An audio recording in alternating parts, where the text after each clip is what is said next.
Welcome to Tyler Walker Romance. You're about to dive into one of Miss Tyler's free full audiobooks. She always knows how to make you forget your life with handsome alpha male billionaire heroes and sassy strong heroines who grab love with both hands. In order for this content to be free, we have to take out the dirty details. Otherwise, we risk disrupting this platform's rules and guidelines. Buy the unabridged version of any Tyler Walker audiobook from tylerwalker.com, and with code SAVE40, you can get 40% off any digital product at checkout. Take this moment to subscribe to the channel, and remember that liking and commenting is what makes these free full audiobooks possible. Thank you for choosing to treat yourself with Miss Tyler.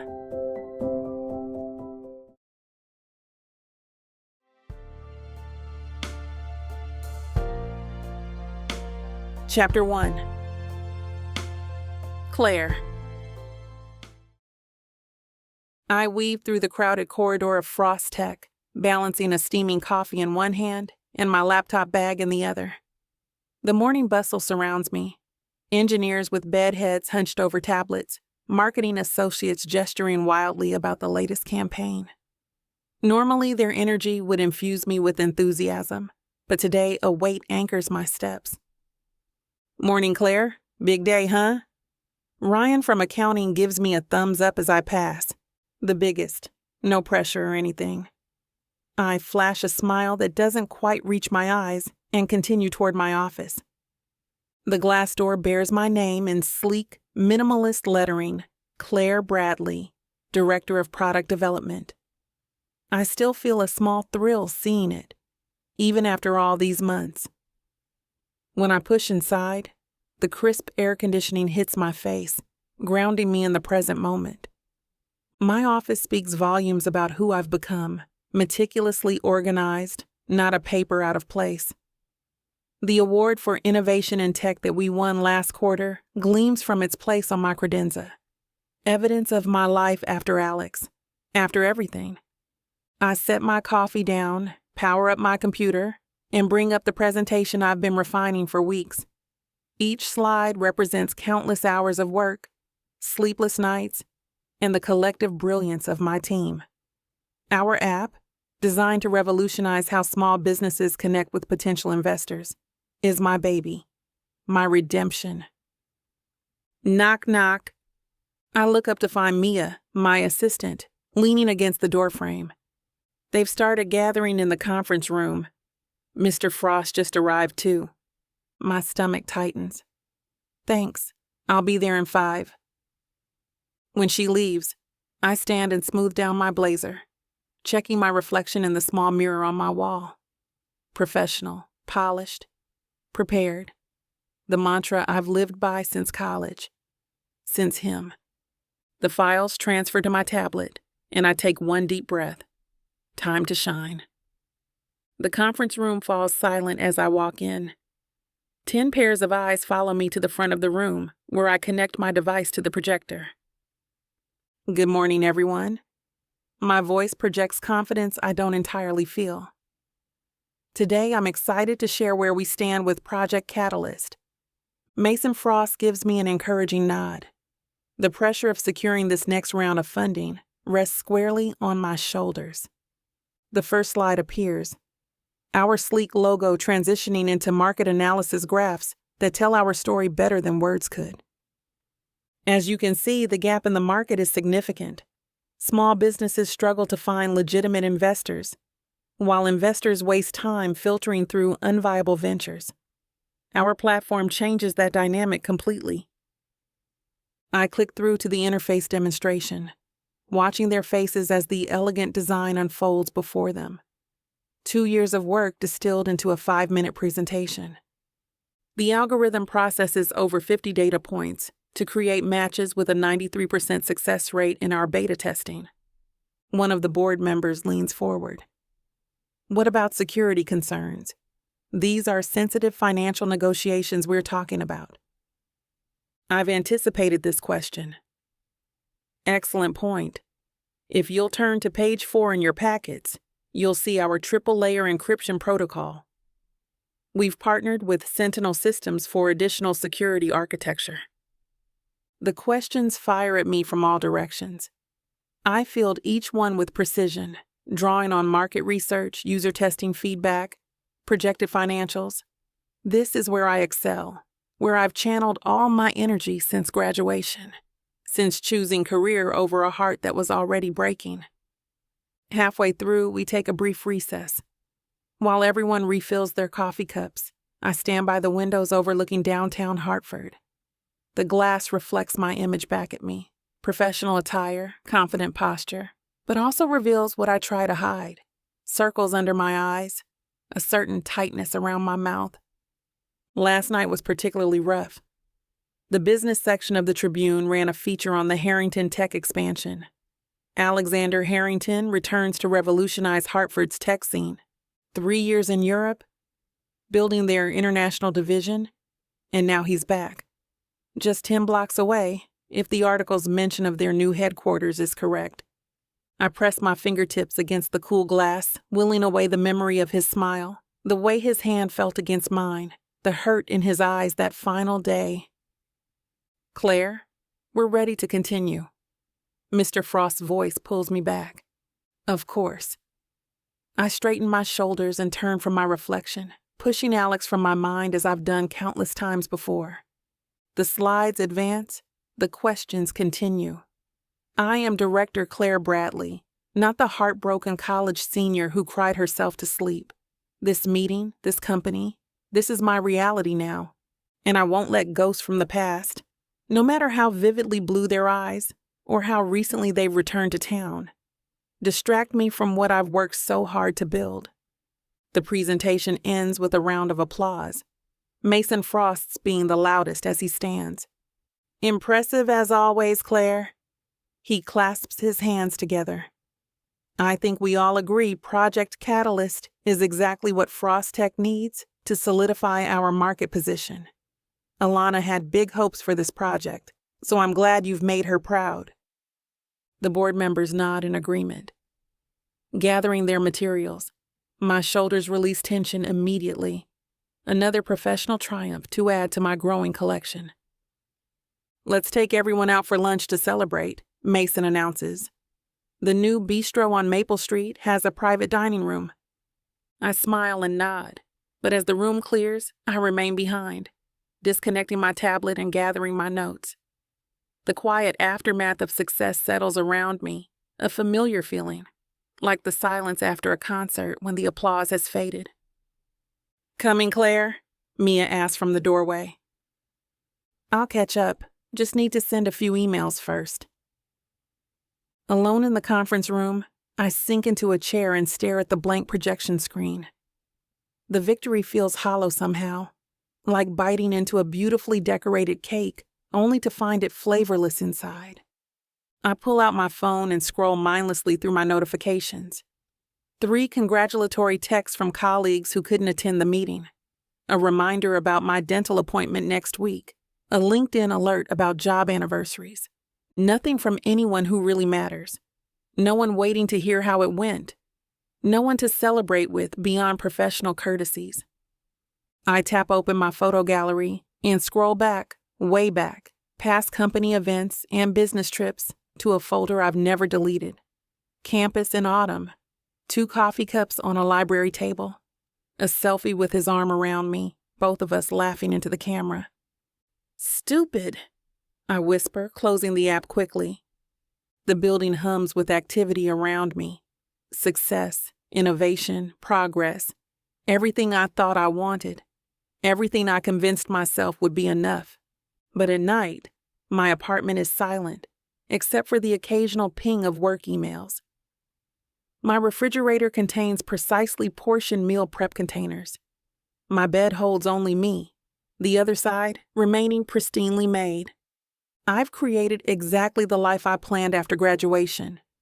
After Alex, the perfect professional trajectory. Director by 26, industry recognition, financial security. So why does it feel like I've been holding my breath for 4 years? Get it together, Claire. I straighten my blazer and stand. This is what winning looks like. But is it? The question echoes as I walk back to my office. The award on my credenza catches the light. I pick it up, feeling its weight, glass and metal, cold against my palm.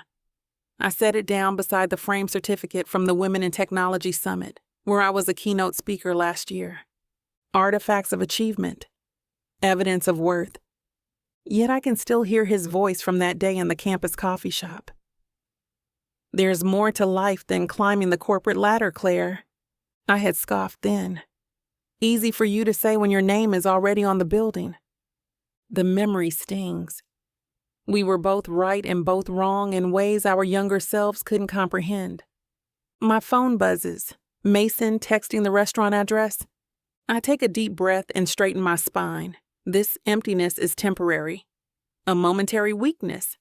Nothing that can't be fixed with another successful product launch, another innovation, another rung climbed. Opening my laptop, I pull up the marketing timeline for Project Catalyst. There's still so much to do before we go to market. If I start now, I can get ahead of schedule, exceed expectations again, maybe develop some additional features, refine the algorithm further. Work has always been my refuge. Clear goals, measurable outcomes, the satisfaction of problems solved through sheer determination and intellect. Unlike relationships, where the variables are too numerous, the emotions too complex to control. I create a new project folder and begin organizing tasks into priority levels. My fingers fly across the keyboard, the familiar rhythm of productivity drowning out the echoes of emptiness. This is the medicine I know works. Achievement as anesthetic. If I can't have a complete life, I'll excel at the parts I can control. If my personal happiness feels diminished, I'll build professional satisfaction, so towering it blocks out the shadows. If my heart remains cracked, I'll cover the damage with accolades and advancement. The void inside me won't be filled this way. Some distant, honest part of me knows this. But at least I won't have to look at its depths while I'm climbing. Chapter 2. Alexander. And thanks to Alexander's leadership, our European division has tripled its market share in just 36 months, my father announces, beaming at me from across the conference table. Everyone bursts into enthusiastic applause. I force my lips into what I hope passes for a gracious smile, while 20 pairs of admiring eyes lock onto me. The boardroom at Harrington Tech sparkles with morning light streaming through windows, illuminating faces that look at me with newfound respect. The partnerships Alex secured with Berlin's tech corridor alone account for 30% of our overseas growth, Dad continues, clapping me on the shoulder. Not bad for someone who isn't even 30 yet. More applause. More expectant stares. I clear my throat. Thank you. The team in Europe deserves most of the credit. I gesture toward the screen displaying our fourth quarter projections. Marcus and his development group created the infrastructure that made expansion possible. Dad shakes his head. Always deflecting praise. That's my son, humbled to a fault. The executive board chuckles appreciatively. I recognize the political dance happening here. Dad's showcasing me, his heir apparent, making sure everyone knows the Harrington legacy is secure. And I'm playing my part, saying all the right things, looking the part in my tailored charcoal suit and regimented haircut. Mimi Rivers, our marketing director, leans forward. Tell us about the nightlife in Berlin, Alex. I hear it's incredible. Her smile holds something beyond professional interest. It has for months now. Another complication I don't need. Honestly, I spent most nights reviewing contracts and building financial models. The truth is far less glamorous than whatever European adventure they've imagined for me. Sure, I had occupied a stunning apartment overlooking the Spree River. I dined in Michelin-starred restaurants. I'd attended glittering industry events, but mostly I'd worked. And thought about Claire. 3 years abroad hadn't dulled the memories. 3 years immersed in career advancement hadn't filled the Claire-shaped void in my life. The meeting shifts to projections for next quarter. I nod at appropriate intervals, make notes on my tablet, and offer insights when called upon. but part of me floats away, back to senior year at UConn. You did it! Claire had flung herself into my arms after I presented my senior project, earning the highest marks in our class. Her joy had felt genuine, untainted by competition despite being in the running herself. I knew you would blow them away. We both did. I'd spun her around right there in the hallway outside the computer science department, not caring who saw. Your neural network design was revolutionary. Revolutionary might be overselling it. She'd laughed, that full-throated sound that always hit me right in the chest. But I'll take it. That night, we'd celebrated at our favorite dive bar off campus. Just us, 2 plastic cups of cheap beer, and dreams that seemed perfectly aligned. I'd watched her gesturing animatedly about future innovations, her eyes bright with ambition and brilliance, and thought, this is what happiness feels like. Alex, your thoughts on the timeline? Dad's voice snaps me back. I blink, quickly scanning the screen. The Q3 launch is ambitious, but doable if we front-load the development phase. The answer comes automatically, business instincts kicking in despite my wandering mind. The meeting continues. More congratulations flow. Barbara from legal mentions how sophisticated our European contracts are now. Raj from engineering praises the integration protocols I established. My father beams with every compliment directed my way. I should feel accomplished, proud, fulfilled. Instead, all I can think about is the Tribune article I read this morning, featuring Frost Tech's innovative new app, spearheaded by none other than Claire Bradley, now their Director of Product Development. Did she see the piece about my return to Hartford? Does she think about our time together? Has she moved on completely while I'm still stuck replaying moments from 4 years ago? We'd planned it all out on a whiteboard in my apartment, our 5-year career trajectories, mapped side by side, her path veering toward product innovation, mine angling toward international business development, but converging again and again at key points. Together. We'll be unstoppable, she'd said, capping the dry erase marker. The Bradley Harrington Tech Dynasty. I liked the sound of that. I'd pulled her close, breathing in the coconut scent of her hair. Though I think Harrington Bradley flows better. She'd poke me in the ribs. We'll negotiate the name later. Let's nail these careers first. It had seemed so certain then, so inevitable. The meeting concludes with more backslapping and handshaking. Everyone files out except Dad, who lingers, studying me with narrowed eyes. You with us, son? You seem distracted. Just jet lag, I lie. Still adjusting to the time difference. He nods, not entirely convinced. The welcome back party tonight will wake you up. Half of Hartford's tech industry RSVP'd. Everyone's excited to see what you'll do next. Looking forward to it. Another necessary lie. My father exits with a final proud nod, leaving me alone in the gleaming boardroom. I gather my tablet and notes, grateful for a moment of solitude after the performance of being the returning corporate hero. The solitude lasts approximately 12 seconds. There he is, the conquering European titan himself. Jessica Winslow's voice hits me before I even clear the doorway. She's leaning against the wall outside the boardroom, designer dress hugging her curves, blonde hair cascading over her shoulders in that meticulously styled way that somehow suggests she didn't try at all. Hey, Jess. I accept her enthusiastic hug, noting how she holds on a beat too long. Didn't realize you'd be here today. She pulls back, hand lingering on my arm. Are you kidding? And Miss Alexander Harrington's triumphant return? I rescheduled an entire client presentation. Her green eyes sparkle with admiration that borders on worship. Besides, your dad always makes sure I'm on the guest list for important Harrington events. Of course he does. Dad's always had a soft spot for Jessica, especially after she started working for one of our partner marketing firms. He still occasionally drops hints about what a lovely girl she is and how we have so much history. So, Jessica falls into step beside me as we walk toward the elevators. Berlin, Paris, London, 3 years abroad, and you come back even more gorgeous than when you left. How is that possible? I press the elevator button. Good German beer, probably. I want to hear everything.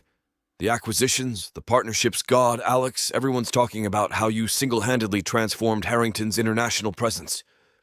She touches my arm again, fingers tracing my sleeve. Such a power move. The elevator arrives with a soft ding, mercifully breaking our contact as we step inside. Just doing my job. I punch the button for the lobby. Always so modest. Jessica leans against the elevator wall, studying me. Your dad showed me the Tribune article about you last week. Harrington Heir returns. Tech's golden boy brings European success home. That photo of you overlooking Berlin was straight fire. I wince internally at Harrington Heir. That damn article made me sound like some tech prince rather than someone who'd worked 80-hour weeks building something substantial. And I wonder if Claire saw it, if she rolled her eyes at the hyperbolic headline, or if she felt anything at all. The media exaggerates everything. The elevator descends, numbers ticking down. I had a great team. Please, Jessica waves dismissively. Give yourself some credit. You've always been brilliant. Remember senior year when Professor Kaminsky said your blockchain project was the most innovative he'd seen in 15 years of teaching? What I remember is turning to share that moment with Claire, finding her proud smile before anything else. How she'd squeezed my hand under the table while whispering, "Told you you'd nail it." The elevator reaches the lobby, doors sliding open to Harrington Tech's marble and glass expanse. Anyway, Jessica continues as we walk toward the main entrance. Everyone's buzzing about tonight's party. Your dad really went all out. The Riverside Terrace, open bar, that jazz quartet you like. Sounds like a lot. It'll be the event of the season. She stops, turning to face me directly. You are coming, right? Please tell me you're not going to pull that mysterious European thing where you skip your own party. I shrug, adjusting my watch. Maybe. I'm still pretty jet-lagged. Alex, Jessica pouts dramatically. You have to come. I've got a new dress and everything. She steps closer, voice dropping. Besides, I've been saving all my best Berlin jokes for you. Wouldn't want those to go to waste, I deadpan. Her laughter tinkles through the lobby. So I'll see you tonight then? Save me a dance? Maybe. We'll see how the jet lag plays out. Jessica gives my arm a final squeeze. I'll take maybe as practically a yes. She steps back with a wink. Welcome home, Alex. It hasn't been the same without you. I watch her sashay toward the revolving doors, catching the appreciative glances from men in the lobby. Jessica has always known exactly how to make an entrance and an exit. What she doesn't know is that my maybe hinges entirely on information I couldn't bring myself to ask her directly. Will Claire be there? Frost Tech would certainly warrant an invitation. Hartford's tech scene is small enough that cross-company events are common. Claire's recent promotion would make her attendance plausible. The thought of seeing her again after 3 years sends an electric current through my chest. Would she even speak to me? Would she be bringing someone? Maybe I should skip the party after all. Except what if Claire comes and I'm not there? What if tonight is the one chance to bridge the gap I've been turning over in my mind for 4 years? I push through the revolving door into Hartford's crisp autumn air. Decision already made. I'll be there. For the first time since returning, I feel something beyond the dull obligation of being the Harrington heir. I feel hope. Chapter 3. Claire. I cradle the ceramic mug between my palms, savoring the warmth seeping into my fingers. The scent of my lavender honey latte rises in tendrils of steam, offering comfort as I sink deeper into the plush armchair. Cafe Botanica sits just 2 blocks from Frost Tech's gleaming headquarters, but its exposed brick walls, hanging plants, and mismatched furniture make it feel worlds away from our sterile, minimalist office. So you're telling me the algorithm actually predicts which investors will be most responsive to specific business models? Alana leans forward. her sleek box braids swinging with the movement. "That's brilliant, Claire." Mason nods appreciatively, swirling the remnants of his espresso. The board's reaction was unprecedented. I've never seen Johansson speechless before. Well, the man does love his data visualizations. I can't help the smile that spreads across my face. After months of late nights and countless iterations, Project Catalyst isn't just approved, it's being fast-tracked. The matching system is what really sells it. Small business owners input their metrics, growth projections, and funding needs, and we connect them with investors whose previous investments align with their profile. Like a dating app, but for capital. Alana's eyes sparkle as she reaches for her chai latte. Exactly, but with significantly better success rates than Tinder. I tap my fingernail against my mug. The prototype showed a 68% higher match satisfaction than traditional networking methods. Mason whistles low. No wonder the board went all in. This could transform how smaller players access the market. That's the hope. I take another sip, letting the sweet floral notes of the lavender linger on my tongue. If we nail the beta phase, we could be looking at full launch by second quarter next year. Alana reaches across the weathered oak table and squeezes my hand. I'm so proud of you. From Yukon prodigy to revolutionizing investment access in 5 short years. Not quite 5 years, I correct her automatically. And I'd hardly call myself a prodigy. Oh, please. Alana rolls her eyes good-naturedly. Mason showed me your resume before you came on board. Highest GPA in computer science. That neural network thesis that got published in Tech Quarterly. A lifetime ago? I wave dismissively, though warmth spreads through my chest at her praise. Mason sets his cup down with purpose. Speaking of celebrating your genius, you're coming tonight, right? The Harrington party at Riverside Terrace? The warmth in my chest crystallizes into something sharp and uncomfortable. I don't think so. I've got the beta framework to outline and it can wait until tomorrow, Alana interrupts, fixing me with that penetrating gaze that made her such a formidable cybersecurity expert. Claire, half of Hartford's investor community will be there. People who should know about Project Catalyst. I can network at the next quarterly mixer. I fiddle with my napkin, tearing off tiny pieces. Besides, these Harrington events are always so... So what? Mason prompts when I trail off. Pretentious? Overwhelming? Filled with memories I'd rather not revisit? Stuffy, I finally offer. All that old tech money in one room? Alana's eyes narrow slightly. This wouldn't have anything to do with Alexander Harrington's return, would it? My fingers freeze mid-tear, betraying me before I can compose my features. Why would it? Alana's gaze softens. Claire, it's been years. Whatever happened between you two in college, nothing happened. The lie tastes bitter.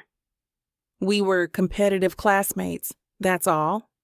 Mason and Alana exchanged that married people look, the one that communicates entire conversations without a single word. Fine, Mason says after their silent exchange. But as your boss who just greenlighted your passion project, I'm strongly encouraging you to attend. The Frost name carries weight, but so does Bradley, especially with what you've accomplished. I press my lips together, mind racing through excuses and finding none that wouldn't sound deeply unprofessional. I'll think about it. Think while you pick out something to wear, Alana advises, a triumphant smile playing at her lips. Because I'm not above showing up at your apartment and dragging you there myself. I snort, some of the tension breaking. You'd have to catch me first. I married a woman who ran track in college, Mason points out, grinning. I'd put my money on her. Traitor? I aim a mock glare his way. Strategic alliance, he corrects, winking at his wife. I stare into my half-empty mug, watching the ripples form as my hand trembles slightly. Alana and Mason's words echo in my head, colliding with memories I've spent years trying to suppress. Alex, back in Hartford.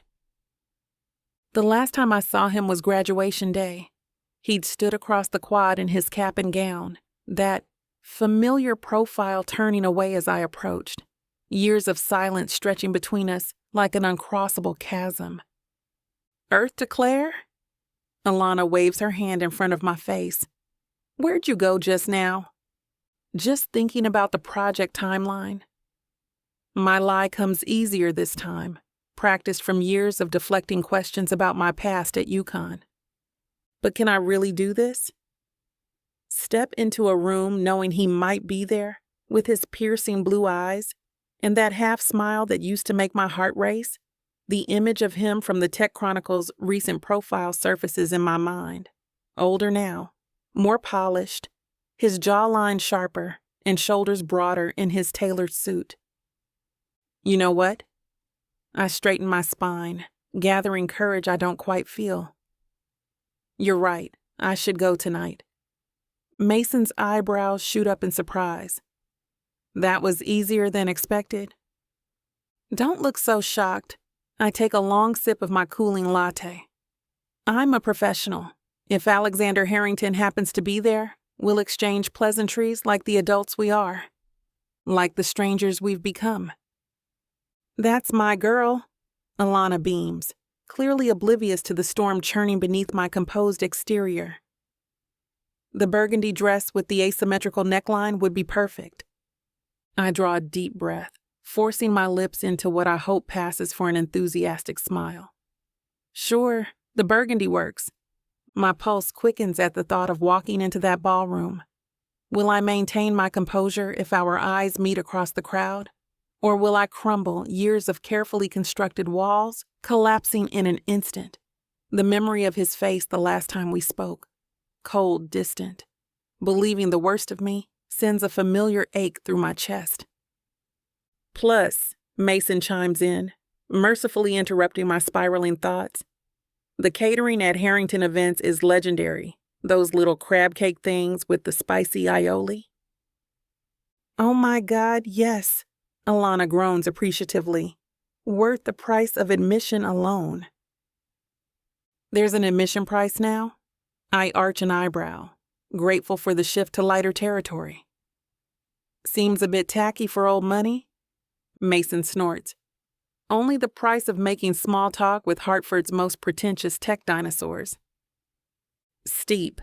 I wrinkle my nose, earning laughs from both of them. Remember last year's gala when old man Peterson cornered me for 45 minutes about blockchain? Alana shivers dramatically. I still have nightmares? That's nothing, Mason counters. Linda Van Buren once trapped me at the bar, explaining the revolutionary potential of her social media app for, I kid you not, pet rocks. Whatever happened with that app? I ask. Crashed and burned spectacularly, Mason says with undisguised satisfaction. Turns out investors aren't keen on 8-figure valuations for animated pebbles. The conversation flows around me, but I'm only half present now. The thought of facing not just Alex, but potentially his entire family sends anxiety crawling up my spine. Will they remember me? Claire, seriously? You okay? Alana's concerned voice cuts through my haze. You keep zoning out. Just tired. I run a finger around the rim of my mug. Long week of presentations. But it's more than fatigue weighing on me. It's the knowledge that tonight might reopen wounds I've convinced myself have healed. That seeing Alex again might prove I haven't moved on as completely as I've pretended. That after all this time, he might still have the power to make me feel everything I've worked so hard to forget. He's the mysterious man I had a fling with last night, and it turns out he's my dad's new boss. I was getting IVF, but the donor came in and wanted his stuff back. It was too late. Now we're stuck together and I'm having his baby. ready to dive into a world where passion meets intrigue, where love knows no bounds. If I don't find a woman to marry in the next 24 hours, then my entire company is going to be taken from me. There's only one woman I can ask, but she hates me because I ruined her father. Introducing the Escape Your Life with Romance Book Bundle by Amazon best-selling author Tyler Walker, a collection of 100 standalone romances that promise to sweep you off your feet. And the best part? Get 90% off on the whole bundle, baby. For $99.99, you'll get over 800 hours of pure romance with strong alpha males and sassy women who don't back down. They can pass all the tariffs they want, ladies. But you won't find this deal for 100 audiobooks for less than $1 each anywhere else. 90 cents per book for all the dirty fun I can handle? How could I say no to that? Visit TylerWalker.com to grab this bundle today. Get ready to escape your life With Miss Tyler. Chapter 4. Alexander. I swirl the amber liquid in my crystal tumbler, letting the 18-year-old Macallan catch the light from the chandeliers overhead. Riverside Terrace's grand ballroom glows with warm lighting, making the polished marble floors gleam like liquid gold beneath the feet of Hartford's tech elite. My father spared no expense, as usual. Ice sculptures shaped like our company logo, waitstaff in crisp black uniforms circulating with silver trays of champagne and hors d'oeuvre. Alexander, darling, you simply must meet Deborah's daughter. She's just completed her MBA at Harvard.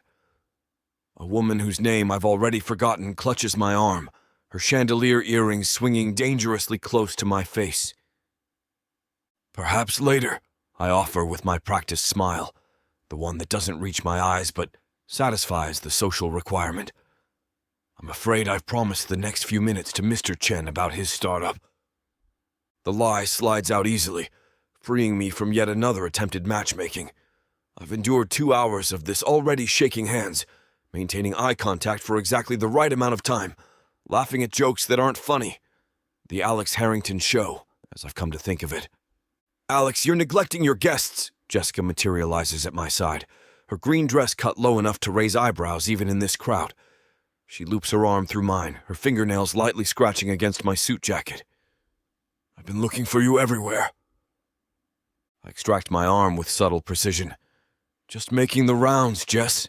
Dad's watching. Her smile tightens almost imperceptibly. Well, I saved you a dance. The band's starting up soon. We'll see. My eyes continue their sweep of the room, looking past Jessica to scan the entrance for what feels like the 100th time tonight. Who are you looking for? Jessica's voice carries a sharp edge beneath its sugary coating. No one in particular. The lie comes automatically, but my gaze betrays me, continuing its restless search across the crowd. Jessica's eyes narrow as she follows my line of sight. The Frost Tech crowd just arrived. Your father will expect you to network with them, considering their new quantum computing breakthrough. I spot them then, Mason and Alana Frost, standing near the entrance. Mason looks sharp in his tailored navy suit, his arm wrapped around Alana's waist as she laughs at something he said. They make a striking couple, young and brilliant and clearly in love.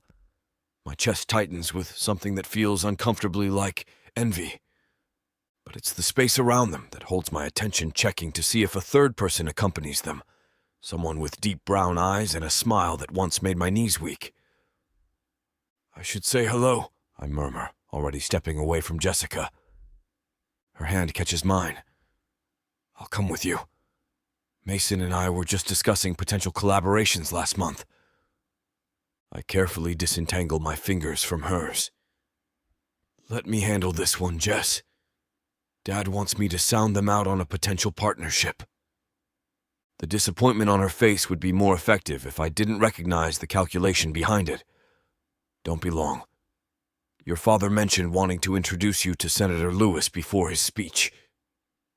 I nod noncommittally and make my way across the room, stopping twice for brief handshakes and empty promises to catch up later.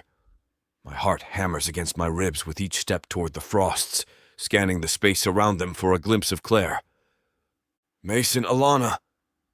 I extend my hand as I reach them, summoning my most genuine smile. Glad you could make it. Mason's handshake is firm, his smile approachable. Wouldn't miss it. Congratulations on the European expansion. Quite the achievement.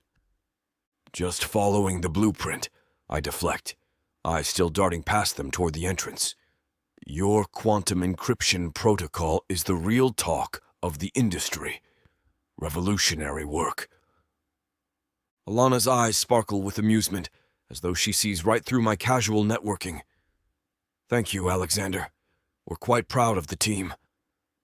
I take a sip of my scotch, attempting nonchalance. Is your team here tonight? I'd love to meet the minds behind it. My voice remains steady, professional, betraying none of the electricity running through my veins at the possibility of seeing her again after all these years. Some of them. Alana exchanges a glance with her husband that I can't quite decipher. Claire Bradley, our lead on Project Catalyst, might be joining us later. Claire. The name sends a jolt through me that I mask with another sip of my drink. Bradley, the name sounds familiar. The lie tastes bitter on my tongue, as if her name hasn't echoed in my mind for years, as if I haven't followed her career through industry publications and LinkedIn updates. She was at UConn around your time, wasn't she? Mason asks, his eyes suddenly more observant than I'd like. Was she? I maintain my expression of polite interest while my pulse thunders in my ears. It was a big program. Mason's lips quirk into a knowing half-smile. Interesting. She mentions you quite often when we discuss her college days at UConn. The scotch burns suddenly in my throat. I take another sip to cover my reaction, but the alcohol only intensifies the heat spreading across my chest. Does she now? I manage, feigning mild surprise while my heart slams against my ribcage. Wait, Claire Bradley. Dark hair, brilliant at algorithm design. Always had coffee in a travel mug with some science joke on it. Alana's eyebrow arches slightly. That's her. Right, of course. We had several classes together. Talented programmer. Mason and Alana exchange a glance laden with meaning. She mentioned you were lab partners for Professor Thornton's advanced systems architecture, Mason says, his voice casual but his eyes sharp. Said you two made quite the formidable team. Lab partners. Such a sterile, inadequate term for what we were. For those late nights in the computer lab where our fingers brushed over keyboard keys, where debates about optimization techniques turned into shared midnight pizzas, which turned into kisses against whiteboard walls covered in our joint code. Thornton's class was brutal, I say, the practiced smile still in place. Anyone who survived that deserved some recognition. Alana tilts her head, studying me with uncomfortable perception. Claire said you two were inseparable for almost 2 years. The crystal tumbler nearly slips from my fingers. 2 years, 1 month, and 12 days. But who's counting? College friendships, you know how they go. I shrug, the gesture as hollow as my words. People get busy, move in different directions. Alana's expression suggests she's seen through every layer of my carefully constructed indifference. Well, she speaks highly of your abilities. Said you had the most intuitive understanding of systems architecture she'd ever seen. Something flutters in my chest, a dangerous spark of hope I immediately try to smother. Claire thinks about me, talks about me, remembers. That's nice to hear. I glance down at my nearly empty glass, needing a moment to compose myself. She was exceptionally talented herself. Not surprised she's doing well at Frost Tech. Mason smiles, but it's tinged with something that looks suspiciously like pity. She's more than doing well. She's the reason our quantum encryption protocol works. Revolutionized our entire approach. Pride swells unexpectedly in my chest. Of course she did. Claire always saw connections others missed, patterns hidden beneath the chaos. Sounds like Claire, I say, my voice softer than intended. She always could see straight to the heart of a problem. The moment the words leave my mouth, I know I've revealed too much. Mason and Alana exchange another look, this one clearly communicating they've confirmed whatever suspicions they had. Well, Mason checks his watch. We should circulate. More of our team just arrived. He extends his hand. Good catching up, Alexander. Likewise. I shake his hand firmly, then Alana's. I hope to see more of Frost Tech here tonight. Alana's smile is gentle, almost sympathetic. I'm sure you will. Enjoy your evening. They move away, leaving me alone with my memories and half-empty glass. I drain the remaining scotch, welcoming the burn that momentarily distracts me from the ache in my chest. 2 years, 1 month, and 12 days. University of Connecticut's Computer Science Building on a rainy October afternoon. Claire sitting cross-legged on a desk, laughing as she debugged my awful code. The way sunlight through blinds created patterns on her skin when we studied in my apartment, her head on my chest while we talked about building something revolutionary together someday.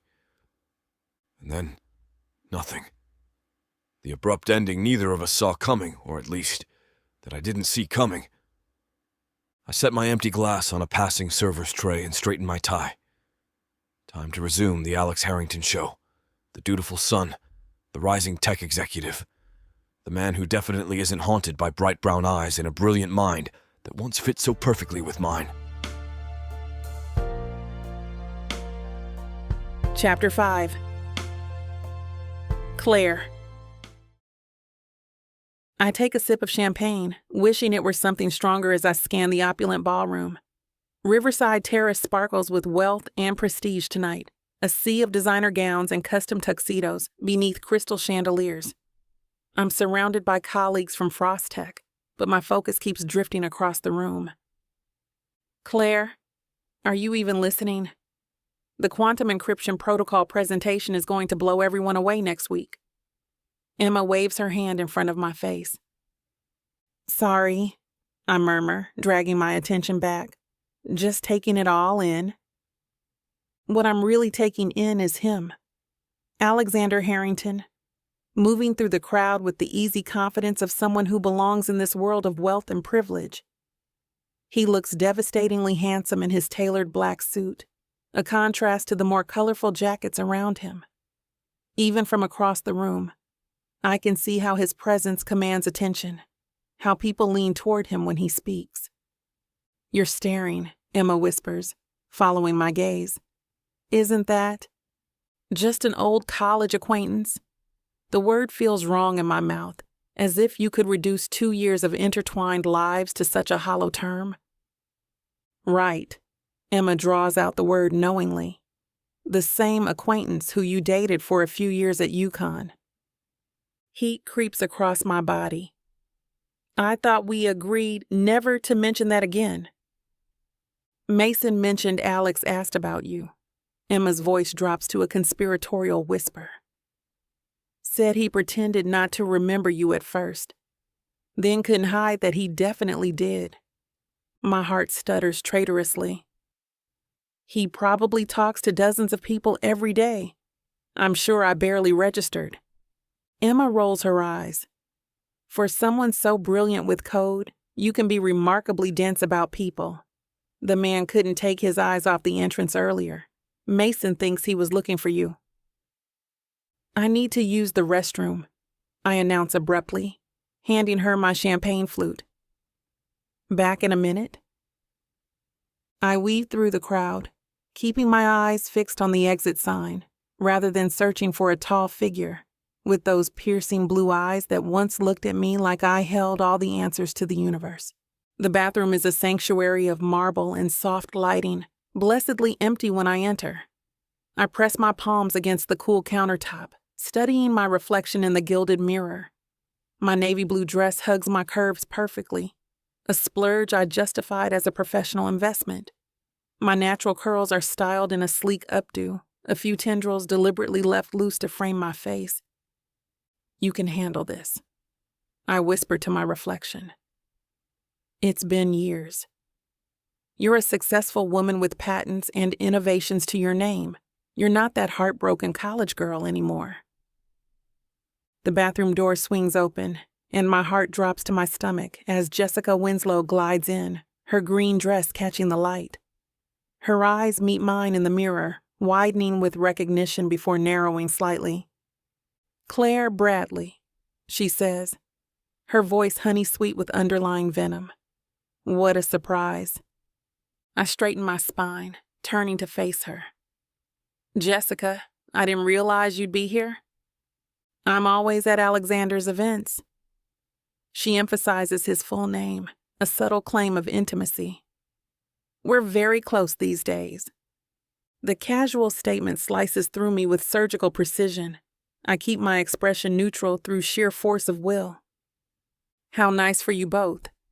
I reach for my clutch, pretending to search for lipstick I don't need. Jessica sidles up to the mirror beside me, her movements deliberately languid. "He mentions you sometimes, whenever Yukon comes up." My finger's still on my bag. "Does he?" She pulls out a lipstick tube, the exact shade of blood. Usually in the context of lessons learned, about trust. The implication hangs in the air between us. My throat tightens with anger at the memory of her elaborate lie, the fabricated evidence of my supposed infidelity, the text she somehow sent from my phone while I was asleep with a fever in my dorm. "Funny," I say, keeping my voice level. "I've learned some lessons about trust, too, like how easily some people manipulate others for their own gain." Jessica's smile doesn't waver as she applies her lipstick with practiced precision. "Ancient history, Claire. We've all moved on. Alexander certainly has." Jessica caresses the tube of lipstick between her perfectly manicured fingers, watching me in the mirror with the predatory focus of someone about to deliver a killing blow. She says, leaning closer as if sharing a confidence. "Alex and I have become incredibly close these past few years. His family absolutely adores me. Margaret actually took me shopping for her charity gala last month. Said I have exquisite taste." I busy myself with my clutch, pretending to search for something else while my stomach twists into knots. Every word she speaks lands like a precision strike. "We've been talking about our future quite seriously." Jessica's voice drops to that intimate register women use when discussing engagement rings and wedding plans. "His mother's already hinted about family heirlooms. You know how traditional the Harringtons are about these things." My chest tightens, a vice of unwanted emotion squeezing around my lungs. I picture them together, Alex's strong hands on her waist, his lips against her hair. The image burns through my mind like acid, unwanted and impossible to neutralize. "I imagine we'll make the announcement soon enough. Nothing's official yet." She gives a theatrical wink. "But between us girls, it's just a matter of timing and the right occasion." A wave of something hot and ugly crashes through me, envy in its rawest form. I hate that I feel it. Hate that after all these years, after everything that happened, some part of me still cares who Alex Harrington marries. "The press will go wild, of course," Jessica continues, applying a final touch to her lips. "Tech royalty and all that nonsense. His parents are already planning which estate would be best for the reception. The Connecticut property has those gardens I adore, but the Hamptons house has better ocean views." I force my features into a mask of polite interest, while mentally reciting code sequences, anything to distract from the sharp twist of jealousy lancing through me. This shouldn't matter. He shouldn't matter. Not anymore. "Congratulations," I say, impressed by how steady my voice sounds. "You and Alex will make a lovely couple." Jessica's eyes narrow slightly, as if disappointed by my composed reaction. Thank you, Claire. It's funny how things work out, isn't it? Some relationships are just meant to be. And some aren't, I add, snapping my clutch shut with finality. That's how we end up where we belong. I turn away from her, unwilling to spend another second in this suffocating space. My heels click against the marble floor with purpose as I head for the door. I'll tell Alex I saw you, she calls after me. He'll be so disappointed he missed you. I don't bother responding. My hand pushes against the bathroom door, and I stride into the hallway with my head high and shoulders back. The cool air outside the bathroom helps clear the fog of anger and jealousy clouding my mind. What did I expect? That Alex would spend years pining for me after what happened? That he'd put his life on eternal hold because of a college relationship that crashed and burned? I'm being ridiculous. I navigate through the crowded ballroom, no longer caring if Alex sees me or not. Let him look. Let him wonder. Let him realize what he threw away when he believed Jessica's lies, without giving me the chance to explain. The string quartet in the corner shifts to something melancholy as I weave between clusters of laughing guests. Their casual happiness grates against my raw nerves. My gaze sweeps the room one last time, not looking for him, I tell myself, just taking in the scene as I make my way toward the main doors. I need air, space, distance from Jessica's smug certainty and the phantom memory of Alex's arms around me. I need to remember that I built a life without him, a good one, filled with accomplishments that have nothing to do with Alexander Harrington or his family's tech empire. I straighten my spine, letting anger replace the envy. Anger is cleaner, more useful. I can work with anger, channel it into something productive tomorrow at the office. Tonight, though, I just want to escape this glittering prison of a ballroom. Chapter 6. Alexander. I'm half listening to Vincent Carlyle drone on about server security protocols when I spot her across the room. Claire. My pulse quickens as I watch her throw her head back in laughter, her elegant neck exposed, those curls I once ran my fingers through bouncing with the movement. Some guy in a navy suit stands too close to her, leaning in with a proprietary air that makes my jaw clench. He touches her elbow, a casual gesture that nonetheless sends a bolt of something primal through me. His fingers linger longer than necessary. Her smile is radiant, uninhibited in a way I haven't seen directed at me in years. And that's when I told the board we needed to implement, Vincent continues, oblivious to my complete lack of attention. Excuse me, I interrupt, not bothering to provide an explanation. I just saw someone I need to speak with. I don't wait for his response, already moving through the crowded ballroom with single-minded focus. Each step closes the distance between Claire and me, between present and past, between what we lost and what might still exist beneath the wreckage. The guy leans even closer, whispering something that makes her smile widen, and something hot and possessive surges through me. I haven't felt this particular brand of jealousy in years, not since that frat party junior year when some lacrosse player kept buying her drinks. I approach from behind her, catching the tail end of their conversation. Dinner sometime next week? I know a great Ethiopian place near the financial district. My hand finds the small of Claire's back before I can think better of it. The familiar curve fits perfectly against my palm, sending memories cascading through me. Claire, I say, my voice dropping to that register reserved just for her. There you are. She stiffens at my touch, turning with widened eyes. For a suspended moment, we're caught in each other's gaze, past and present, colliding in the space between us. Alexander. Her voice is cool, professional. Nothing like the soft way she used to breathe my name against my skin in the darkness of my apartment. I turn to her companion, extending my hand with practiced ease. Alexander Harrington. He looks between us, clearly sensing the undercurrent. Mark Daniels, Frost Tech, Cybersecurity Division. Mark was just telling me about their new encryption protocol, Claire says, subtly shifting away from my touch. The loss of connection feels disproportionately significant. Fascinating, I reply without an ounce of sincerity. Would you mind if I borrowed Claire for a moment? We have some catching up to do. Mark's eyes dart between us, calculations running behind his expression. Of course, I should check in with the team anyway. He turns to Claire. Think about dinner. The offer stands. Thanks, Mark. I'll let you know. Her smile for him is polite but lacks the warmth of her earlier laughter. As he walks away, Claire turns to me with narrowed eyes. Was that necessary? Oh, what? I maintain an expression of innocence that doesn't fool her for a second. That territorial display. You practically marked your territory like some.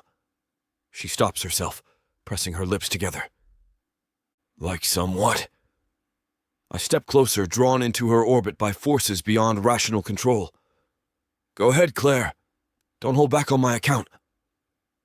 She exhales slowly, composing herself. What do you want, Alexander? The formality of my full name stings more than it should. Can't a guy catch up with an old friend? Is that what we are? Friends? Her eyes challenge me, dark and unyielding. We could be, I offer, studying the elegant curve of her neck, the proud set of her shoulders. How have you been, Claire? Really been, not the networking small-talk version. I've been excellent. Her voice is crisp, professional. Frost Tech keeps me busy, 3 patents in development, leading my own team now. I've heard about your work. The adaptive security framework is impressive. Surprise flickers across her face before she masks it. You've been keeping tabs on me? I keep tabs on the industry. I hedge, unwilling to admit that her name is set up as a Google alert on my phone. But yes, I followed your career. Claire shifts her weight, creating space between us. That's flattering, I suppose, though a bit unexpected given how things ended.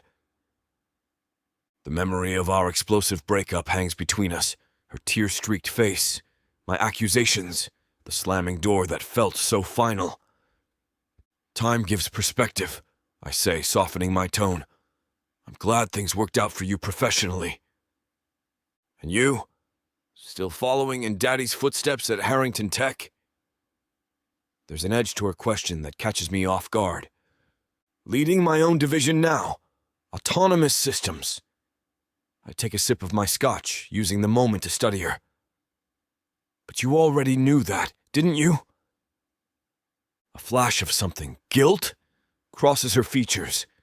The tech world is small. And getting smaller by the minute, I murmur, gesturing to the room around us. Look at us, competitors at the same event. We're not competitors, Alexander. We're in completely different spaces. I step closer, noting how she doesn't back away despite the tension radiating from her body. Aren't we, though? Always have been, in our own way. Her chin lifts in that defiant gesture I remember so well. I don't compete with people I don't consider in my league. The barb lands with precision, but I laugh instead of wincing. There's the Claire I remember, always ready with the verbal knockout. Something softens in Claire's expression, a hairline fracture in her professional armor. For a heartbeat, I glimpse the girl who used to stay up all night with me, debating technological ethics and dreaming of changing the world. You always did think you were funnier than you actually are, she says, but there's less bite in her tone. And you always pretended not to laugh at my jokes. I lean against a nearby column, trying for casual despite the electricity crackling between us. Remember that road trip to Boston? You nearly drove us off the road, laughing at my impression of Professor Wilkins. Her lips twitch, fighting a smile. That was one time, and your impression was surprisingly accurate. See?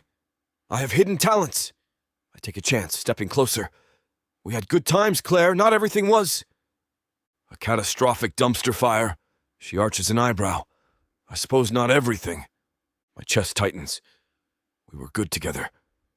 Before your girlfriend convinced you I was sleeping with half the engineering department? The words slice through the air between us, sharp and precise. I flinch. Jessica wasn't my girlfriend. Could have fooled me. Could have fooled her too, apparently. Claire takes a deliberate sip of her champagne, studying me over the rim. Speaking of Jessica, we had quite the interesting conversation earlier. Something in her tone raises warning flags. You talked to Jessica tonight? Oh yes. Very enlightening chat in the ladies' room.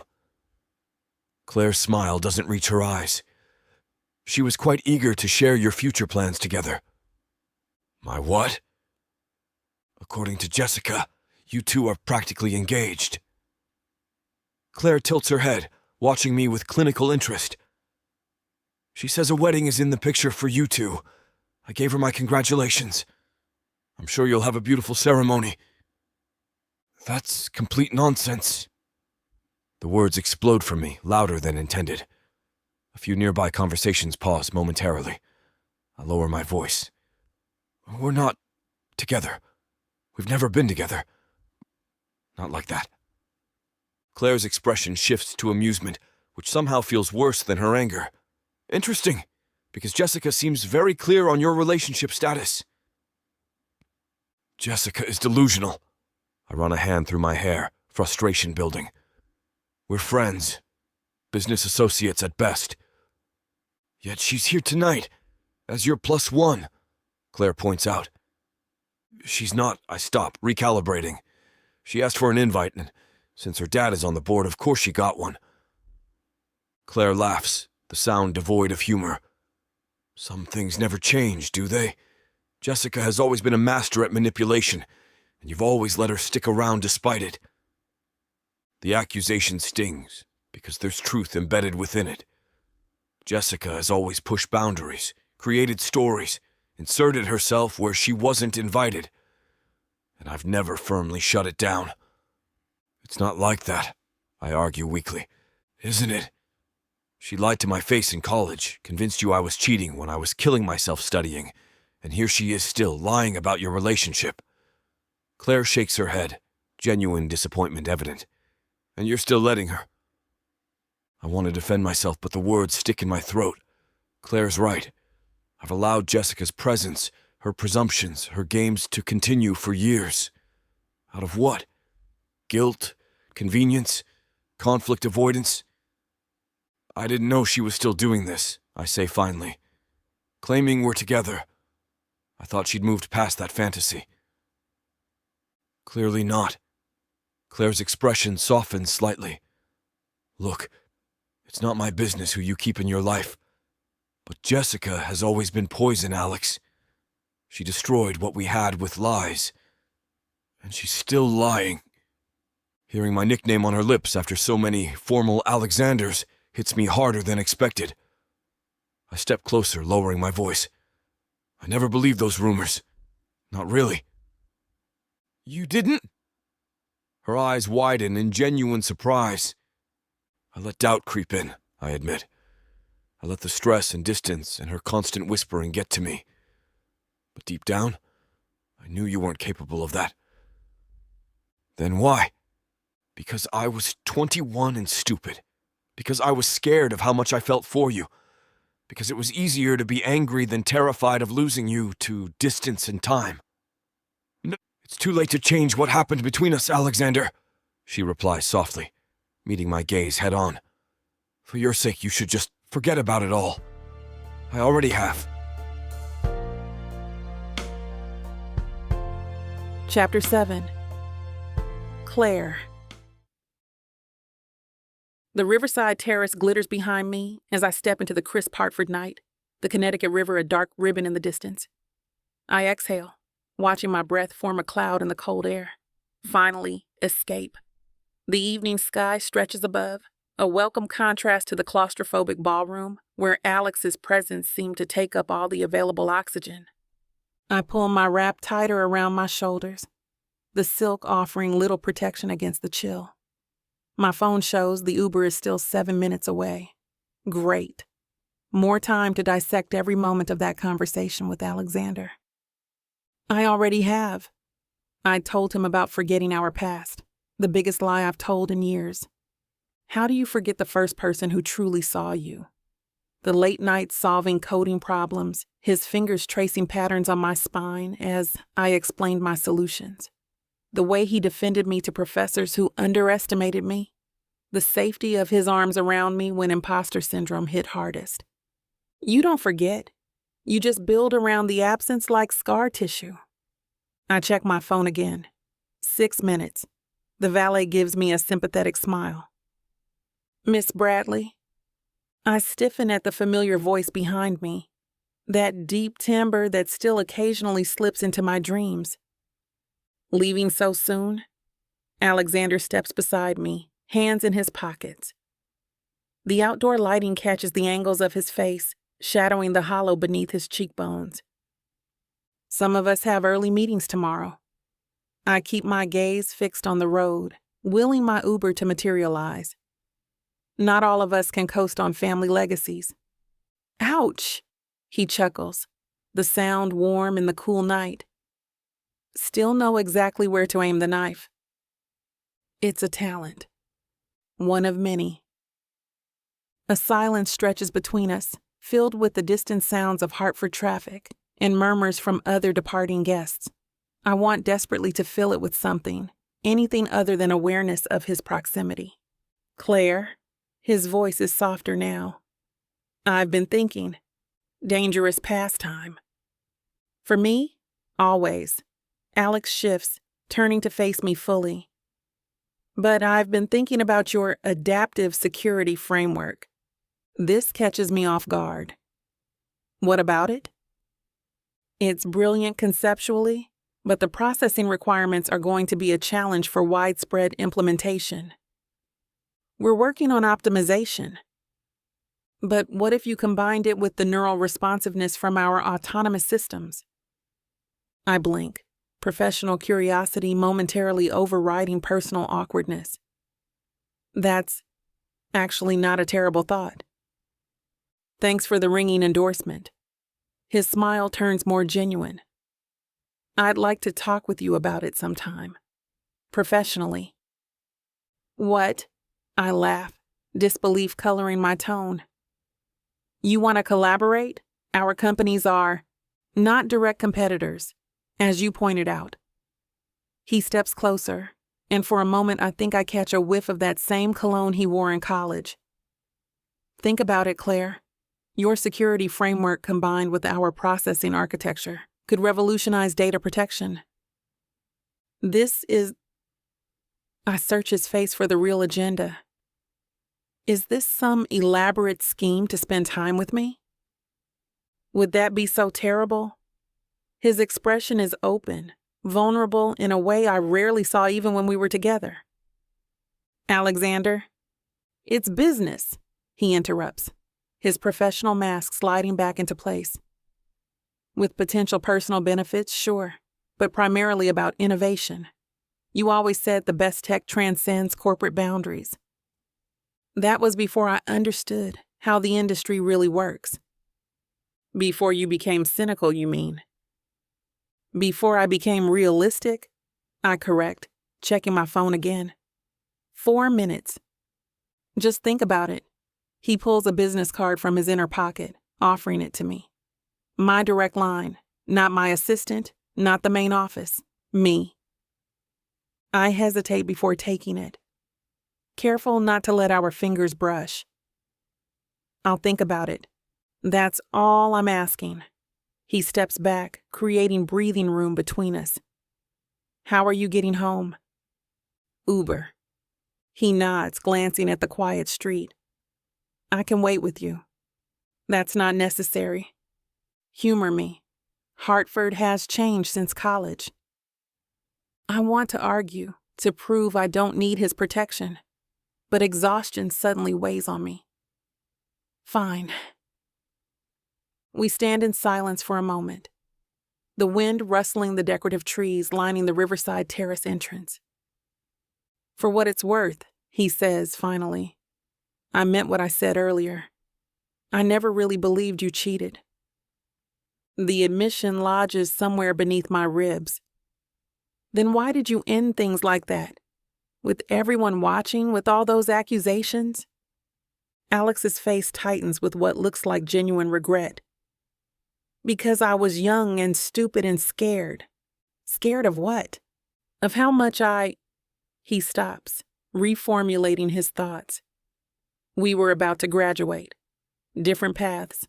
Different cities. Easier to make a clean break than try and fail at distance. So you manufactured a reason. The realization sits cold in my stomach. You let me think you believed those rumors because it was convenient. I'm not proud of it. My phone buzzes. The Uber is approaching. Claire, we don't have to talk about that. I shake my head, cutting him off before more ancient history can spill between us. Not tonight. Not after everything else. Alexander's jaw tightens for a moment before he gives a short nod. The headlights of my approaching Uber cast his features in stark relief, the tension around his eyes, the subtle clench of his teeth. Fair enough. His voice is controlled, measured. The businessman voice, not the Alex I once knew. The car pulls to the curb, its app logo glowing in the windshield. An escape route, finally. Good night, Alexander. I step toward the vehicle without looking back. Claire. His hand moves slightly as if to reach for me, then falls back to his side. Just think about what I said. The collaboration. My fingers curl around the business card in my palm. I will. The Uber driver confirms my name, and I slide into the back seat, closing the door on Alexander Harrington and the weight of our shared past. Through the window, I watch him standing there, tall and still, in the amber glow of the terrace lights, until we turn the corner and he disappears from view. I lean back against the headrest, suddenly aware I've been holding my breath. The driver attempts small talk, but my monosyllabic responses eventually discourage him. My mind is too full of ghosts to engage with the present. Hartford slides by outside the window. Streets I walked with Alexander years ago. Restaurants where we celebrated exam victories. Parks where we'd spread blankets and codes side by side in the spring sunshine. The city itself feels like a scrapbook of moments I've tried to archive away. I unfold my fingers and stare down at the business card. Embossed black text on heavy cream cardstock. Alexander Harrington, Chief Technology Officer, Harrington Technologies. Below, his direct line, just as he promised. The weight of the card seems disproportionate to its size, as if it contains more than just contact information. After all these years, after everything that happened, he still holds a piece of me. Not just memories, but a connection that neither time nor distance has completely severed. Something that makes my heart trip when he looks at me like he did tonight. Like he's seeing the girl he knew and the woman I've become simultaneously. My apartment building comes into view. A sleek mid-rise in downtown Hartford. I thank the driver and step out into the night. The cold air clearing my head somewhat as I walk through the lobby to the elevator. The security guard nods in recognition. Inside my apartment, I kick off my heels with a sigh of relief and drape my wrap over the back of my couch. The space is modern and minimal. Clean lines, neutral colors, carefully selected art. Nothing like the cluttered, colorful chaos of my college apartment that Alexander used to tease me about. I walk to my kitchen counter and set down my purse, Alexander's card still in my hand. The business proposal makes sense. It's innovative, potentially game-changing. The kind of cross-company collaboration that tech magazines write cover stories about. It's also dangerous, not just professionally, but personally. I place the card on the counter and stare at it. What am I doing? Where could this possibly lead? Collaboration meetings in sterile conference rooms, keeping professional distance while pretending our shared history doesn't electrify the air between us. Late nights working through integration problems, falling back into the easy rhythm we once had.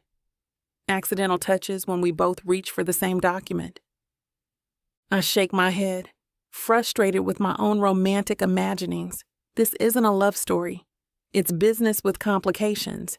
And I've worked too hard building my career, my independence, my sense of self apart from the devastating way things ended with us. Alexander might find it easy to suggest working together, to casually mention trust and potential, like the years between us haven't happened. But I'm not convinced. Not about another romance. Not about whether I can separate the professional opportunity from the personal risk. I pick up the card again, running my thumb across the raised letters of his name. Tomorrow, I'll think about it with a clear head. Tonight, I drop the card into a drawer, out of sight, if not entirely out of mind.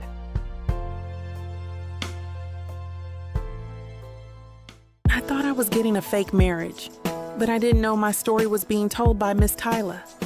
This isn't just any fake marriage now, is it? No. You introduced me to the devil. Come on, girl. Jacob isn't that bad. Oh, I love Jacob. His family, on the other hand? Beggars can't be choosers, Nyla. You should be grateful I even let Jacob Stone look your way. I just wanted to save my granddaddy. Is that so bad? Why couldn't you let this be a normal fake marriage? Instead, you put me in a twisty story filled with money, betrayal, power, and lies. Let's not forget love. That's what keeps me going. But not gonna lie, Miss Tyler. This story you got me in ain't the simple fake marriage happy ending I thought it would be. It's not. Where would be the fun in that? Treat yourself to Say Less, I Love You. New releases every Thursday, now with longer episodes. Or skip the wait and grab the full series bundle from TylerWalker.com for up to 85% off. Treat yourself with Miss Tyler.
Chapter 8. Alexander. I arrive at Versailles 15 minutes early, securing the private alcove in the back that overlooks the Hartford skyline. The maitre d' knows me by name, guiding me with practiced deference to the table I specifically requested when making the reservation. Not just any table, the one that offers both privacy and a view, perfect for impressing potential business partners, or for reconnecting with the woman who's occupied my thoughts since our encounter at the gala. The sommelier approaches, offering the wine list. I wave it away. I'll wait for my guest before ordering. He nods and retreats, leaving me to fidget with my cufflinks platinum with tiny sapphire insets, a gift from my father when I took over as CTO. Claire always said blue was my color. I check the time again. 5 minutes until our scheduled meeting.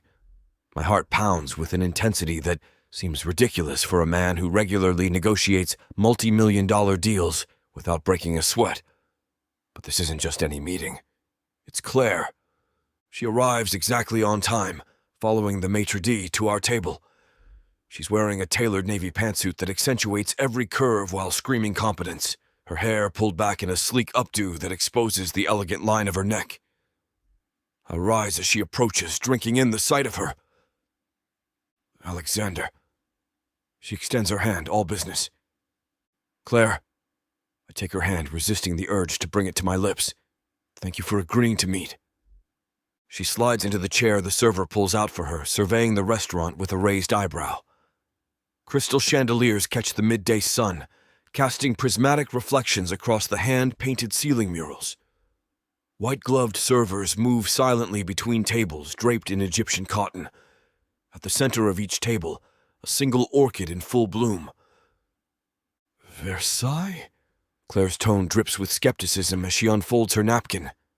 Really? For a business lunch? They have an excellent coq au vin. I signal the sommelier, who approaches with practiced efficiency.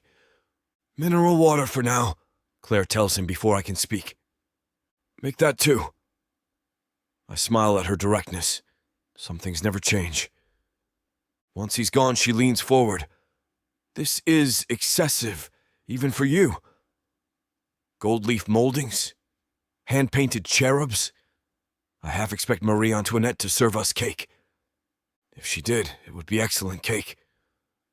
I can't help the grin spreading across my face. God, I've missed her sharp tongue. Alexander, she sighs, placing her portfolio on the table. Why are we really here? There are a dozen corporate cafeterias or casual bistros where we could discuss business, but none with 3 Michelin stars and absolute privacy. Privacy for what? To remind me how different our worlds are? She gestures around us. This place probably costs more for lunch than most people's monthly grocery budget. You didn't seem to mind luxury at the Riverside Terrace Gala. That was a professional obligation. This is... She trails off, gathering her purse. Maybe this was a mistake. I reach across the table, not touching her, but placing my hand palm up between us. Claire, stay, please. Her eyes flick from my hand to my face, searching for something. Give me one good reason. Because you didn't come all the way downtown just to tell me you're not interested. I hold her gaze. You're too efficient for that. An email would have sufficed. She settles back into her chair, crossing her arms. Fine. You have until the main course to convince me this collaboration isn't just an elaborate excuse to get me alone. Challenge accepted. I tap the portfolio she brought. May I? She slides it toward me. The preliminary security framework specs. Nothing proprietary yet, just the conceptual overview we've made public. I flip through the pages, admiring the elegant simplicity of her design. Claire always had a gift for seeing the patterns beneath the complexity, for finding the most intuitive solutions to seemingly impossible problems. This is impressive, I murmur, tracing a finger along her diagram, the way you've integrated behavioral analysis with traditional encryption protocols. It's still theoretical in parts, she admits, leaning forward despite herself. The processing demands are significant. Which is where Harrington Tech comes in. I pull out my own tablet. A 3D model of our neural processing architecture rotates slowly in the screen in front of us. Our latest quantum matrix design, not public yet, but with 30% faster processing and 65% less energy consumption than anything currently on the market. Claire's eyes narrow as she studies the quantum matrix design, her skepticism evident in the slight purse of her lips. She taps a manicured finger against the edge of my tablet. Impressive tech. But why would Harrington share this with Frost? We're direct competitors in 3 market segments. Her voice carries that analytical edge I remember from our college days, the one that made her the terror of our advanced programming seminars. I slide the tablet closer to her. Sometimes the biggest innovations come from unexpected collaborations. Your security framework needs processing power. We have processing power but could use a next-generation security protocol. And that's it. No hidden agenda. She leans back, crossing her arms. Because if this is some corporate espionage play or an attempt to gain access to our proprietary systems, it's not. I meet her gaze directly. The waiter approaches with our waters, and I wait until he retreats before continuing. Look at the numbers yourself. The integration possibilities could revolutionize secure cloud computing. That's a 9-figure market neither of us dominates yet. She takes a sip of water, leaving a perfect impression of her lips on the glass. What about intellectual property rights? Cross-licensing would be complex. We'd structure it as a joint venture, separate from both parent companies but with shared equity. I pull out another document from my briefcase, sliding it across to her. My legal team drafted preliminary terms. Equal ownership. Revenue split based on market performance metrics. Her eyebrows rise slightly as she scans the document. You've put serious thought into this. I don't waste time on proposals I don't believe in. Or lunches with women I'm not serious about, I think. But don't say. Claire flips through several pages, her expression growing more thoughtful with each turn. The patent structure is actually quite fair. She sounds surprised, which stings my pride more than I care to admit. Did you expect less? Honestly, yes. She sets the document down, leveling her gaze at me. Most collaboration offers I've received have been thinly veiled acquisition attempts or data mining operations. I snort. I'm not most people, Claire. No, you're not. Something flickers in her eyes. Recognition, maybe even respect. But this would require Mason's sign-off. He's protective of our technology. As he should be. Frost Tech has pioneered some incredible innovations under his leadership. The words taste slightly bitter, but I mean them. Business is business, and Mason Frost is damn good at his. Claire studies me for a long moment. You'd really be willing to work directly with Frost? After that bidding war over the Singapore contracts last year? Ancient history. I wave my hand dismissively, though that particular loss cost us 8 figures. The market's expanding. There's room for partnership alongside competition. She drums her fingers on the table, her mind visibly working through scenarios and contingencies. God, I've missed watching her think. The slight furrow between her brows that appears when she's processing complex variables. I'll need to consult with Mason, she finally says. He trusts my judgment, but this would be a significant strategic shift. Absolutely, I'd expect nothing less. I fight to keep my expression neutral, though internally I'm celebrating this small victory. In fact, I'd be happy to meet with both of you to discuss further. Her eyebrows shoot up. You'd sit down with Mason Frost? Over drinks, dinner, whatever works. I shrug as if suggesting a peace summit with my company's biggest rival is completely normal. Business evolves, Claire. Sometimes the smartest move is collaboration, not competition. She studies me for another long moment before a small smile tugs at her lips. All right, Alexander. You've convinced me there's potential here. She tucks the documents into her portfolio. I'll present this to Mason tomorrow. If he's interested, and that's a significant if we'll arrange that meeting. Perfect. I raise my water glass in a small toast. To potential partnerships. Claire hesitates before clinking her glass against mine. To exploring possibilities. Professional ones, she adds firmly. Of course, I hide my smile behind my glass. It's a start. Chapter 9. Claire. I arrive at Mason's office 15 minutes early, my portfolio tucked under my arm and my stomach in knots. The expansive corner suite has floor-to-ceiling windows that showcase Hartford's skyline, a less ostentatious power move than Alexander's choice of Versailles, but a power move nonetheless. Mason looks up from his computer when I enter. His dark hair slightly disheveled like he's been running his hands through it all morning.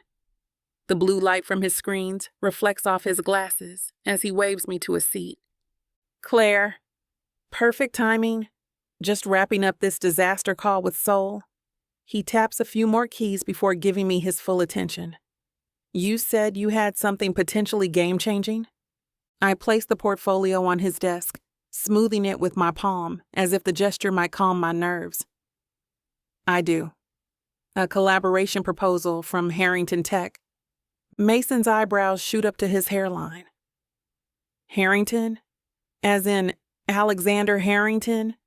Mr. I'll outbid you on every contract? He leans forward, suddenly intrigued. What kind of collaboration are we talking about? A joint venture to integrate our security framework with their new quantum matrix processing architecture. I flip open the portfolio, revealing the preliminary designs and legal framework. It's impressive, Mason. Their quantum processing capabilities could solve our implementation bottlenecks, and our security protocols would give them a competitive edge in secure cloud computing. Mason studies the documents, his expression morphing from skepticism to reluctant interest. These processing specs are legitimate, 30% faster than market leaders? Yes, and I've verified the benchmarks against industry standards. It's revolutionary. I hate how my voice betrays a hint of admiration for Alexander's work. Mason leans back in his chair, fingers steepled against his chin. And Harrington approached you directly with this? Not through channels? My palms suddenly feel damp. Here it comes. We had lunch to discuss it. Lunch. Mason's tone is neutral, but his eyes sharpen. With Alexander Harrington, your ex from Yukon. The air in the room feels thinner. I never really told either him or Alana the full details. Why would I? They're my bosses. You knew about that? Claire, he gives me a look that says he's not an idiot. When I hired you, I did my homework. I know you two had some kind of messy breakup senior year. That's why I find it interesting that he's suddenly pushing for collaboration. I straighten my spine, meeting his gaze directly. I considered that angle, but the proposal itself is solid, regardless of personal history. The joint venture structure protects our IP while opening new market segments. Mason taps the edge of his desk, a habit when he's processing complex variables. And you're comfortable working directly with him after whatever happened between you? The question hits a tender spot, but I've prepared for it. I'm a professional, Mason. What happened in college was unfortunate, but it doesn't impact my ability to evaluate a business opportunity. Unfortunate. He repeats the word, like he's tasting it for hidden meanings. That's a carefully neutral term. I adjust the hem of my blazer, buying seconds to compose my response. Alexander and I dated for 2 years. It ended badly because of misunderstandings and third-party interference, but that was almost half a decade ago. Mason studies me for a long moment.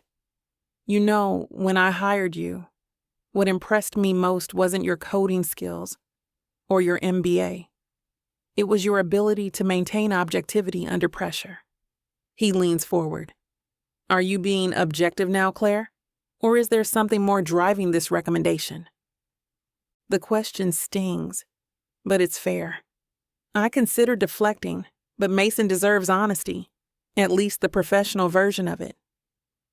I'm recommending this partnership because it makes business sense. Yes, there's history between Alexander and me. But I wouldn't risk Frostech's future over ancient personal drama. I meet his gaze steadily. I'm willing to set those things aside if it means benefiting our company. The market potential is too significant to ignore based on personal feelings. Mason picks up the legal framework document, scanning it with renewed interest. Equal ownership structure.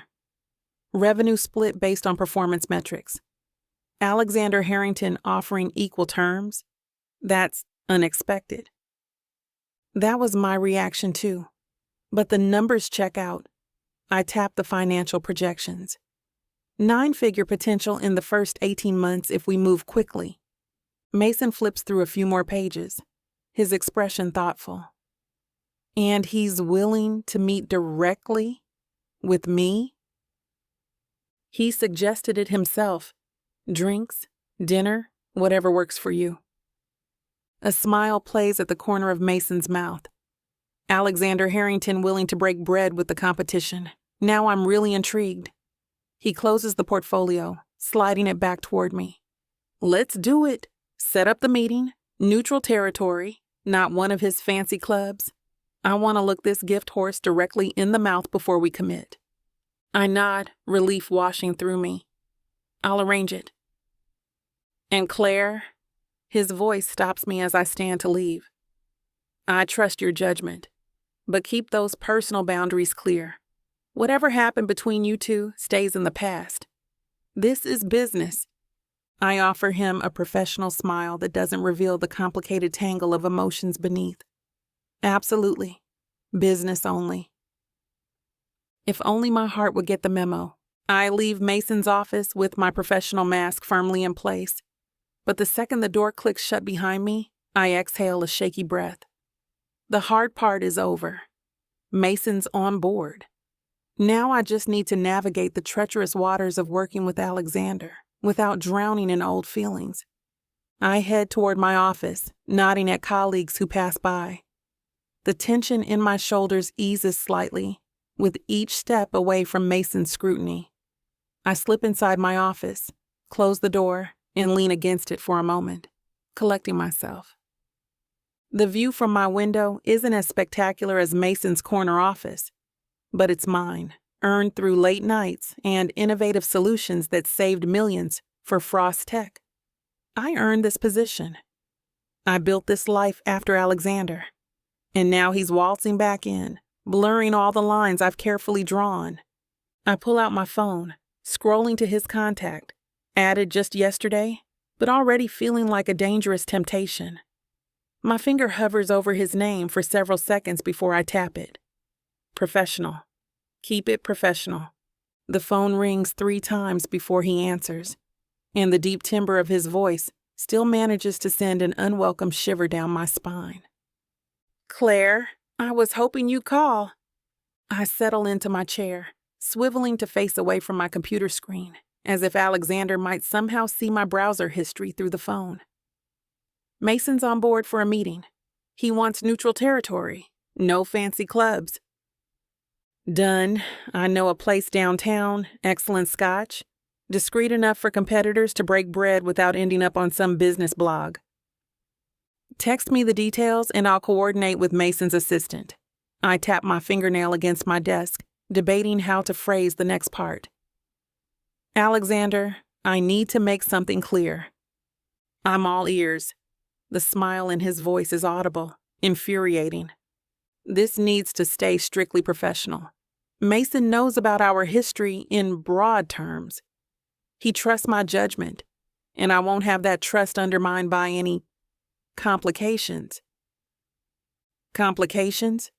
Alexander repeats, amusement coloring his tone.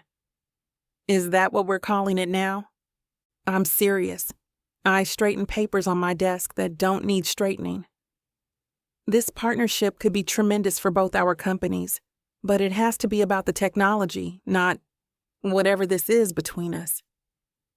I'm perfectly capable of separating business from pleasure, Claire. His voice drops half an octave. When necessary, I press my fingers to my temple, fighting a headache that's threatening to bloom. I need your word that you'll respect the boundaries I'm setting. No more surprise lunches, no personal conversations during meetings. No. Reminiscing. You have my word, he says, his tone suddenly more formal. I'll be the very model of corporate decorum, purely business. Something in his too easy capitulation raises my suspicions. I mean it, Alexander. So do I. All business. Mason won't suspect a thing. There's nothing to suspect, I counter, perhaps too quickly. Alexander chuckles, the sound rich and knowing. Of course not. Just two old acquaintances facilitating a mutually beneficial corporate alliance. Exactly. Though I should warn you, he adds, that dangerous playfulness creeping back into his voice. I can be quite persuasive in business negotiations. It's a talent. I roll my eyes, grateful he can't see me. Save your talents for convincing Mason this partnership isn't a Trojan horse. I'll bring the presentation deck and product demos. You bring that brilliant mind of yours. Between the two of us, Mason won't stand a chance. Between the two companies, I correct him. This isn't about us. Right, the companies. A pause then. But you have to admit, Claire, we always did work well together. The double meaning isn't lost on me. That was a long time ago. Some things improve with age. I press my lips together, refusing to engage with his flirtation. I'll email you once the meeting's confirmed. Keep the agenda focused on integration points and market strategy. All business, he agrees. But there's that hint of mischief in his tone that makes my stomach flip. Until the meeting, then. Until then, I echo, ending the call before he can say anything else that might chip away at my resolve. I set my phone down, staring at the dark screen. Despite his words, Alexander's tone promised something entirely different. The way he said all business sounded suspiciously like challenge accepted. I lean back in my chair, rubbing my temples. I know that tone. It's the same one he used before showing up at my dorm with concert tickets, after I told him I needed to study, or when he arranged that surprise weekend in Vermont after our finals in junior year. Alexander has always viewed boundaries as negotiable obstacles rather than firm lines. No matter what he promised, something tells me he'll use every moment of this collaboration to try to bridge the gap between us. Board meetings and corporate protocols be damned. Chapter 10. Alexander. I hang up with Claire, a smile playing at my lips as I set my phone on the desk. She puts up a good front with all that purely business talk, but I caught the tension in her voice, that subtle catch when I teased her about working well together. Some connections don't fade, no matter how many years and hard feelings stand between them. My office door swings open without a knock. Only one person in this building has the audacity for that. Jessica glides in like she owns the place, designer heels clicking against the hardwood, her blonde hair swept into a perfect chignon that screams, "I spent 2 hours on this, but want it to look effortless." Her eyes lock onto my phone before shifting to my face. "So it's true," she says, shutting the door behind her. "You're actually pursuing a partnership with Claire Bradley's company?" I lean back in my chair, fingers steepled. "Interesting. I don't recall copying you on any memos about my business development strategy. Everyone's talking about it." She perches on the edge of my desk, uninvited. "Your assistant mentioned a lunch meeting, and now I hear you discussing meeting arrangements on the phone." Her smile doesn't reach her eyes. "With Claire, of all people. Everyone should mind their own business." I stand, creating distance between us, including you, Jess. She flinches at my tone but recovers quickly. "I'm just concerned. As your friend, Mixing business with whatever unresolved feelings you have for her seems risky. She softens her voice. You worked so hard to build Harrington Tech's reputation, partnering with a direct competitor. A competitor with complementary technology and market presence. I cut her off. The synergies make perfect business sense. Mason Frost built something impressive, and Claire's security protocols solved problems we've been wrestling with for months. Jessica's eyes narrow. So this is about their technology, not about Claire. The partnership is about business. What Claire and I discuss outside of business hours isn't your concern. I move to the window, looking over the Hartford skyline. Though speaking of concerns, I hear congratulations are in order. Congratulations. Her voice lifts with confusion. I turn, fixing her with a hard stare. On our engagement. Apparently, we're getting married. Strange that you knew before I did. The color drains from her face. Her mouth opens, closes, opens again. Alex, Claire mentioned you've been spreading some interesting stories. I cross my arms. Stories about us dating. About how we're practically picking out China patterns. Jessica's perfectly manicured hand flutters to her throat. I never said we were engaged, Alex. That's ridiculous. But you did imply we were together. I step closer. You told Claire we were dating. That we were going to get married soon. Your words, apparently. I might have exaggerated our closeness. She stands, smoothing her skirt. But can you blame me? You've been distant, canceling our dinner plans, barely talking to me outside of work functions. Then suddenly you're having lunch with Claire Bradley after avoiding her for years. So you lied to sabotage whatever reconnection might happen between us. I shake my head. Some things never change, do they, Jess? Her eyes flash with hurt that quickly morphs to defensiveness. Don't act like I'm the villain here. You've been stringing me along for years, dinners, galas, family events. What was I supposed to think? That we're friends? That I value your input on business matters, but never once suggested anything more? I rake a hand through my hair. Christ, Jess. When have I ever given you reason to believe we were heading toward a relationship? You need someone who understands this world, Alex, who fits into your life. Her voice takes on a desperate edge. Claire left you once. She'll do it again. She doesn't belong in your world. Cut the nonsense, Jessica. I plant my hands on the desk, leaning forward. You've been manipulating situations between us since college. It ends now. Her eyes fill with tears, the kind that never seem to ruin her mascara. You're being cruel, after everything I've done for you, for this company. You've done well in the marketing department. That's your job, not managing my personal life. I straighten. From now on, stay out of my relationship with Claire. Whether it's business or personal, it's none of your concern.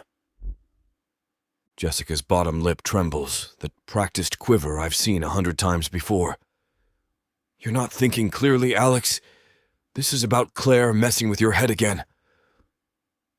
That's enough. I turn away, refusing to give her the satisfaction of my full attention. The skyline stretches before me, buildings reaching toward clouds that promise rain later. My decision to partner with Frost Tech is business, pure and simple. Nothing's pure or simple when it comes to Claire Bradley. Jessica's heels click closer. She destroyed you in college. Have you forgotten how you could barely function after she left? Would you have ended up where you are now if you'd stayed with her, running your family's company, positioned to take it to the next level? I turn, fixing her with a hard stare. That's your justification? I was looking out for you. She places a hand on my arm. I shake it off immediately. I still am. This partnership isn't just risky from a personal standpoint. It could undermine everything your father built. Don't bring my father into this. Someone has to. Her composure cracks slightly. You're making decisions with your balls instead of your brain, and that's rich coming from you. My voice cuts through the air like a blade. The woman who's been desperately trying to sleep her way into the Harrington family for years. Her face contorts with fury before she masters it, smoothing her features into practiced concern. When you calm down, you'll see I'm right. She adjusts her stance, switching tactics. I know you, Alex, better than anyone. Better than Claire ever could. I laugh a sharp, humorless sound.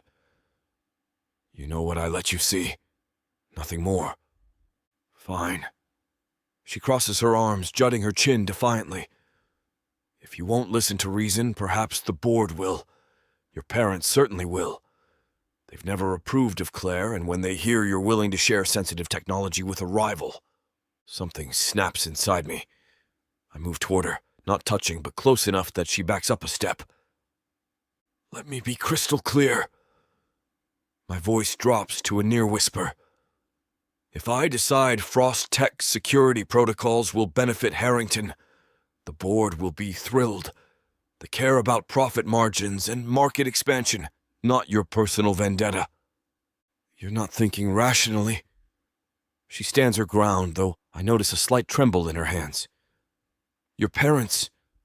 My parents trust my judgment. I've increased our valuation in Europe by 30% in 3 years. Nothing you say to them will change that.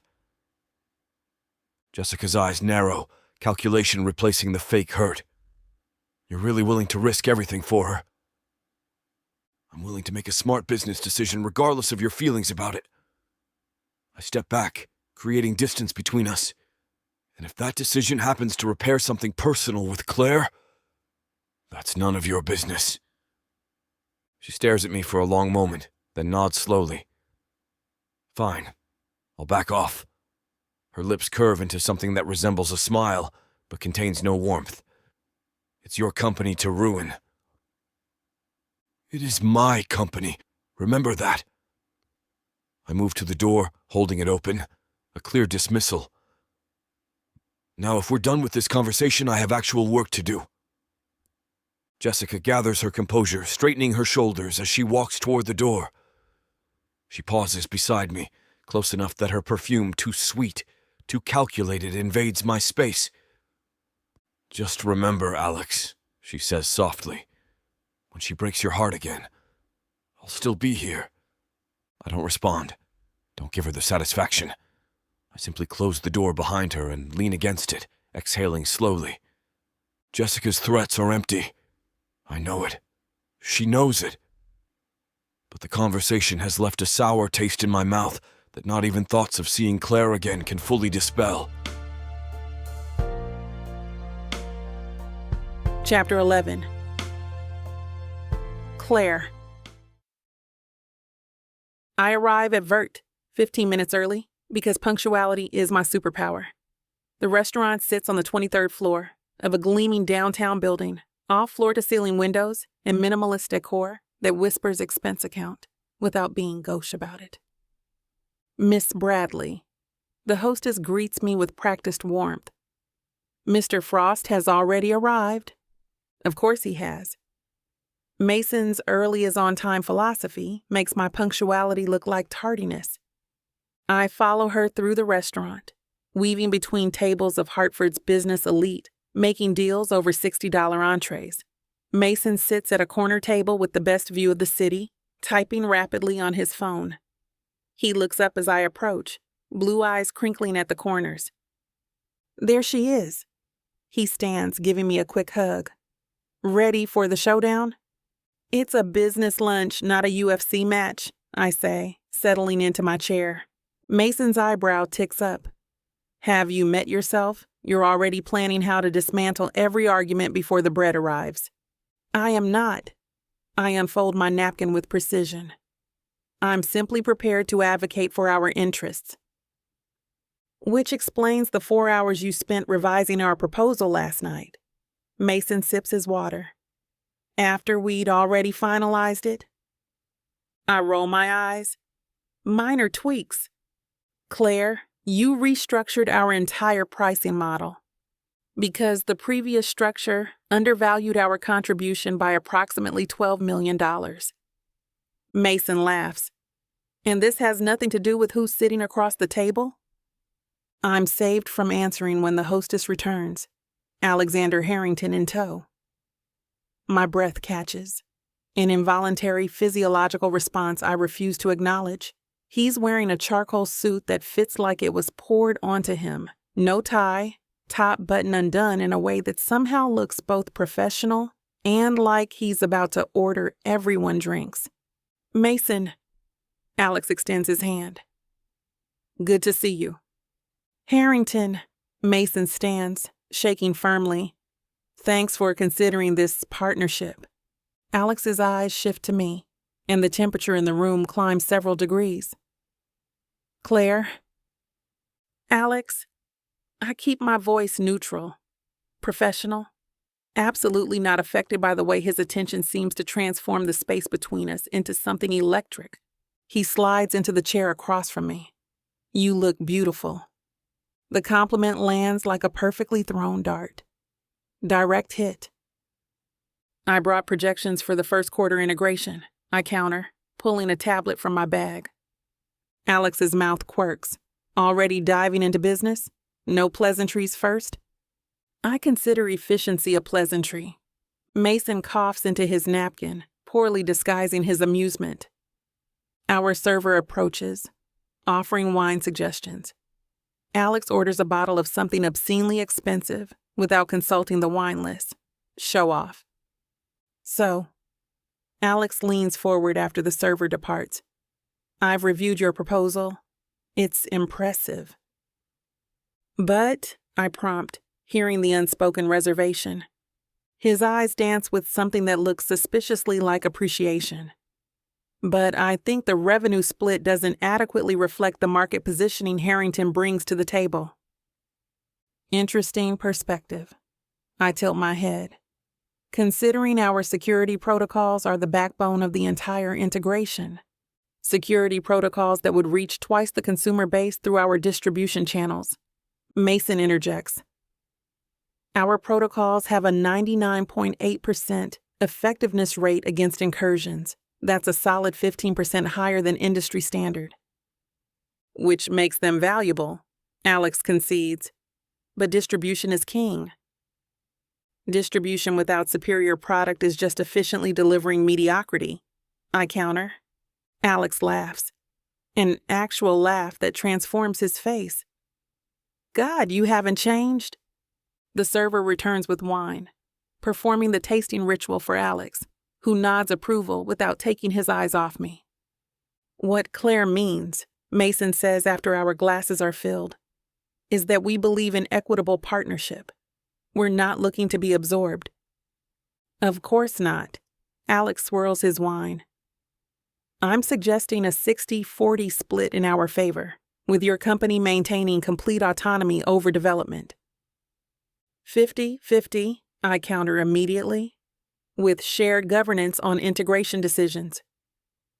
55-45, Alex responds, with quarterly reassessment based on performance metrics. Mason watches our exchange like a tennis match, sipping his wine with barely concealed enjoyment. 52-48, I offer, with the understanding that if our protocols outperform projections by more than 10%, the split shifts to 50 to 50 inches. Alex's eyes narrow, not with annoyance, but with something that looks disturbingly like admiration. You've thought this through. I think through everything. I take a deliberate sip of wine, maintaining eye contact. One of your many charms. The words come out low, intended just for me. Mason clears his throat. Perhaps we could discuss the integration timeline while we order. The server returns, taking our selections. Alex recommends the sea bass to me with a, "You always love seafood," that makes Mason's eyebrows shoot toward his hairline. The timeline is aggressive, Alex continues once we're alone again. 6 months to full integration? Too ambitious? I challenge. For most companies? Yes. His eyes lock with mine. For us, no. The us hangs between us, ambiguous in its reference, Our companies or something else entirely? Mason raises his glass. To potential partnerships, both business and personal. I shoot him a warning look, but Alex lifts his glass with a smile that doesn't quite reach his eyes. I'll drink to the business part. He sips his wine, never breaking eye contact with me. The personal is still under negotiation. Nothing to negotiate, I counter smoothly, cutting into my appetizer. Some contracts can't be renewed once they've been breached. Mason winces. And on that metaphor, shall we discuss implementation phases? For the next 30 minutes, we delve into technical specifics. I keep my focus laser sharp on the practicalities. Integration timelines, team structure, accountability metrics. Alex matches me point for point, displaying an irritating competence that reminds me why he's heading up Harrington now. I think 6 development sprints makes more sense than 4, I argue, sketching a timeline on my tablet. Less strain on resources, higher quality output. Alex leans forward, his proximity sending an unwelcome ripple of awareness through me. 4 is ambitious but achievable. Your team's reputation for efficiency is well deserved. Flattery won't compress physics, Alex. Code development requires time. Not flattery, facts. I've been tracking Frostech's advances. His fingers brush mine as he adjusts my tablet screen. Your team completed the Westmore project in half the projected time. The brief contact shouldn't affect me. It absolutely shouldn't. But my skin tingles where he touched me, and I withdraw my hand with deliberate casualness. Mason jumps in. What about a compromise? 5 sprints, with contingency built in for a 6th if needed? Alex considers, nodding slowly. With performance bonuses for early delivery, and quality benchmarks that must be met regardless of timeline, I add firmly. Done. Alex flashes that disarming smile. See, we still work well together. There it is again. That strategic ambiguity in his words. I resist the urge to clarify that our collaboration is strictly professional. Our entrees arrive, momentarily pausing the negotiations. I take the opportunity to regroup, mentally reinforcing the walls between past and present, between the college girl who fell for Alex Harrington and the woman I am now. This sea bass is excellent, Alex notes, watching me take my first bite. Do you remember that seafood place in Cambridge? The one with the terrible decor but amazing clam chowder? Atlantic Pearl, I say before I can stop myself. They closed 3 years ago. His expression softens. You kept track? My friend mentioned it. The lie comes easily. I'd found out when I'd walked past the boarded-up storefront during a conference, felt an unexpected pang of loss, and spent the evening scrolling through old photos I should have deleted years ago. Mason, sensing the shift in atmosphere, steers us back to business. About the governance structure, joint oversight committee? Absolutely, Alex agrees. Equal representation, with an independent tiebreaker if needed. I nod, impressed despite myself. That addresses my concerns about decision deadlock. I figured it would. Alex's expression is knowing. You've always valued autonomy with accountability. It unnerves me how he still speaks about me as if the last 5 years haven't happened, as if he still has the right to claim knowledge of who I am. People change, Alex. I keep my tone light, professional. Their priorities evolve. Some things remain constant. His eyes hold mine a beat too long. Mason clears his throat. The financial structure. We're settled on 52, 48 with the performance escalator. Yes, Alex confirms, finally breaking our eye contact. With quarterly reviews. Looks like we have an agreement. Mason extends his hand to Alex, who shakes it firmly. Pending legal review? I add quickly. Alex laughs. Always the careful one. I prefer thorough. I've always appreciated your thoroughness. His voice dips lower on the last word, infusing it with meaning that has nothing to do with business. I ignore the warmth spreading through me. It's just biology, a physical reaction to a once familiar stimulus. Nothing more. Mason checks his watch. I hate to cut this short, but I've got a call with Tokyo in 20 minutes. Of course. Alex signals for the check. I think we've covered the essentials. I'll have our legal team draft a preliminary agreement by end of week, I say, gathering my things. I look forward to your draft. Alex's mouth curves in that half smile that used to make my heart race. I know better than to get entangled with Alexander Harrington again. Will my heart know better? That's a question for another day. You know that feeling when a book pulls you in, wraps around you, and refuses to let go? When the tension is so thick, you swear you can feel it? Welcome to 30 sinfully addictive romance audiobooks that will ruin your sleep. Wow, I wasn't ready for this. One chapter in, and I'm already hooked. Oh, you thought this was just another audiobook collection. No, sweetheart. This is the Dirty 30. Forbidden love, dangerous desires, billionaires with secrets, bad boys who bite back. And every last word is dripped in temptation. I thought I could just listen to one chapter before bed. Now it's 2 a.m. and I need answers. Need. So what are you waiting for? Click the link. Start listening. Let the Dirty 30 ruin you in the best way possible. Escape your life with Miss Tyler. Chapter 12. Alexander. I loosen my tie as I review the Frostech partnership documents for the third time this morning. The cramped margins of my notes blur into each other after 4 straight hours of scrutinizing potential loopholes and optimizations. Worth it, though. Claire's proposed structure is elegant, precise without being restrictive. Every page carries echoes of her analytical mind, like reading her thoughts translated into legalese. My phone buzzes with another text from Jessica, the 5th today. Still on for dinner tonight? I made reservations at Luciano's. Your favorite? I dropped the phone screen down on my desk. I never said I'd go to dinner. Never even hinted at it. But that's Jessica existing in her own convenient reality where my silence equals consent. A knock interrupts my irritation. Marcia, my executive assistant, leans in. Your father's here. She gives me the wide-eyed look that means, brace yourself.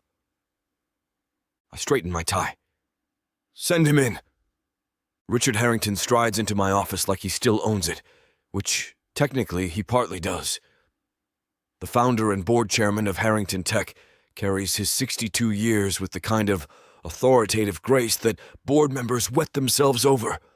His silver hair remains impeccably styled, his bespoke suit whispers old money, and his handshake, which he's already extending toward me, could crush fingers if he wanted. Son. The word is equal parts greeting and assessment. Dad. I stand, accepting both the handshake and the scrutiny. Didn't know you were in the building today. Board finance meeting. He settles into the chair across from my desk without waiting for an invitation. Finished early. Thought I'd check in on our crown prince. I ignore the jab. Coffee? Had 3 already?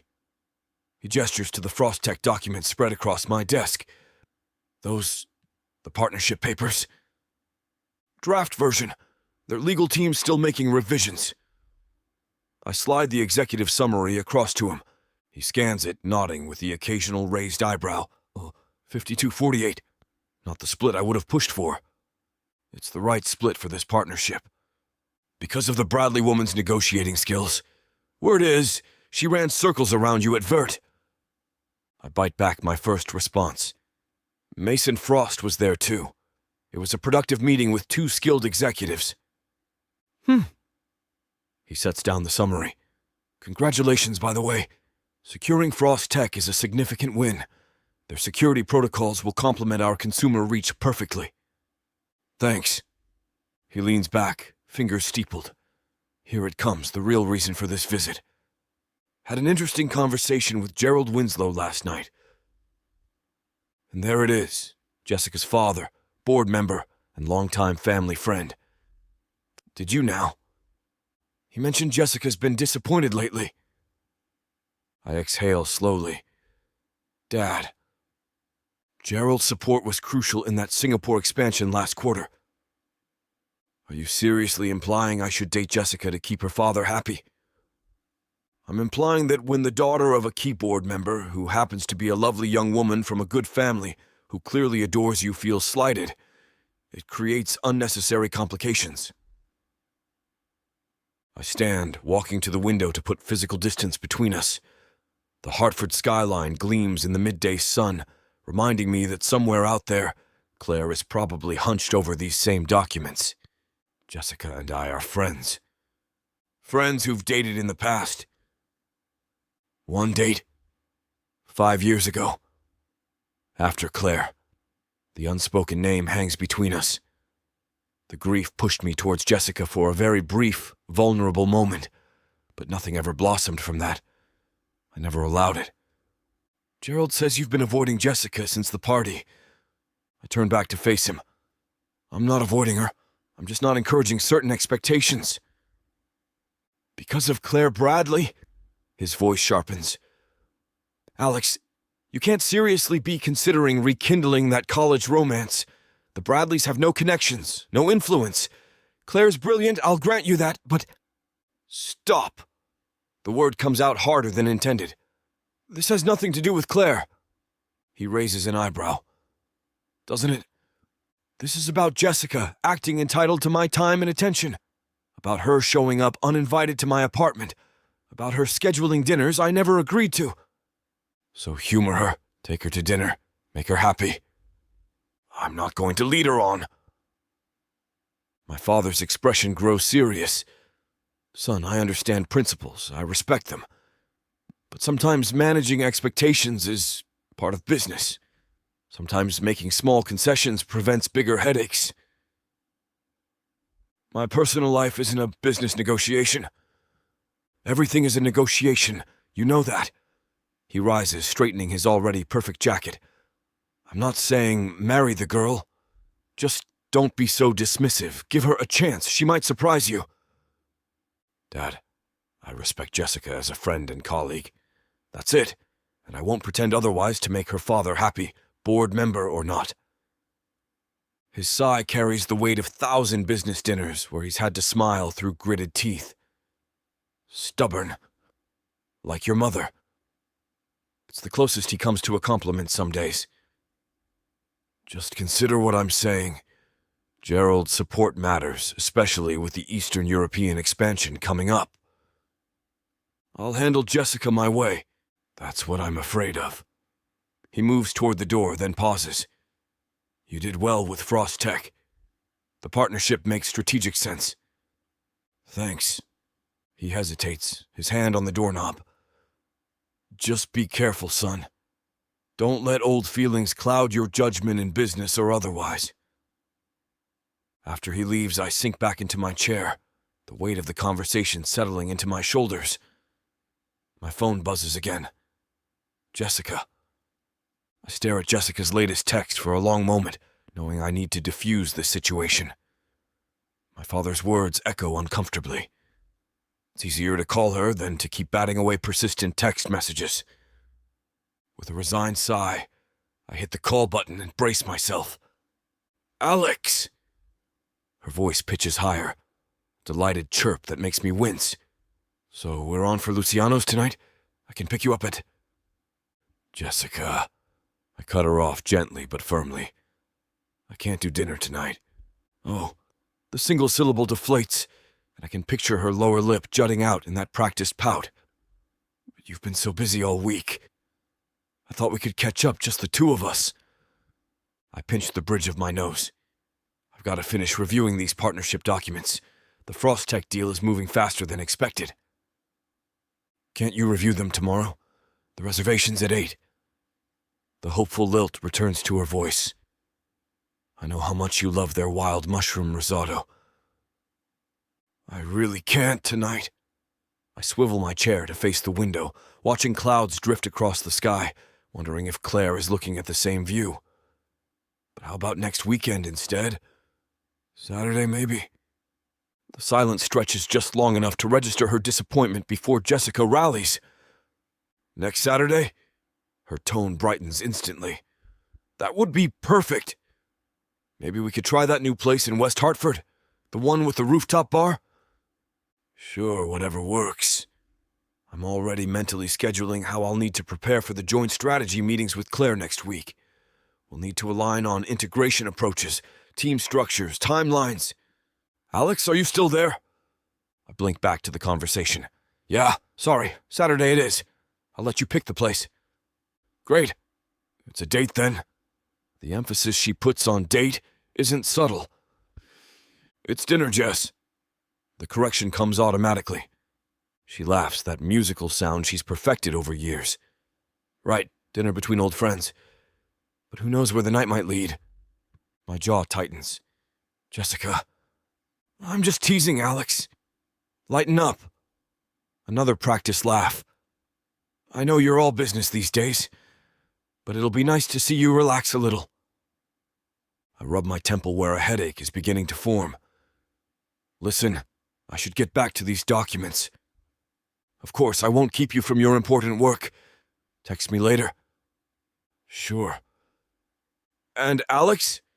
Her voice drops to that intimate tone she's been using more frequently lately. I'm really looking forward to Saturday. I end the call and toss my phone onto the desk, leaning back in my chair with a groan. That's a problem for future me. Right now, my mind is already racing ahead to next week, to Claire. The partnership means we'll be in the same meetings, working on the same projects, breathing the same air. After years of carefully constructed distance, suddenly we'll be thrown together regularly. My pulse quickens at the thought.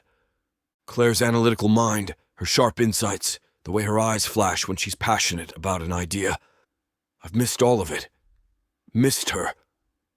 Even while reviewing her work on these documents, I can sense the familiar patterns of her thinking, elegant in their precision and foresight. Saturday with Jessica feels like an unwelcome obligation, but Tuesday's integration kickoff meeting with Claire feels like possibility. Dangerous territory, but I can't pretend I'm not looking forward to it. I pull the partnership documents back toward me, flipping to the section on joint development teams. Claire's handwritten notes mark the margins, her distinctive, decisive script that I'd recognize anywhere. My fingers trace the blue ink, remembering how she used to mark up my essays in college. Her critiques always challenging, always making me better. The Frostech partnership is the professionally smart move, but it's also bringing Claire back into my orbit. And despite everything that's happened, despite the years and the pain and the unspoken words between us, I'm not sure I have the strength or even the desire to keep my distance this time. Chapter 13. Claire. I stare at the open document on my laptop, but the words blur together as fatigue sets in. The clock on my screen shows 7:43 p.m. Another late night at the office.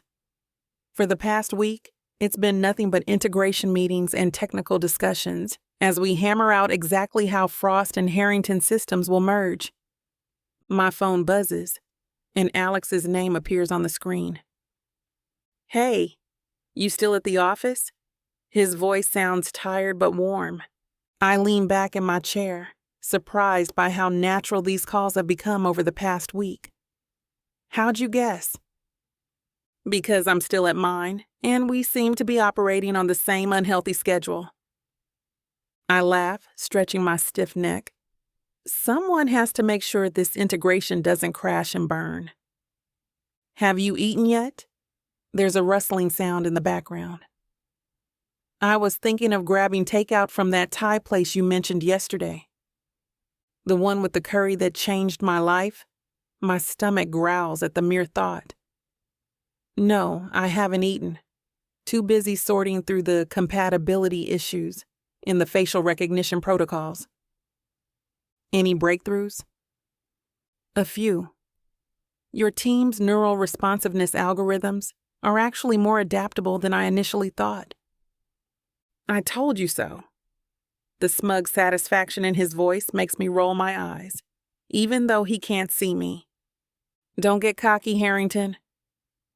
There are still about 100 integration points we need to figure out. All the more reason to fuel up properly. He pauses. What if I pick you up? I'll bring food. We can go over those integration points.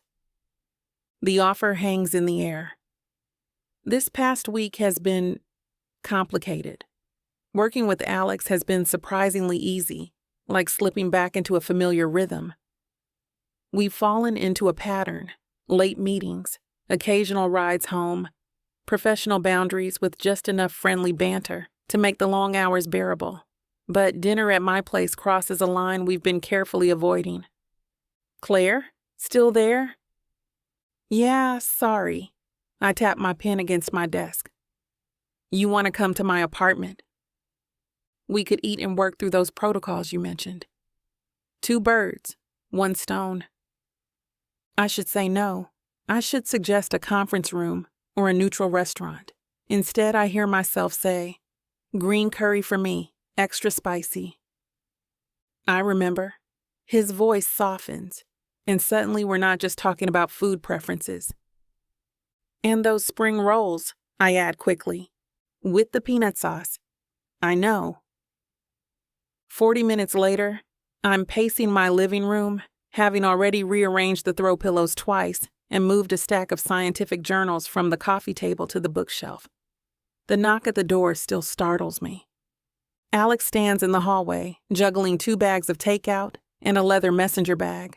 His tie is loosened, shirt sleeves rolled up to his elbows, revealing forearms that shouldn't be as distracting as they are. Delivery for Miss Bradley.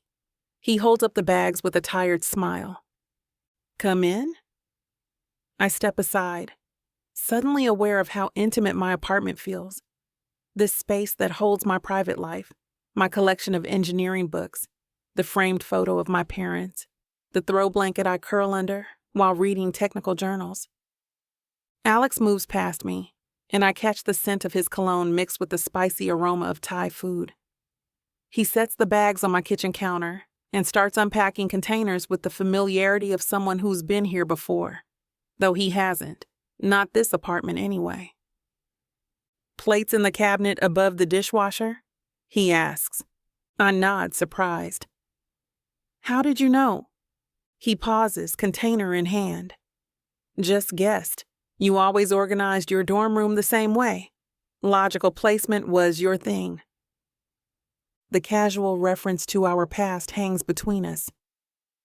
Some habits don't change. I move to the refrigerator. Water, wine, beer? Water's fine. We've still got work to do. I grab 2 glasses and fill them while he plates the food. We move around each other in my small kitchen with an unexpected ease, like we've done this 100 times before. So these facial recognition protocols, he says, setting the plates on my small dining table. What's the specific issue? Just like that, we slide into work mode. I pull out my laptop, and we eat while discussing the technical challenges of merging our systems. His curry sits untouched for minutes at a time as he sketches possible solutions on a napkin. My own food cools as I argue the merits of adapting Frost's security architecture rather than rebuilding it. But if we reconfigure the base layer, I start. We lose 6 months of development time, he counters, leaning forward. Not if we use the bridge protocol my team developed last quarter. His eyes light up with understanding. The one mentioned in the appendix of your security white paper? You read the appendix? I can't hide my surprise. I read everything you write, Claire. The simple honesty in his voice catches me off guard. Our eyes lock across the table, and suddenly we're not talking about protocols anymore. The professional bubble we've maintained all week threatens to collapse under the weight of our gaze. I shake my head. I return to my laptop screen, trying to focus on the code snippets we're comparing, but I'm acutely aware of Alex moving his chair closer to see my screen. His shoulder brushes against mine as he leans in, pointing at a line of code. This is where your authentication protocol could connect with our security layer. His voice is low, technical, professional, but I can't concentrate on authentication protocols when his proximity sends electric currents through my arm. The scent of his cologne fills my senses. I've spent a week maintaining professional distance, but here in my apartment, with takeout containers pushed aside and diagrams drawn on napkins, that distance feels paper thin. Claire, did you hear what I said about the encryption keys? I blink, realizing I've been staring at the same line of code for too long. Sorry, I was just thinking about the implementation timeline. Right. He smiles, not believing me for a second. The timeline. I clear my throat and scroll down to another section. If we reconfigure this part, we might save some processing time during handshakes. Alex nods, studying the screen, but I notice his gaze drift to my face. The intensity in his blue eyes makes my breath catch. For someone I've spent years trying to forget, it's alarming how quickly my body remembers his presence. We should probably call it a night, I say, trying to sound casual. It's getting late. Is it? He glances at his watch, eyebrows raising slightly. I didn't notice. Neither did I. Somehow 3 hours have passed in what felt like minutes. My apartment feels different with him in it. Smaller, warmer, charged with unspoken history. I stand up, gathering empty containers, needing movement to break the tension. I think we made good progress tonight. Alex follows me to the kitchen, leaning against the counter as I rinse dishes. We did. We work well together, Claire. Always have. The simple truth in his statement makes me pause, hands suspended in soapy water. We did work well together. In every way. That was never our problem. Here, let me help. He reaches for a dish towel, and our fingers brush. I pull back too quickly, water splashing onto my blouse. Damn it. Here. He reaches for a paper towel, steps closer. I wave him off. It's fine, just water. But he's already there, dabbing at the small wet patch just below my collarbone. His movement's slow and the air between us changes, thickens. You have a curl. His voice drops to something just above a whisper. His hand moves up, gently brushing a stray curl that's fallen across my cheek. It keeps distracting you. His fingers linger near my face, and I should step back. I should thank him for dinner and show him to the door. I should remember all the reasons we don't work. Instead, I stand perfectly still, heart hammering against my ribs as his palm cups my cheek. I've been wanting to do this all week, he murmurs. This is a bad idea, I whisper, but I'm already leaning into his touch. Probably. His thumb traces my bottom lip. Tell me to stop. I should. Every logical part of my brain is screaming to back away, to maintain the professional relationship we've carefully constructed. But logic dissolves when he's this close, when his eyes hold mine with such unmistakable want. Claire? His question hangs in the air between us. I answer by rising up on my toes, eliminating the space between us. His lips meet mine, tentative at first, a gentle pressure that asks rather than demands. It's achingly tender, a stark contrast to the confident businessman I've been working with all week. The kiss deepens as his hands slide into my hair, cradling my head. My fingers grip his shirt, pulling him closer, erasing any remaining distance. What started as gentle exploration quickly transforms into something hungry, urgent. Years of absence and unspoken feelings pour into each touch as his tongue brushes mine. He walks me backward until I'm pressed against the refrigerator, his body flush against mine. My hands roam across his shoulders, feeling the strength beneath his shirt. I gasp when his lips leave mine to trace a path down my neck. God, I've missed you. He breathes against my skin, and the raw honesty in his voice unravels something deep inside me. My fingers tangle in his hair as his hands grip my waist, lifting me slightly. The professional veneer we've maintained all week shatters completely as his mouth reclaims mine, more demanding now. This kiss holds nothing back. It's a confession, an apology, a question I'm not sure I can answer. Chapter 14. Alexander. My hands slide down Claire's sides, savoring the curves I've dreamed about for years. Her body presses against mine, soft yet strong, as familiar as my own heartbeat. When she moans into my mouth, it's like finding something I didn't know I'd lost. "Bedroom?" I whisper against her lips. She nods, eyes dark with desire, and takes my hand. I follow her down the short hallway, past framed engineering certificates and a bookshelf overflowing with technical manuals and novels. The glimpse into her life without me both fascinates and aches. Claire's bedroom is minimalist, a queen bed with a navy comforter, matching nightstands, a sleek dresser. The space is undeniably hers. Organized, elegant, with just enough personal touches to reveal the woman beneath the professional exterior. I don't have time to observe more before she's pulling me toward her again, fingers working at my tie. I capture her mouth, walking her backward until her legs hit the edge of the bed. Her fingers are deft, removing my tie with practiced ease that sends heat coursing through me. "I've thought about this," I murmur against her neck, trailing kisses down the column of her throat. "Dreamed about it. About you." Claire's hands pause on my shirt buttons. "Alex." I hate to put a stop to a good time, but it looks like we've hit this platform's limit for spiciness. This platform's got some rules we have to play by if we want to keep giving you these stories for free. And trust me, this scene isn't something you want to miss. While we can't get into all the details here, you can still dive into the full, uncut version at tylawalker.com. Miss Tyla has an entire collection of unabridged audiobooks and ebooks waiting for you. And the best part? You can treat yourself with 40% off when you use the code SAVE40. That's right.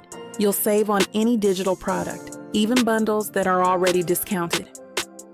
Miss Tyla would never let anyone feel the kind of disappointment you must be feeling right now. So why wait? Treat yourself with Miss Tyla. I collapse beside her, careful not to crush her with my weight. For several moments, the only sound in the room is our synchronized breathing gradually slowing to normal. Her hand finds mine in the space between us, fingers interlacing as naturally as breathing. Turning my head, I study her profile, the gentle curve of her nose, the fullness of her lips, the way her lashes fan against her cheeks. This woman, this brilliant, beautiful, strong woman. 5 years without her, and now I can't imagine another day. "What?" she asks, catching my stare. "Nothing." I lift our joined hands, pressing a kiss to her knuckles. "Just you." The contentment washing through me is unlike anything I've experienced since we parted. It's not just post-pleasure bliss, it's deeper, more profound. A sense of rightness settles in my chest, as if some cosmic alignment has finally occurred. I'm falling in love with her all over again. Or maybe I never stopped. Maybe these feelings just went dormant, hibernating through 5 long years, waiting for the right moment to bloom again. Chapter 15. Claire. I stare at the same line of code for the 5th time, my focus completely shot. My fingers hover over the keyboard, but instead of typing the solution I know is there, my mind drifts back to last night, to Alex's hands on my body, his mouth on my skin, The way he whispered my name like a prayer. My phone buzzes with another text. I shouldn't look. I really shouldn't. I look. Hope you slept well. Can't stop thinking about you. Heat floods my body as I read his message, remembering the intensity in his blue eyes when he moved above me. I set my phone down, then immediately pick it up again. This is the 8th text since we parted this morning. Each one more thoughtful than the last. No expectations, no pressure, just sweet reminders that last night meant something to him too. Earth to Claire, you with us? My head snaps up to find Rajiv watching me with raised eyebrows from across our shared workspace. I hadn't even noticed him approach. Sorry, what? The Jenkins build? You said you'd review the parameters before the team meeting?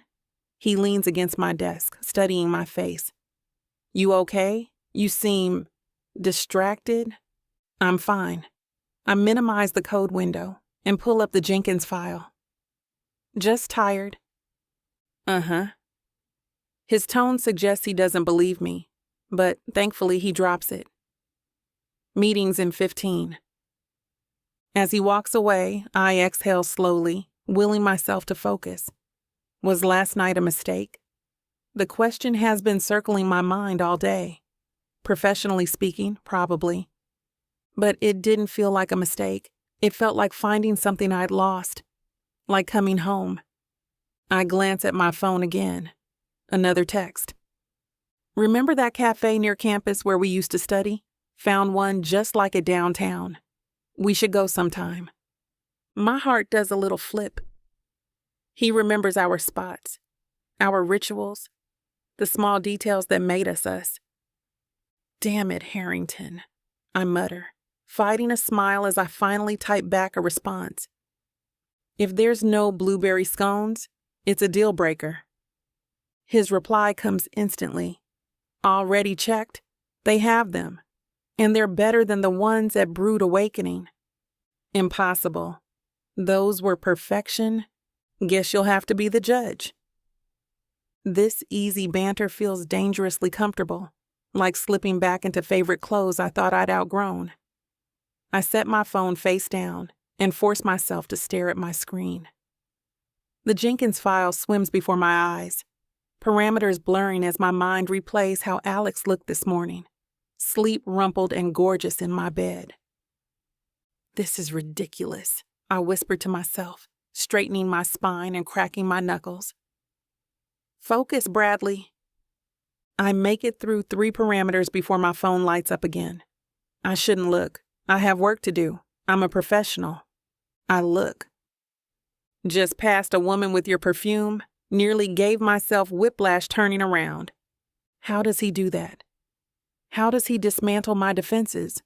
With a few simple words.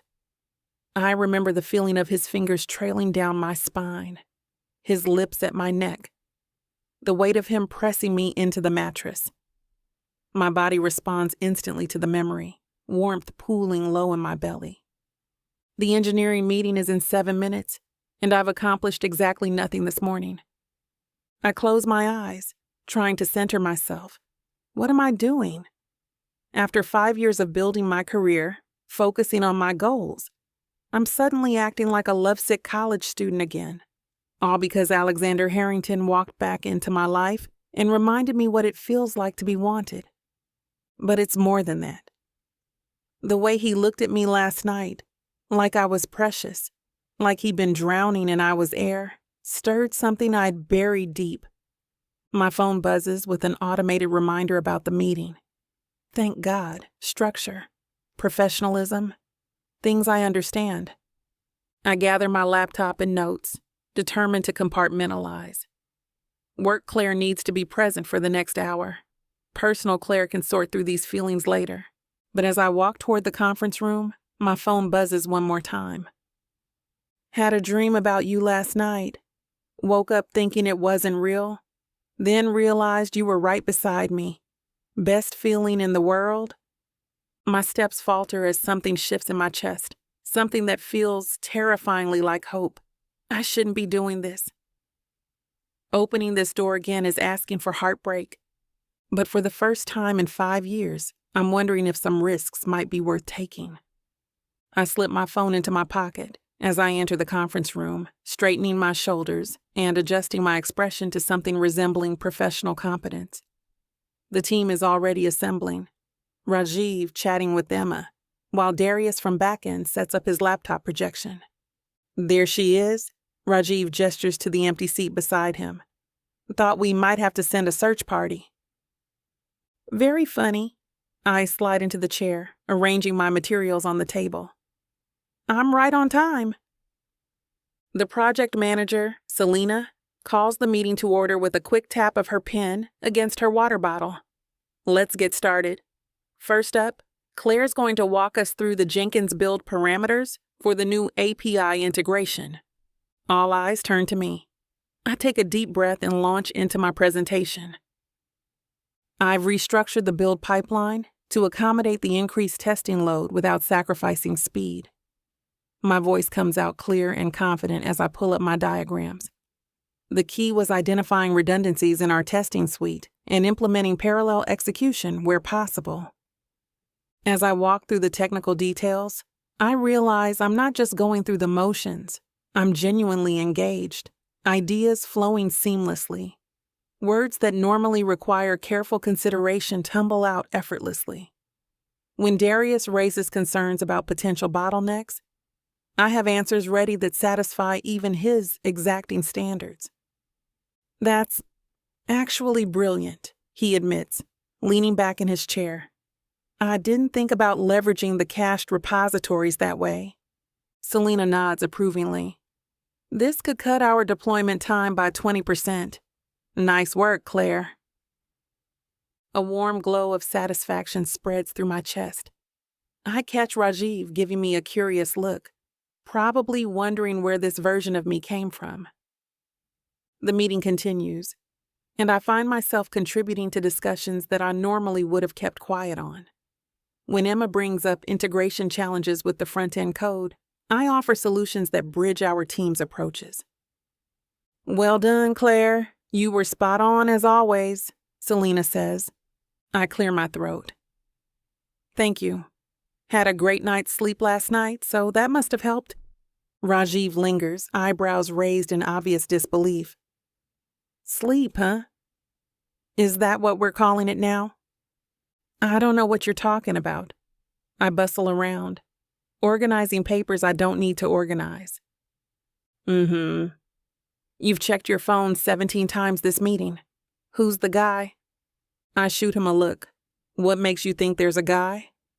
Please. I know the signs. You've got that sparkle. I do not have a sparkle.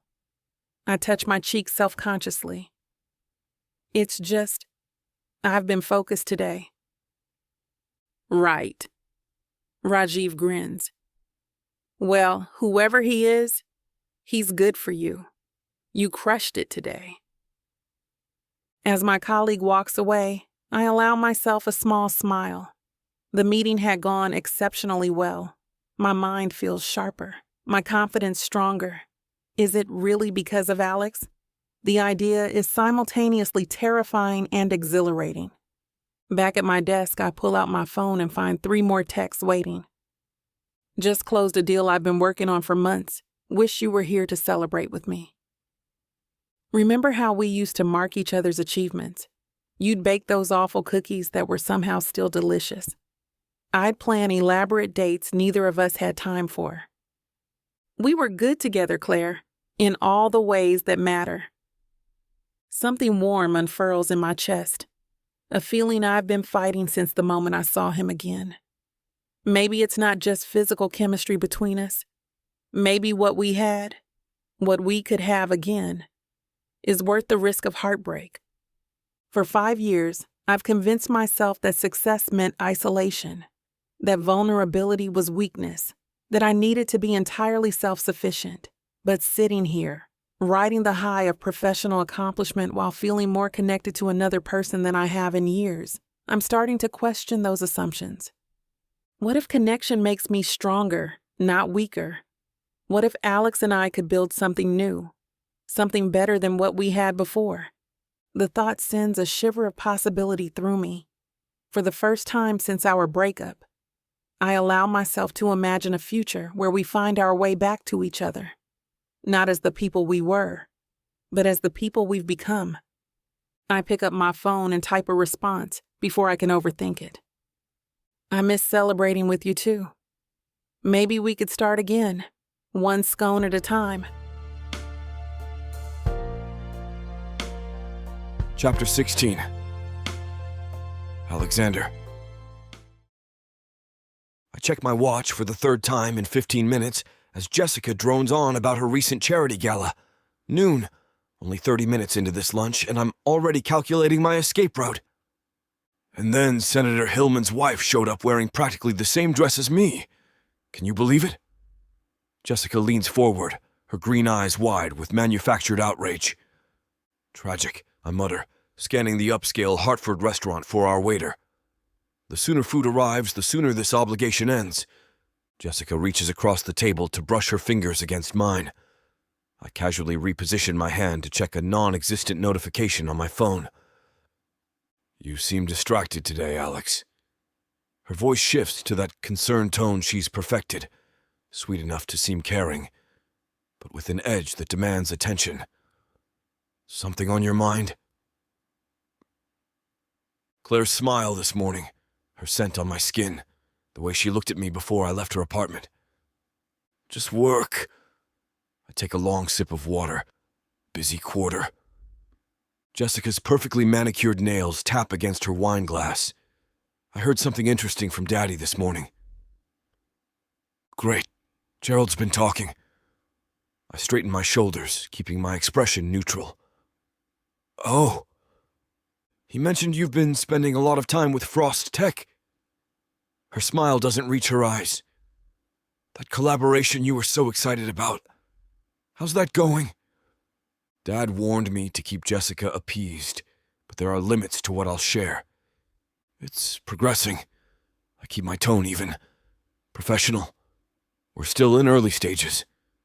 And you're handling it personally? The question sounds casual, but Jessica doesn't do casual. That's unusual, isn't it? For the CTO to be so hands-on with a relatively small partnership? Our waiter arrives with our meals. Steak for me. Some deconstructed salad for her. I've never been so grateful for mediocre timing. This looks excellent, I tell him, deliberately ignoring Jessica's question. She waits until he leaves before leaning in again. You didn't answer me, Alex. Because it's none of your business. The words come out sharper than intended. Jessica's expression flickers between shock and something darker before settling into a practiced pout. I'm just taking an interest in your work. We've always talked about Harrington business. No, Jess. Your father talks about Harrington business. You listen. I cut into my steak with more force than necessary. And then you try to use whatever information you gather as social currency. That's not fair. Her voice has that wounded quality that used to make me backpedal. Not anymore. Isn't it? I meet her gaze directly. Let's be honest, you don't care about the technical aspects of this collaboration. You're fishing for something else. Jessica takes a delicate sip of her wine, recalibrating. When she speaks again, her voice is honeyed. You know, I ran into Sarita Rodriguez at the Thompsons' dinner last week. She mentioned seeing you at a restaurant downtown recently. A pause. With a woman, she said you seemed quite intense. My jaw tightens. Claire and I had dinner at Maestro's last week to discuss some more details about our project. Sarita must have seen us. Hartford's a small city in some ways, Jessica continues when I don't respond, especially in our circles. Are you keeping tabs on me now? I set down my fork, appetite fading. Of course not. She laughs like I've said something absurd. Friends talk, that's all. Is there something you want to tell me about Claire Bradley? The way she says Claire's name like it's something distasteful makes my blood simmer. I think about Claire's brilliance in our meetings, her determination, her integrity, the way she challenges me, the way she feels in my arms. What I do, and who I spend time with outside of these obligatory lunches, is none of your business, Jessica. I maintain a low, controlled voice that won't carry to neighboring tables. We're not together. We haven't been for years. You need to accept that. Her perfect composure cracks, just slightly. Your father doesn't seem to think so. My father doesn't dictate my personal life. I lean back, suddenly tired of this game we've been playing since college. Look, I agreed to lunch because Gerald's been pressuring my dad. That's it. I've been clear about my boundaries. Is it her? Jessica's voice has lost its practiced sweetness. Claire, is that why you've been avoiding me? I consider denying it, offering platitudes to smooth things over like Dad would want. But I'm done pretending. I'm not avoiding you because of anyone else. I'm creating distance because you and I want different things. I meet her eyes directly. And because you've never respected the word no. Jessica's face flushes with anger. You can't seriously be interested in her. She doesn't understand our world, Alex. Our world. As if we share something Claire couldn't possibly comprehend. The irony is that Jessica's the one who never understood me. She always wanted to jut herself into my life, not caring about the repercussions of her actions. I think we're done here. I place my napkin beside my barely touched steak and reach for my wallet. You're leaving? Jessica's voice rises an octave. We haven't even had dessert. I have to get back to work. I drop several bills on the table, more than enough to cover both meals and a generous tip. Important meeting this afternoon. Jessica's fingers close around my wrist as I stand. Her grip is surprisingly strong, her nails digging into my skin. With her? I carefully extract my arm from her grasp. That's irrelevant. It's completely relevant. Jessica abandons her cool facade, her voice taking on an urgent edge. Alex, you're making a mistake. Claire Bradley isn't right for you. She never was. Even in college, she was always too ambitious, too focused on her own career. A woman like that could never be the right fit for you. You mean she has goals beyond being Mrs. Harrington? I can't keep the sarcasm from my voice. How inconvenient for you. That's not what I meant, and you know it. Jessica pushes her chair back and stands, bringing herself to my eye level. Several diners glance our way. I'm trying to protect you. From what exactly? A brilliant woman who challenges me? Who sees me as more than just a last name and a trust fund? Jessica's eyes narrow. She works for your competitor. Have you considered she might be using you? The suggestion is so absurd I almost laugh. You don't know the first thing about her. I know enough. Jessica steps closer, lowering her voice. I know my father is one of your company's most influential board members. I know he's been vocally supportive of your family for years. My stomach tightens. Here it comes. The real reason behind this lunch. And I know he would be extremely disappointed to learn the Harrington heir is romantically involved with a Frost Tech executive. Her smile is cold. Disappointed enough to reconsider his position on the board. The restaurant's ambient noise fades as blood rushes to my ears. Are you threatening me? I'm stating facts. Jessica shrugs delicately. Daddy takes conflicts of interest very seriously.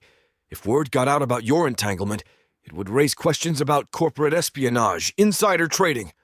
That's nonsense, and you know it. My voice drops to a dangerous whisper. Claire and I have been completely transparent with both companies. All proper protocols are being followed. Perception matters more than reality in the business world. You know that. Jessica reaches up to straighten my tie, an intimate gesture that makes my skin crawl. If Daddy leaves the board, others will follow. The company your grandfather built would face internal chaos right before your biggest product launch. I step back, breaking physical contact. So that's your play? Daddy pulls strings to punish me for not wanting you? This isn't about us. Jessica's eyes gleam with something between desperation and determination. It's about what's best for you, for your legacy. No, it's about control. I grab my jacket from the back of my chair. You tried to manipulate me in college and it worked, but you can't manipulate me now. Alex, be reasonable. I've been reasonable for years. I've endured these lunches, these chance encounters at events, your constant presence in my life because it made things easier with the board. The anger I've suppressed for so long finally boils over, but I'm done playing this game. Jessica's perfect composure falters. You don't mean that? I absolutely do. I step back, creating physical distance between us. Tell your father whatever you want. If he wants to damage a billion-dollar company because his daughter got rejected, that's on his conscience. You're making a mistake, she hisses, abandoning all pretense of civility. My only mistake was letting this charade go on for so long. I button my suit jacket, a physical gesture of closing off. Don't call me. Don't text, and don't show up at my office or my home. I turn away, disgust coursing through me, at Jessica's manipulations, at myself for tolerating them for so long, at the entire twisted situation. This isn't over, Alexander! Her voice carries through the restaurant as I stride toward the exit. You'll regret this. The restaurant door closes behind me with a satisfying finality. Outside, the air feels cleansing after the toxic atmosphere inside. I loosen my tie, drawing in a deep breath to center myself. My phone buzzes with an incoming call, Dad, probably alerted by Gerald already. I silence it, not ready for that conversation. Instead, I pull up Claire's contact and stare at her name on the screen. Jessica's threat hangs in the air. If Gerald Winslow walks away from Harrington Tech's board, it could trigger a cascade of departures right before our most important product launch. The company would survive, but the damage would be significant. But the alternative, walking away from Claire to appease Jessica's jealousy, is unthinkable. Chapter 17. Claire. The tablet interface glows around my fingertips as I adjust parameters on our integrated security framework. Code flows beneath my hands like digital rivers, each line representing weeks of collaboration between Frost and Harrington. I've been at it for hours, but the work energizes rather than depletes me. Testing neural responsiveness sequence, iteration 17, I announce to my empty office. My shoulders relax as the simulation runs. The beauty of combining Harrington's neural responsiveness with our adaptive security protocols is evident in the seamless way the system anticipates potential breaches before they occur. Alex's architecture is brilliant. The way his neural networks communicate with our security matrix creates something neither company could have built alone. Alex. Just thinking his name sends a flutter through me that has nothing to do with professional admiration. These past few weeks working together have been extraordinary. The late nights debugging code, the strategy sessions over takeout, the way his eyes light up when we solve a particularly tricky integration problem, the way his hands feel against the small of my back when no one's watching. The simulation completes with a soft chime, pulling me from my thoughts. Perfect response time. We're getting closer. I make a few notes before sending the results to our shared workspace. Alex will see them as soon as he logs in. My phone buzzes with a text from him. Just wrapped a lunch. Meeting still on for 3. I type back. Wouldn't miss it. Just ran Sim 17. You'll want to see these results. His response comes quickly. That good? Better than good. Revolutionary. Just like us. I smile at the screen like a lovesick teenager. We've been careful to keep our rekindled relationship quiet, professional boundaries and all that, but sometimes I wonder if everyone can see it written all over my face. A knock on my doorframe breaks my reverie. Marissa, from the UX team, leans against the doorway, coffee in hand. "How's the collaboration from hell going?" she asks with her characteristic bluntness. "It's actually going really well." I minimize the simulation results. "We're making incredible progress." She takes a sip of her coffee. "You've been spending a lot of time with Harrington Jr." Something in her tone makes me glance up. "The integration is complex. It requires hands-on attention from both sides." "Oh, I bet it's hands-on." Marissa raises an eyebrow. "Anyway, just wanted to check if you're coming to the team lunch. The whole department's talking about the Harrington news, and I figured you might have insider info." My fingers freeze over the keyboard. "What Harrington news?" Marissa's expression shifts from teasing to confused. "You haven't heard? It's all over tech blogs this morning. Alexander Harrington's engagement to Jessica Winslow." The room seems to tilt sideways. That can't be right. Supposedly it happened last night." She pulls out her phone, scrolling through something before turning the screen toward me. "See? Tech heir Alexander Harrington and socialite Jessica Winslow made their engagement official at the Hartford Symphony Gala." I stare at the photo. Alex in a tailored tuxedo, Jessica in a stunning gown, champagne flutes raised as they smile for the camera. The article is dated this morning. "There must be some mistake," I say, but my voice sounds distant to my own ears. "I thought you might know something. Working so closely with him." Marissa studies my face. "You okay, Claire? You look like you've seen a ghost." I force my features into what I hope resembles professional composure. "I'm fine. Just surprised. He didn't mention anything about his personal life during our meetings." "Well, why would he?" Marissa shrugs. "Not exactly relevant to neural network integration, right? Not relevant to neural networks. Very relevant to the nights we've spent together, the promises we've made." "Right." I swallow hard. I should get back to work. Deadline approaching and all that. So, no team lunch. "Rain check?" I manage, already turning back to my screen. After Marissa leaves, I sit motionless, staring at the code without seeing it. The simulation results that excited me moments ago now seem meaningless. The text exchange with Alex glows on my phone, mocking me, just like us.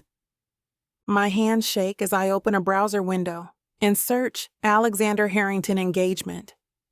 Multiple articles appear, all variations on the same theme.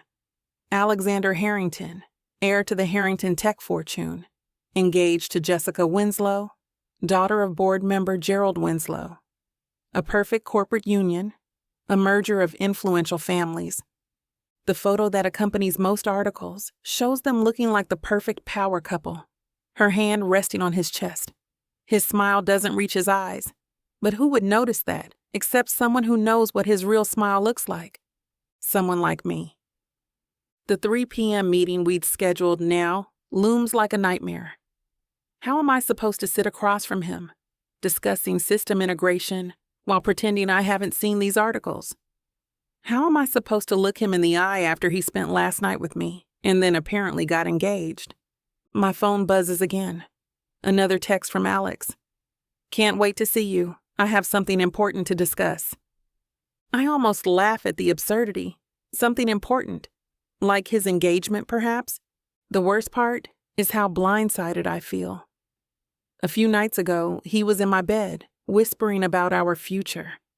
This morning, he's engaged to Jessica Winslow, the same Jessica who orchestrated our breakup in college. History, repeating itself in the cruelest way possible. I stare at the text message on my phone until the words blur together. After everything we shared these past weeks, the private moments, the whispered promises, this is how it ends?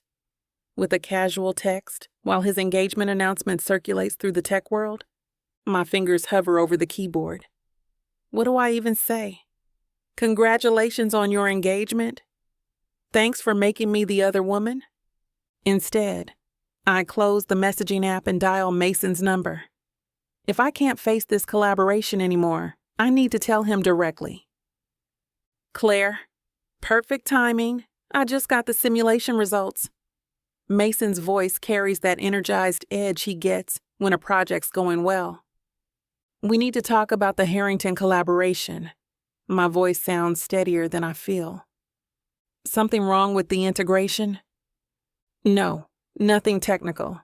I swivel my chair away from my computer, unable to look at our shared workspace any longer. I'm not sure I can continue heading this project. A beat of silence. Because of the Harrington news? The direct question catches me off guard. Is it that obvious? Has everyone at Frost Tech been watching me pine after Alexander Harrington? Waiting for me to fall apart when reality hit? I'm just wondering if someone else might be better positioned to lead the integration phase. I say, dodging his question. Claire, Mason's tone drops, becoming the voice he uses in serious conversations rather than business discussions. Talk to me? Is this about Alexander's engagement? My throat tightens. I'd rather not discuss my personal feelings about a business partner. Under normal circumstances, I'd respect that, Mason says. But you're my top developer.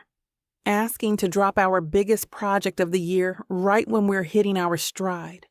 And it happens to coincide with Alexander Harrington's engagement announcement. I press my fingers against my closed eyelids. It's complicated. It always is with the Harringtons. The sound of a door closing comes through the line, Mason securing privacy for our conversation. Look, I don't need the details, but I need to know if this is temporary shock or if you genuinely can't work with him moving forward. The kindness in his voice nearly breaks my composure. I just found out a few minutes ago from a coworker who showed me a tech blog.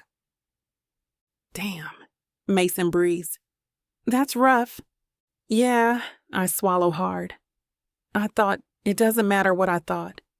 It matters to me if it affects your ability to do your job, Mason says. And more importantly, it matters because you're not just my employee, Claire. You're my friend. The gentle reminder of our friendship, built over years of late-night coding sessions and product launches, loosened something in my chest. We were together, I admit quietly. These past few weeks while working on the integration, and before that in college, there's history. History that apparently meant nothing when Jessica Winslow came calling. Jessica Winslow? Mason's voice sharpens with recognition. Gerald Winslow's daughter? The very one. She's the reason we broke up in college, too. I laugh, but it comes out hollow. Apparently, I'm a slow learner. You're brilliant, Mason corrects. And Alexander's an idiot if he's choosing corporate politics over you. His immediate defense warms me, even as the situation remains unchanged. What am I supposed to do? We have the integration meeting in 2 hours. Cancel it, Mason says without hesitation. The deadline? Can wait 24 hours. The sound of fingers tapping on a keyboard comes through the line. I'll email Alexander directly and reschedule for tomorrow morning. Say something came up with another project that requires your immediate attention. Relief washes through me. Thank you. It buys you time, not a solution, Mason warns. By tomorrow, you need to decide if you're staying on this project or not. And Claire? Yes? If you decide to step away, I'll support that decision. But if you stay, you can't let this affect the quality of the integration. Too much rides on this partnership. The weight of responsibility settles back on my shoulders. Mason's right. This project is bigger than my broken heart. The neural responsiveness framework we're building will revolutionize digital security for thousands of companies. I understand, I say. I just need today to process. Take the rest of the afternoon. Clear your head. The Harrington situation will still be there tomorrow, but maybe you'll have a clearer perspective on how to handle it. After we hang up, I gather my things, ignoring the pitying glances from coworkers who've undoubtedly seen the news. The engagement of Alexander Harrington isn't just gossip. It's business news in our industry. Everyone will be talking about it. Everyone except me. I've said enough about Alexander Harrington to last a lifetime. This is it, baby. This is what you can get me that'll make me happy. You know I'll get you whatever you want. All you need to do is ask me and I'll give it to you. This ain't just it. This is everything I could ever want. Now I'm curious. What does a strong, sassy woman like yourself want so badly? Baby, you know what I want? Can't wait to hear. The Big Baddie Bundle from Tyler Walker. It has everything I need. 20 ebooks with over 1 million words of sassy romance and spice that'll keep you on your toes. 10 audiobooks containing over 60 hours of that seductive voice telling me naughty things all night long. You don't need an audiobook for that, baby. Right here. You may be fine and all, but no one tells it like the way Miss Tyler does. And I need her in my life. The Big Baddie Bundle is everything you need. You can get it for 80% off. Go to tylerwalker.com to browse the bundles that earn you the best deals. It's time you treat yourself. Because you deserve it. Escape your life with Miss Tyler.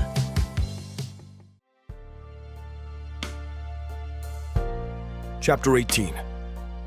Alexander. The notification dings on my computer and Mason Frost's email appears at the top of my inbox. Subject line: Integration meeting postponed. My stomach drops before I even open it. The timing isn't coincidental. Nothing about this day has been coincidental. I click the message and scan through Mason's professionally worded excuse. Something about Claire being pulled into an emergency on another project. The words swim before my eyes as I read between the lines.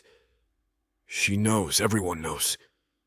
The manufactured engagement announcement that Jessica orchestrated has done exactly what I feared it would. I pick up my phone, scrolling past the dozens of congratulatory messages from business associates and industry contacts to find Claire's thread. Our last exchange stares back at me, her excitement about the simulation results, my stupid, hopeful response, just like us. My thumbs hover over the screen. What can I possibly say that won't sound hollow now? That the photo circulating of Jessica and me at the gala was staged? That I let her father Gerald believe we were rekindling our relationship to keep him from pulling his considerable investment from Harrington Tech? That I thought I could control the narrative before it spiraled into an engagement? I type out the most direct message I can manage. Claire, I need to speak with you. It's not what it looks like. Please call me. The message shows delivered. Then nothing. No indication she's typing. No immediate response. Just digital silence that feels deafening. I set my phone down and run my hands through my hair, loosening my tie that suddenly feels like it's choking me. The corner office that usually makes me feel in control now seems like a glass prison, with every passing employee potentially aware of exactly how badly I've screwed up. Knock, knock! Jessica's voice sings from the doorway, the diamonds on her right hand catching the light as she taps the frame. She's not wearing an engagement ring because there isn't one, but that detail seems to have escaped the press. Have you seen the coverage? Business Tech picked up the story. We're trending. The casual delight in her voice makes something snap inside me. What the hell did you do? Her practiced smile doesn't falter. I didn't do anything you didn't agree to. We attended the gala as a couple, as planned. People drew their own conclusions. People didn't draw conclusions. You planted the story. I turned my laptop screen toward her, displaying one of the articles. This quotes you directly confirming our engagement. Jessica steps into my office, closing the door behind her. Your father called me this morning, thrilled about the news. And my dad has already messaged the board members expressing his renewed confidence in Harrington leadership. Her voice drops to a conspiratorial whisper. This is working exactly as we discussed, Alex. the company stability we need during this critical quarter. We discussed appearing as a couple temporarily to keep your father happy, not announcing an engagement. My phone remained stubbornly silent, no response from Claire. Details. Jessica waves her hand dismissively. The point is, it's working. Daddy was talking about pulling his investment last week. Now he's talking about increasing his stake. My jaw clenches. You know I'm seeing someone. For the first time, her smile falters slightly. Alex, be serious. She works for the competition. You think your father would ever approve? I don't need his approval. No, you just need his company. Jessica's tone sharpens. The company that's currently facing its biggest crisis in a decade, that needs my father's continued investment to stay afloat until the neural response framework launches. She's hitting all the pressure points with surgical precision. The company's financial troubles, my father's declining health, the responsibility to our employees, the same arguments that made me agree to this charade in the first place. I glance at my phone again. Still nothing from Claire. Fix this, I say, my voice low and dangerous. Put out a statement clarifying that we're not engaged. Jessica's expression hardens. Do that, and my dad pulls his investment tomorrow morning. Your father's company, your legacy, implodes before the quarter ends. It's my relationship on the line. It's 5,000 jobs on the line, she counters, including your precious Claire's. Leave Claire alone. The ice in my voice could freeze hell over. Jessica's eyes widen. Excuse me? You heard me. I push away from my desk, standing to my full height. You've already done enough damage with your little games. Her lips part in feigned innocence. I'm only thinking of what's best for you. Like you did in college? The memory flashes between us, unspoken but impossible to ignore. Jessica's face tightens. Ancient history. It destroyed us. And now you're trying the same manipulative nonsense. I step closer, voice dropping to a dangerous octave. So I'll say it one more time. Leave Claire alone. Watch how you talk to me, Alex. Jessica's voice takes on that familiar sharp edge that means business. She crosses her arms, diamonds glittering like warning signals. I'm not some employee you can order around. My father could ruin this company with one phone call. Is that a threat? It's a reality check. She steps forward, perfectly manicured finger jabbing toward my chest. 5 minutes on the phone with Daddy, and your investors will scatter like cockroaches. Everything your father built, poof. She snaps her fingers. So I suggest you play nice. Our arrangement benefits everyone. Everyone except the woman I actually give a damn about. Her nostrils flare slightly, the tell she's always had when truly angry. You don't think I've noticed how you look at her? Little Miss Frost Tech batting her eyelashes at you? Do you really believe that's coincidence? Mason Frost didn't send her to those meetings by accident. Not everything is a chess game, Jessica. Some people have actual feelings. Feelings don't keep companies afloat. She smooths her skirt with practiced calm. Your father understood that. It's why he always hoped we'd end up together. 2 families, 2 legacies united. Get out of my office. I point to the door, hand steady despite the rage coursing through me. But fix this mess with the press first. Today. Or I will. And say what exactly? She smirks. That you were just pretending to date me to secure my father's investment. That'll look great in the business section. I don't care how it looks. Clear up the engagement rumors or I'll do it myself, and I won't mince words about who started them. Her smirk transforms into a scowl. You're making a mistake. Wouldn't be the first time. Won't be the last. But it'll be my mistake to make. Jessica's high heels click emphatically against the floor as she stalks toward the door. She pauses, hand on the handle. This isn't over, Alex. Yes, it is. The door slams behind her. the glass wall of my office vibrating with the force of it. I exhale slowly, shoulders dropping as the tension bleeds out of my body. My phone screen remains dark, no response from Claire. I drop back into my chair, pinching the bridge of my nose. I know what I need to do now. This entire farce with Jessica was meant to be simple. Appear at a few functions together, appease her father Gerald long enough for our company to weather the financial storm. A business arrangement with clearly defined parameters. I never anticipated Jessica would go rogue and announce an engagement, though maybe I should have. She's always been possessive, always pushing boundaries when it comes to us. But there are no us. There's only Claire. There's only ever been Claire, even during all those years we were apart. I grab my keys from the desk drawer. Explanations through text won't cut it. Some things need to be said face to face, and this apology has been years in the making. Chapter 19. Claire. I slump deeper into my couch, the greasy paper bag from Joe's Burger Shack sitting empty beside me, a testament to my emotional eating habits. The television drones on with some reality show I'm not actually watching, anything to drown out my own thoughts. My phone buzzes again. 5th text from Maya in the last hour. I glance at the preview. Girl, you can't just ignore me after sending that screenshot. Call me.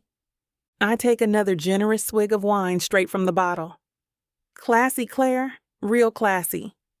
The cheap Merlot burns slightly as it goes down, but I welcome the sensation. Something to feel besides the hollowness spreading through my chest. The business tech article sits open on my laptop, the headline still glaring at me like a neon sign. Tech royalty engagement, Harrington heir to wed childhood sweetheart. There's a perfect photo of them. Jessica in that stunning silver dress, her hand possessively placed on Alexander's arm as they smile for the cameras. They look like they belong on a wedding cake topper. What a joke, I muttered to the empty apartment, raising my wine bottle in a mock toast to my own stupidity. Here's to Claire Bradley, perpetual fool. I scroll down to the quote that keeps replaying in my head. We couldn't be happier, Jessica Winslow confirmed exclusively to Business Tech. Alexander and I have known each other forever, and sometimes the perfect person has been right in front of you all along. The perfect person. Right. I slam the laptop closed and reach for the remote, turning up the volume until the inane chatter drowns out the sound of my own embarrassment. All those lingering glances, the private moments, the electricity when we touched. Was it all just some game to him? Some twisted way to sabotage Frostech's project from the inside? Of course it was. I answer my own question, sliding down further until I'm practically horizontal on the couch. Who leaves a fancy gala with their fiancé, then texts another woman about simulation results and old feelings? A man playing both sides, that's who. I grab my phone again, thumbing through our recent messages. His last text stares back at me. Claire, I need to speak with you. It's not what it looks like. Please call me. Not what it looks like, I mimic his words with a snort. What, you accidentally got engaged? Tripped and fell into a diamond ring?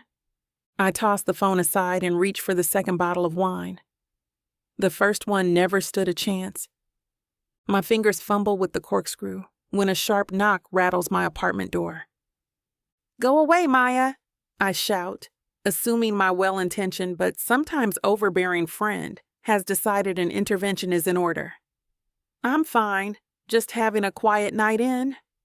Another knock, more insistent this time. With a groan, I haul myself off the couch, not bothering to straighten my oversized Yukon sweater or check my reflection. Maya's seen me at my worst before. I yank the door open, ready with a speech about respecting boundaries, only to freeze mid-breath. Alexander Harrington stands in my hallway, looking frustratingly perfect in dark jeans and a navy button-down with the sleeves rolled up.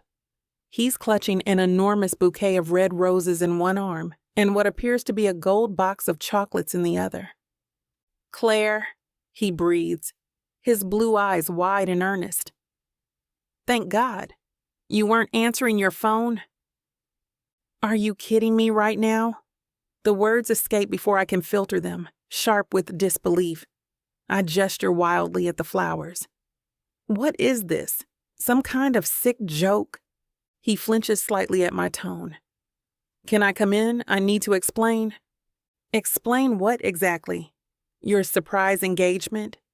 I cross my arms over my chest, painfully aware of my wine-stained sweater and messy hair. "Congratulations, by the way. The press release was a really nice touch. Very classy." "It's not real," he says quickly, shifting the bouquet. "Jessica fabricated the whole thing. I never proposed to her. We're not engaged." I laugh, the sound harsh and hollow. "Right. And I'm sure you just happened to be her date at that gala by complete coincidence." "Claire, please."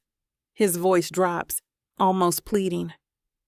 5 minutes. That's all I'm asking." "Why should I give you even 5 seconds?" I grip the door handle tighter, knuckles straining. "You've been playing me this entire time, haven't you? Was any of it real, Alexander? Or was I just convenient entertainment while you planned your future with Jessica?" The hurt that flashes across his face almost seems genuine. Almost. "Everything between us was real," he says quietly. "It still is. Jessica and her father are major investors in Harrington Tech. I've been trying to keep them happy during a financial crisis, but she took it too far with this engagement story." "Oh, poor you." My voice drips with sarcasm as hot tears threaten to spill. Trapped in a fake engagement to a beautiful heiress while stringing along the competition. My heart bleeds. "That's not fair," he protests. "What's not fair is making me believe we had a second chance." A tear escapes despite my best efforts, and I angrily swipe it away. "What's not fair is texting me like nothing happened after you've been paraded around as Jessica's fiancé."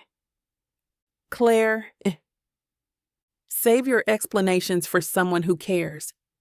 I start to close the door, but his hand shoots out, stopping it. "I care about you," Alexander insists, his voice dropping to that intimate tone that used to make my knees weak. "Only you. I've never stopped." I grip the edge of the door. "I don't care. Get out." But Alexander, with his broad shoulders and determined jawline, doesn't budge. His eyes lock with mine, a swirling blend of intensity and desperation that momentarily weakens my resolve. 5 minutes, he pleads again. 5 minutes? And if you still want me gone, I'll leave and never bother you again. "You promised that once before," I snap, but my grip on the door loosens. He seizes the opportunity, nudging it open wider and slipping past me into my apartment. The faint scent of his cologne trails in his wake, stirring memories I've tried drowning in cheap wine. I remain by the door, arms crossed protectively over my chest. The urge to throw something at him battles with the traitorous part of me that just wants to collapse into his arms. Alexander sets the flowers and gold box of chocolates on my coffee table, carefully moving aside the empty wine bottle. His eyes linger on it for a moment before returning to me. "You've been drinking." "Celebrating your engagement," I retort. "Now say whatever you came to say."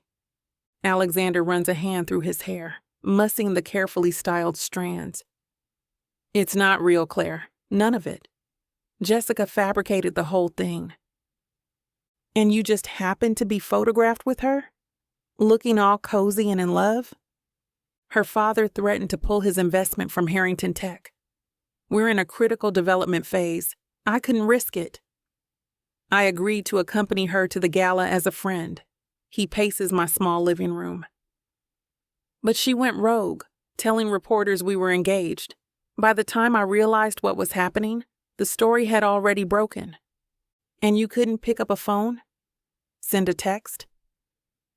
"Hey, Claire." By the way, my fake fiancé is spreading lies about us. My voice cracks on the last word. You let me find out from a news article. A tear slides down my cheek, followed quickly by another. This is what always happens with us, with her. What do you mean? Jessica. My voice rises, emotion spilling over. She's always there, always between us. College wasn't enough for her. She had to ruin this too. Something shifts in Alexander's expression. Recognition, perhaps even guilt. She didn't ruin us in college, Claire. I did. His voice softens. I believed her lies then.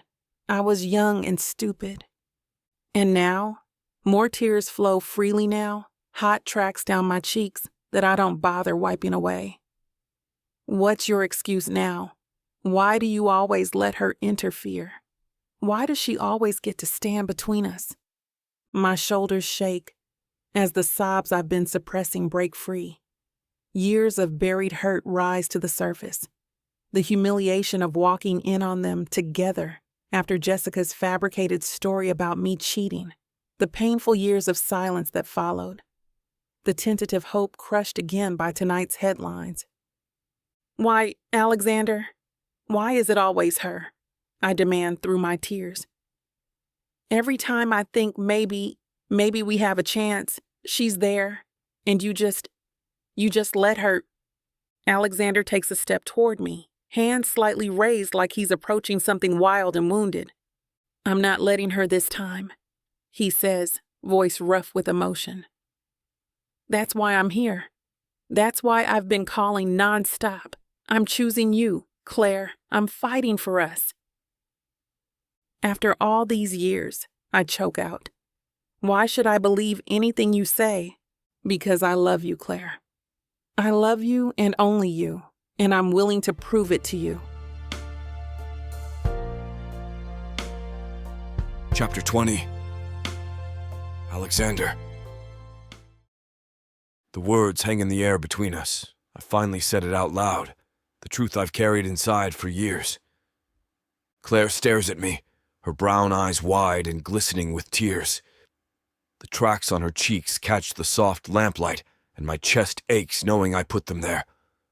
Her lips part slightly, then press together in a firm line. No, she whispers, shaking her head. There's no way. You don't get to say that to me after everything. My heart hammers against my ribs. This is the moment. The precipice where I either walk away forever or fight for what I've always wanted, what I've been too much of a coward to claim. It's true. I take a careful step toward her, watching her body tense but not retreat. I've never stopped loving you, Claire. Not for a single day since college. That's impossible. Her voice wavers between anger and something softer, more vulnerable. You were with her. You believed her over me. Because I was stupid. Another step closer. Close enough now to catch the faint scent of wine on her breath. And I was terrified of how much I loved you, how completely you owned me. She scoffs, but I see the slight tremor in her lower lip. So you threw it all away? It was the biggest mistake of my life. I'm close enough now that I could reach out and touch her if I dared. Every relationship since has been empty, every accomplishment hollow, because none of it was with you. Her eyes flicker between mine, searching for the lie, the manipulation, finding none. Alexander, I know I don't deserve another chance. My voice drops low, intimate. I know I've hurt you. But Claire, these past weeks, working together, being near you again, it's like finally breathing after years underwater. She swallows hard, a battle waging behind her eyes. I can't stand the distance between us any longer. With careful movements, I reach up and cup her face between my hands, half expecting her to slap them away. She doesn't. Her skin is warm and soft beneath my palms. I brush away a tear with my thumb, watching her eyelashes flutter at the contact. Jessica means nothing to me, I murmur, gently tilting her face up to mine. She never did. It was always you, Claire. Only you. I lean in slowly, giving her every opportunity to push me away, to tell me to get out of her apartment and her life. My heart suspends in my chest, waiting for the rejection I probably deserve. Instead, Claire remains still, her breath quickening as my lips hover just above hers. I close the final distance between us, pressing my mouth to hers with gentle reverence. For one eternal second, she's motionless against me. Then something breaks, a dam collapsing under too much pressure. Her hands fly up to grip my shirt, and I brace myself for the push that will separate us. It never comes. Instead, Claire pulls me closer, her mouth opening beneath mine as she kisses me back, with a passion that steals my breath. Her fingers curl into my shirt, bunching the fabric as she rises on her toes to deepen the connection. A sound escapes me, part groan, part relief as I slide one hand to the back of her neck, tangling in her soft curls. I hate to put a stop to a good time, but it looks like we've hit this platform's limit for spiciness. This platform's got some rules we have to play by if we want to keep giving you these stories for free. And trust me, this scene isn't something you want to miss. While we can't get into all the details here, you can still dive into the full, uncut version at TylerWalker.com. Miss Tyler has an entire collection of unabridged audiobooks and ebooks waiting for you. And the best part? You can treat yourself with 40% off when you use the code SAVE40. That's right. You'll save on any digital product, even bundles that are already discounted. Miss Tyler would never let anyone feel the kind of disappointment you must be feeling right now. So why wait? Treat yourself with Miss Tyler. Chapter 21. Claire. I press my forehead to Alex's, relishing the tremor that runs through his body beneath me. His hands grip my hips with desperate pressure, but I'm the one setting the pace now. My thighs flex as I hover just above him, denying us both what we crave. Claire, he groans, the word part plea, part worship. Please. A thrill of power runs through me. Alexander Harrington, brilliant, commanding, arrogant Alex, reduced to begging beneath me. His eyes are nearly black with desire, pupils blown wide as he stares up at me. Not yet, I whisper against his mouth, enjoying the way his breath catches. I'm not done with you. I trail my fingers down his chest, marveling at the smooth planes and hard ridges beneath my touch. The evidence of his desire for me is unmistakable, hot and hard against my inner thigh, but I deliberately avoid giving him what he wants, what we both want. And that's where we're going to put a pause on pleasure. It looks like the rest of this chapter is just too naughty to put on the air. As much as we'd love to share every little detail, we've got to stick to this platform's guidelines to keep these free audiobooks coming. They've got some rules about what we can show, and we wouldn't want to risk losing the chance to bring you more content. As frustrating as it is to build the tension only to be interrupted, Miss Tyler always knows how to make it up to you. You can find the full, uncut scene over at TylerWalker.com. With an entire library of unabridged audiobooks and ebooks, Miss Tyler's collection is waiting for you. And if you use code SAVE40, you'll get 40% off any digital product, even on bundles that are already discounted. So don't let the fun stop here. Head over to TylerWalker.com and treat yourself with Miss Tyler. We stay like that, tangled together on his couch, my body draped over his like I belong there. And maybe I do. Despite Jessica, despite our careers, despite the years lost between us, maybe this is exactly where I'm meant to be. His fingers trail over my shoulder blades, tracing patterns only he can see. I feel the steady rise and fall of his chest, the occasional kiss he presses to my temple or hair. In this moment, nothing else matters. Not the past, not the uncertainty of our future. Just us, finding our way back together. I will always love this man. The thought settles into my bones, with the certainty of absolute truth. No matter what complications tomorrow brings, this feeling, this connection between us, is real and permanent, and mine. Chapter 22. Alexander. I'm knee-deep in quarterly projections when my office door swings open without warning. Only a handful of people at Harrington Tech have that level of access privilege. Dad, the board chairman, and... Alexander, there you are, my boy. Gerald Winslow strides in with the confidence of a man who spent decades in boardrooms, his Italian leather shoes clicking across my floor.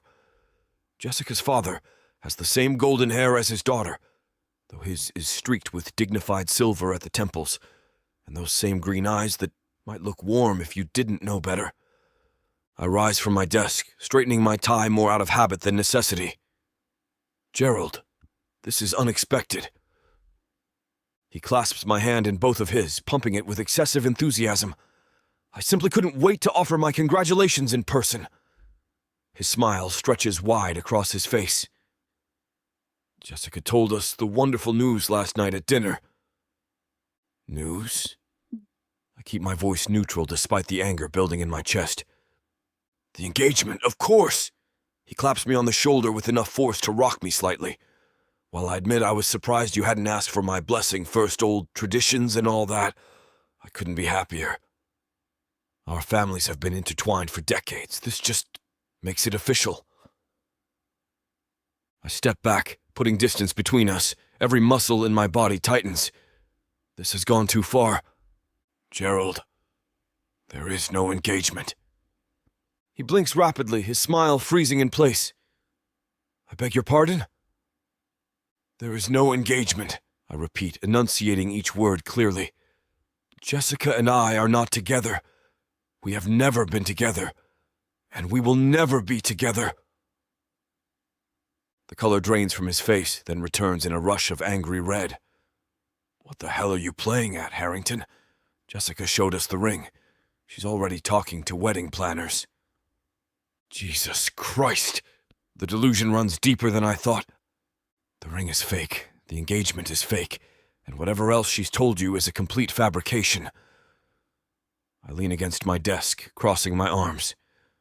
Your daughter has been spreading false stories about us. I've tried to handle this discreetly, but clearly that approach has failed. Gerald's mouth opens and closes several times, resembling a fish suddenly finding itself on dry land.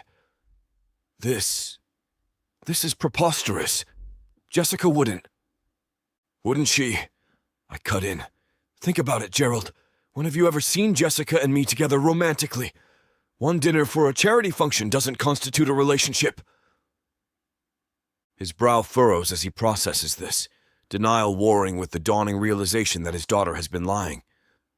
But the press photos. We're staged or misrepresented. Jessica's been feeding false information to tabloids.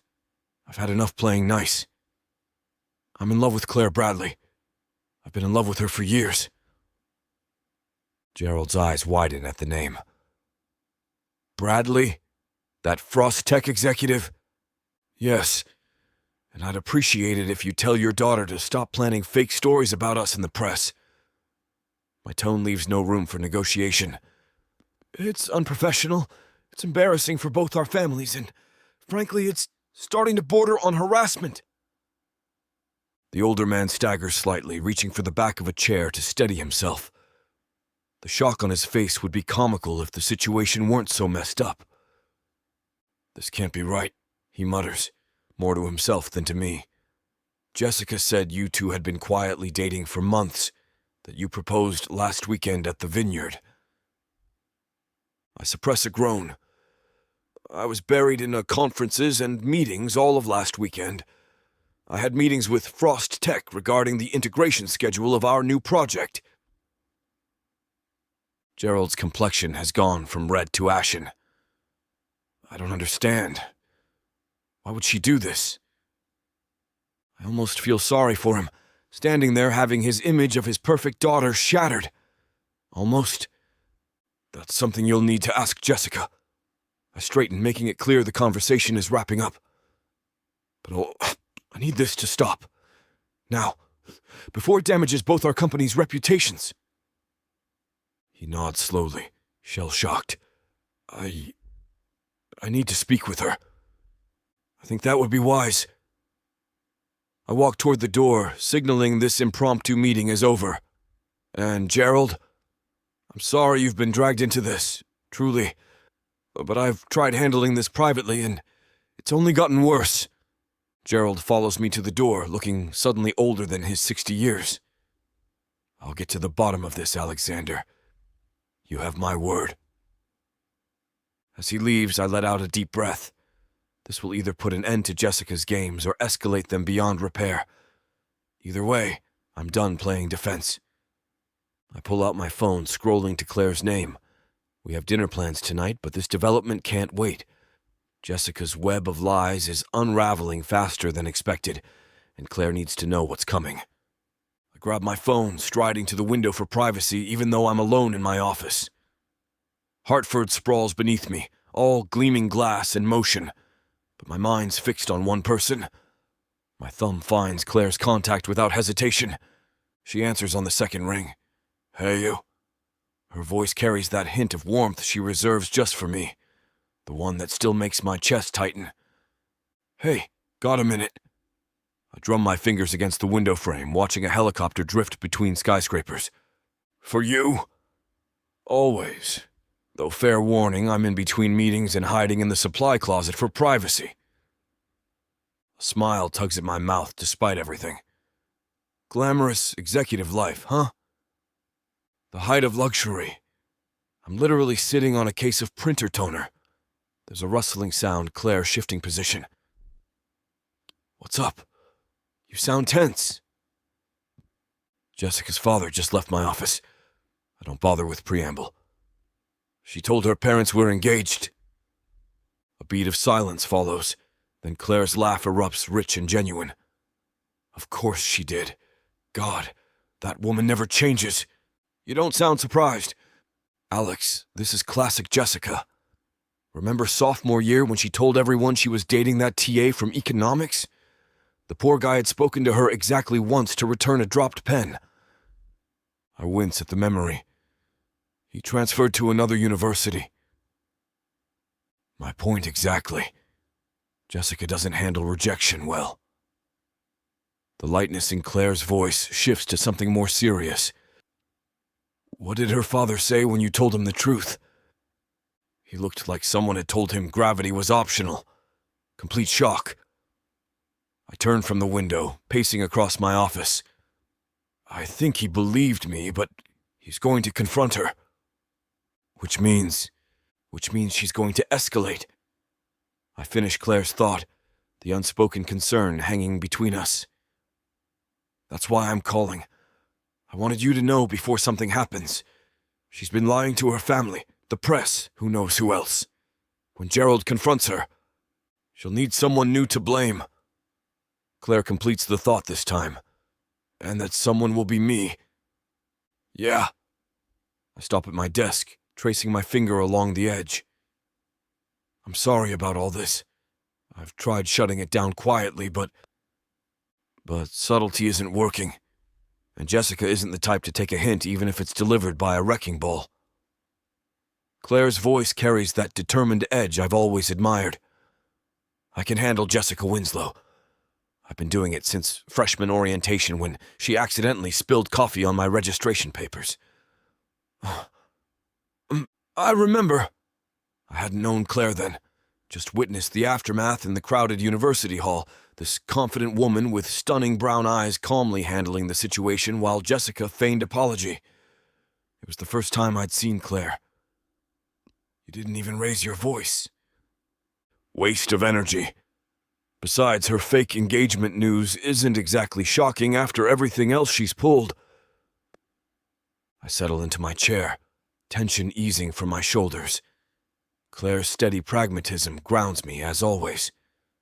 Still, be ready for anything. Gerald looked devastated. When people get cornered like that, they lash out. Trust me, I'm well versed in the Jessica Winslow playbook. Claire's voice drops slightly, and I can picture her leaning closer to her phone. Though I appreciate the heads up, really. Least I could do. This mess is partly my fault for not being more direct with her years ago. Don't do that. Claire's tone turns firm. You've made your boundaries clear. Jessica chooses to ignore them. That's on her, not you. She's right, but the guilt lingers anyway. I should have seen the warning signs earlier. Should have shut this down before it reached this point. Hey, Claire interrupts my thoughts. We're still good for dinner tonight, right? I've been dreaming about that risotto since you mentioned it. The abrupt subject change pulls a genuine laugh from me. Absolutely. 7 o'clock. I'll pick you up. Perfect. Now I should probably vacate this closet before someone reports a ghost in the supply room. The smile returns to her voice.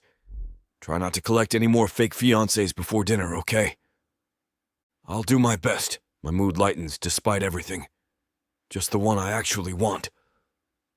Claire's soft laugh is the last thing I hear before the call ends, and I'm left staring at my phone, marveling at how she can make even this ridiculous situation feel manageable.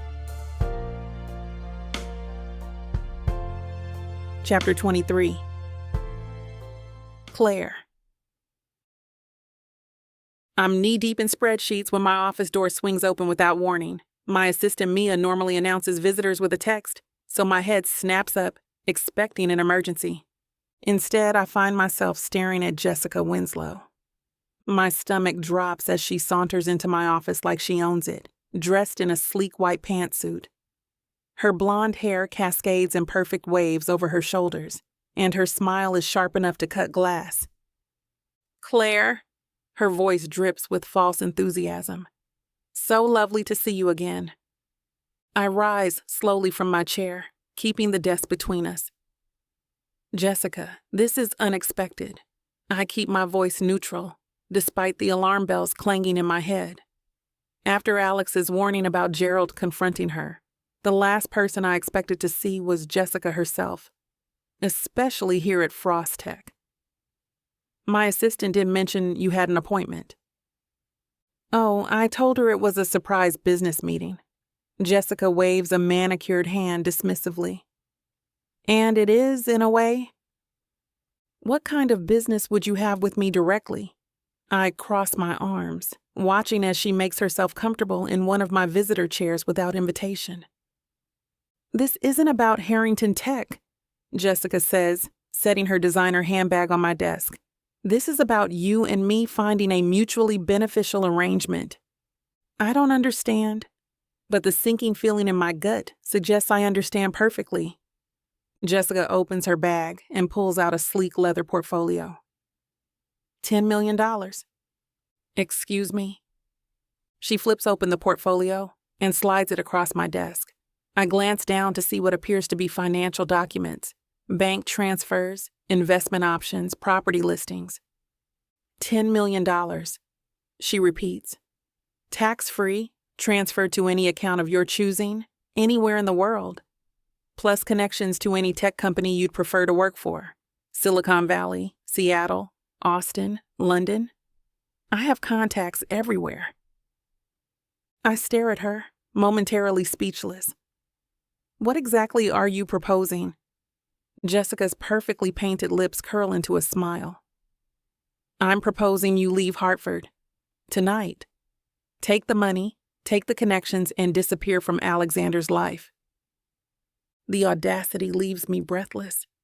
I look from the portfolio to Jessica's cold green eyes. In them, I see not just entitlement, but genuine hatred. You can't be serious. I've never been more serious in my life. Her smile disappears. When Alex came back from 3 years in Europe, everything was finally falling into place. He was supposed to notice me, marry me. Our families have been intertwined for generations. It makes perfect sense. Her perfectly manicured nails tap against my desk. And then you showed up again. I didn't show up. I had worked here at Frost Tech for years already, I say evenly. That's all. Please. Jessica lets out a harsh laugh. You think I don't know exactly what you're doing? You could have taken a position anywhere with your qualifications. You stayed in Hartford for him. I take a slow, deep breath, reminding myself that losing my temper won't help. Jessica, I think you should leave. Not until you take my offer. Her eyes flash. Why are you even hesitating? $10 million is life-changing money. Because unlike you, my relationships aren't transactional. The words come out sharper than I intended. Jessica's expression darkens. You have no idea what Alexander and I mean to each other. We have history, connections, a shared future. You're just a college fling he's revisiting out of nostalgia. The comment hits a nerve, but I refuse to let it show. If that were true, you wouldn't be here trying to bribe me to leave. I'm trying to save us all a lot of time and heartache. Jessica leans forward, dropping her pleasant façade. He belongs with me. He always has. You're just a distraction again. A distraction? I can't help the incredulous laugh that escapes me. Jessica, you've been obsessed with him since freshman year. Everyone saw it. Everyone knew it. Everyone except you, apparently, because you never noticed that he wasn't interested. Her face contorts with fury. You don't know anything about us. I know Alexander well enough to recognize that if he wanted to be with you, he would be. He's not exactly shy about going after what he wants. You manipulated him in college, and you're doing it again now? Jessica stands abruptly, her chair scraping against the floor. He was going to break up with you anyway before graduation. Did you know that? We had it all planned out. The revelation lands like a punch to the gut, but I force myself to remain composed. Is that what you told yourself? Jessica straightens, her eyes gleaming with vindictive satisfaction. Oh, he cared about you then, for a while, the same way he cares about you now. But Alexander has always known where he belongs, with someone who understands his world. If you're so confident about that, why are you here with a bribe? I keep my voice steady despite the tightness in my chest. Her lips twist into a smirk. Insurance. I'm simply accelerating the inevitable. She reaches into her handbag again.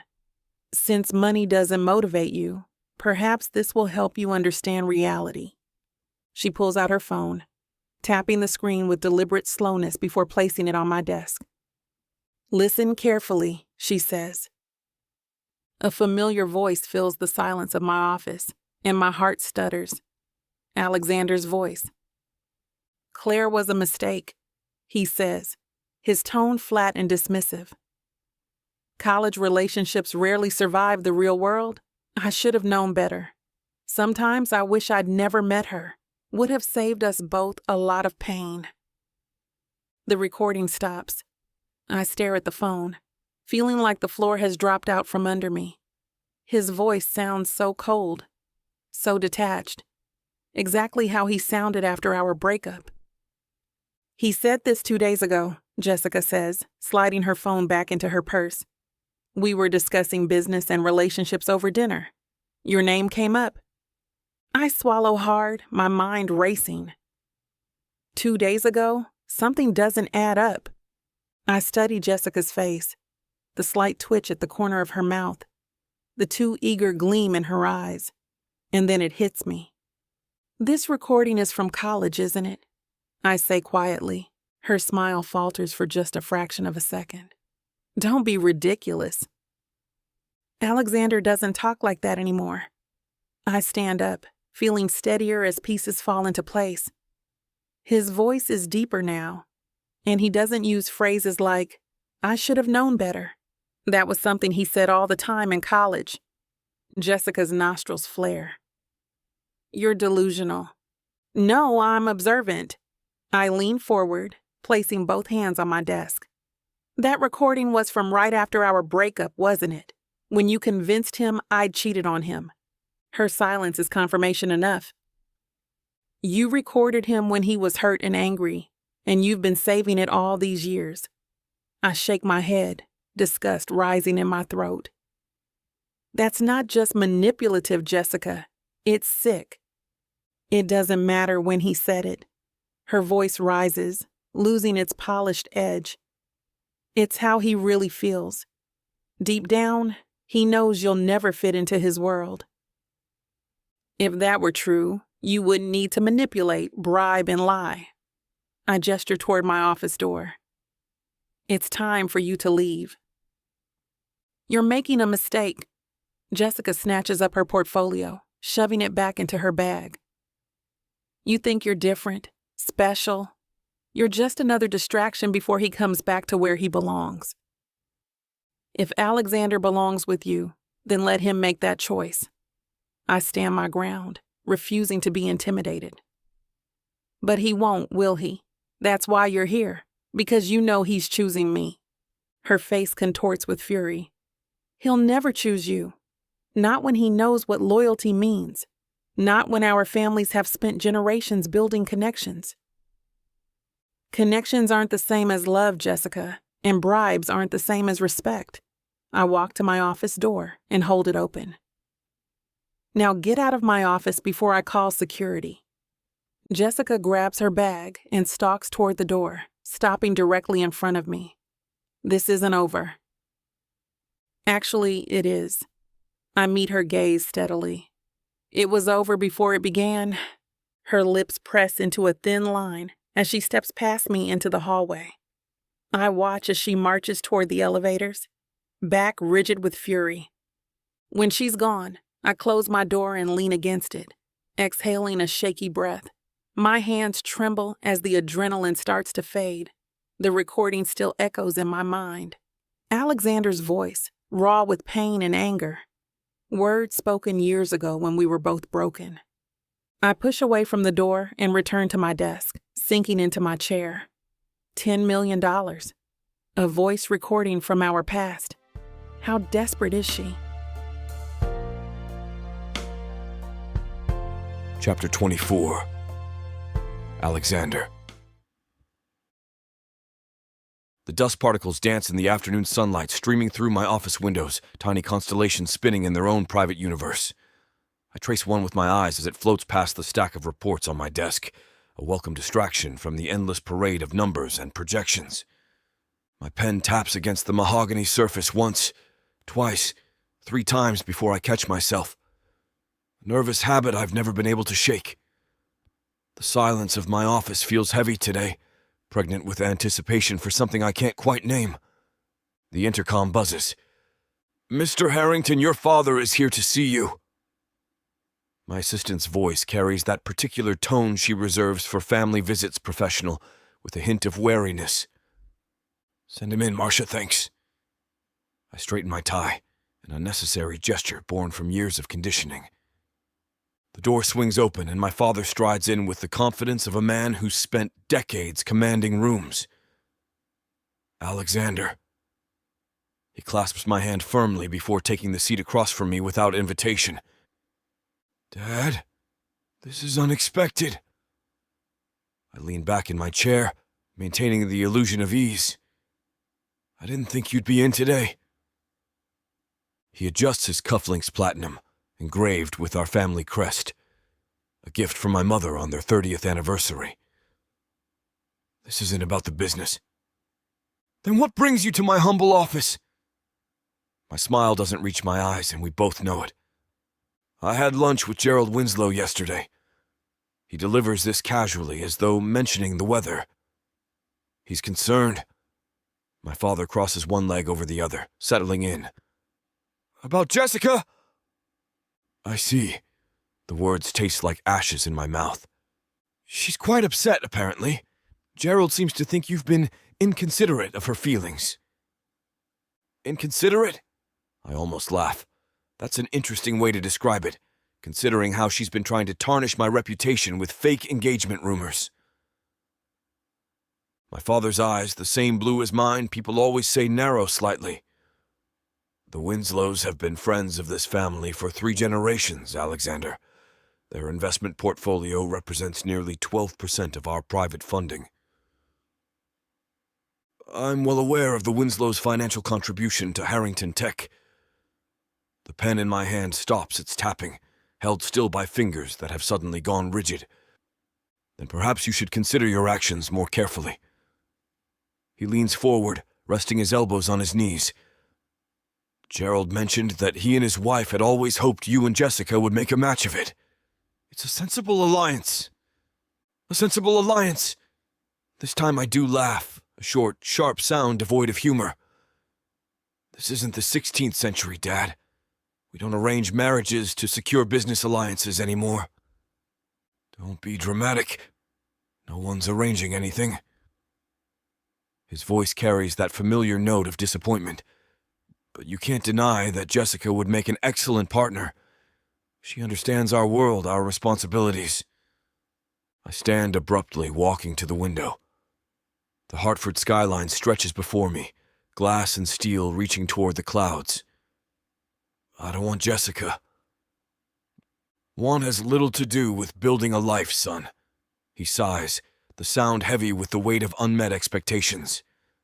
Jessica is intelligent, beautiful, well-connected, and manipulative, duplicitous, and obsessed.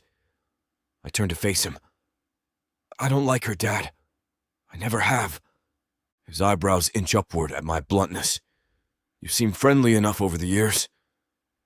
We were childhood acquaintances thrust together by family gatherings.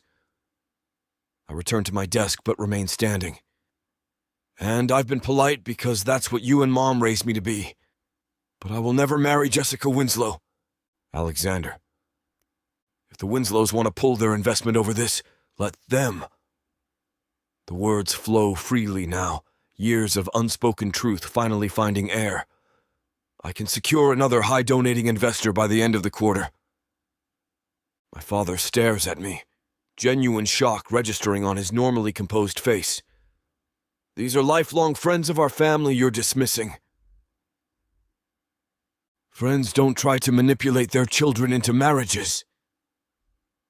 The future CEO of Harrington Tech, with the heiress to the Winslow fortune. My father takes on that practiced, persuasive tone he uses in board meetings. It makes sense, Alexander. The kind of sense that builds legacies. Something snaps inside me. Not violently, but with the quiet finality of truth breaking through pretense. I have someone else. The words hang between us, simple and devastating. His expression shifts from confusion to wariness. Someone else. Not someone new. I press my palms flat against my desk, anchoring myself. Someone I've known for years. Someone I lost once and don't intend to lose again. Alexander, stop speaking in riddles! I lift my chin, meeting his gaze directly. Claire Bradley. The name transforms my father's face. His jaw tightens, eyes widening with recognition. The Frost Tech executive? Yes. He stands abruptly, straightening his suit jacket with an agitated tug. Have you lost your mind?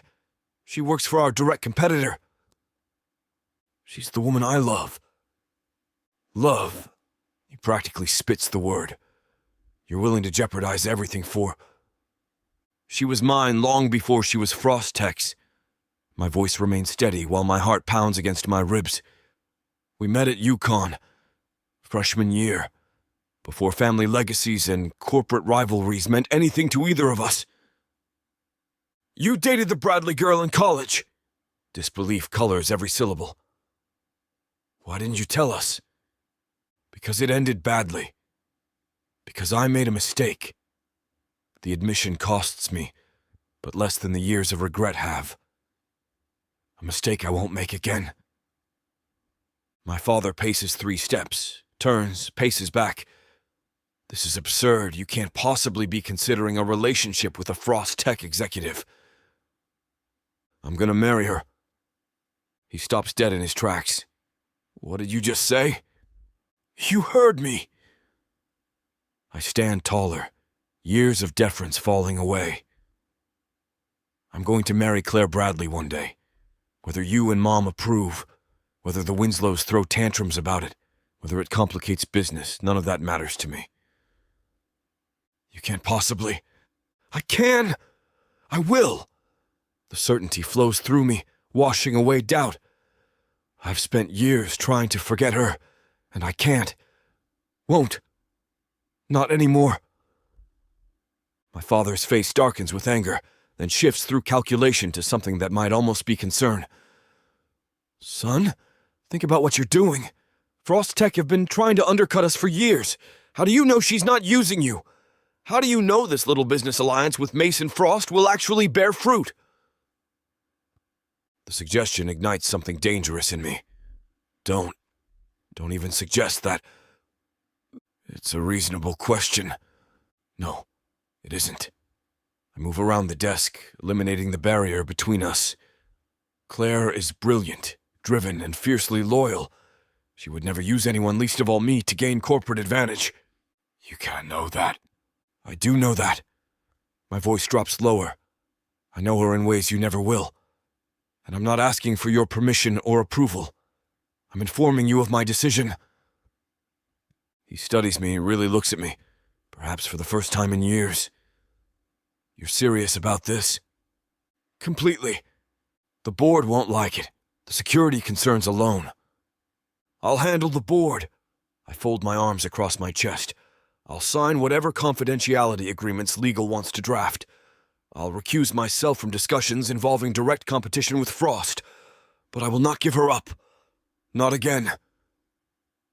A long silence stretches between us, filled with all the things we've never said to each other. Finally, he sighs, the sound of a man reassessing a battlefield. Gerald will be livid. Gerald Winslow's feelings aren't my concern. And Jessica? Jessica knows exactly how I feel about Claire. I think of her manipulations, her lies, her desperate attempts to insert herself into my life. She's always known. My father retrieves his phone from his pocket, glancing at the screen briefly. This conversation isn't over, Alexander. He heads toward the door but pauses with his hand on the knob. You realize you're choosing a difficult path. The easiest paths rarely lead anywhere worth going. Chapter 25. Claire. What I'm thinking is an interactive health monitor that doesn't feel invasive. Mason gestures with his fork, his enthusiasm lighting up his face. Something that tracks without tracking, if that makes sense. I take a sip of my Cabernet, enjoying the rich berry notes as they dance across my tongue. The restaurant Mason selected, a sleek farm-to-table spot in downtown Hartford, hums with the gentle percussion of conversation and silverware against porcelain. So the user has control over what data gets shared? I lean forward, already seeing the potential applications. That's brilliant, actually. Most health apps are essentially data mining operations disguised as wellness tools. Exactly. Mason points his fork at me in triumph. You get it, Claire? That's why I wanted you on this project. Your instinct for user privacy is unmatched. Alana reaches over to squeeze her husband's arm, pride evident in her warm smile. He was up at 3 this morning sketching interface ideas. I told him normal CEOs delegate that sort of thing. When has Mason ever been normal? I laugh, grateful for this moment of professional camaraderie that feels increasingly like friendship. The weight of the day, of Jessica's threats and the memory of those cold eyes promising destruction, lifts slightly from my shoulders. Mason shrugs, his grin boyish despite the power he wields. Normal is overrated and boring. I'll drink to that. I raise my glass, clinking it gently against theirs. The waiter appears, refilling our water glasses with practiced efficiency. How is everything this evening? Perfection, Alana says, gesturing to her half-finished plate of seared scallops. Compliments to the chef. As the waiter moves away, Mason leans back in his chair, seamlessly transitioning to our next potential venture. Now, about this augmented reality platform for educational institutions. Hold on.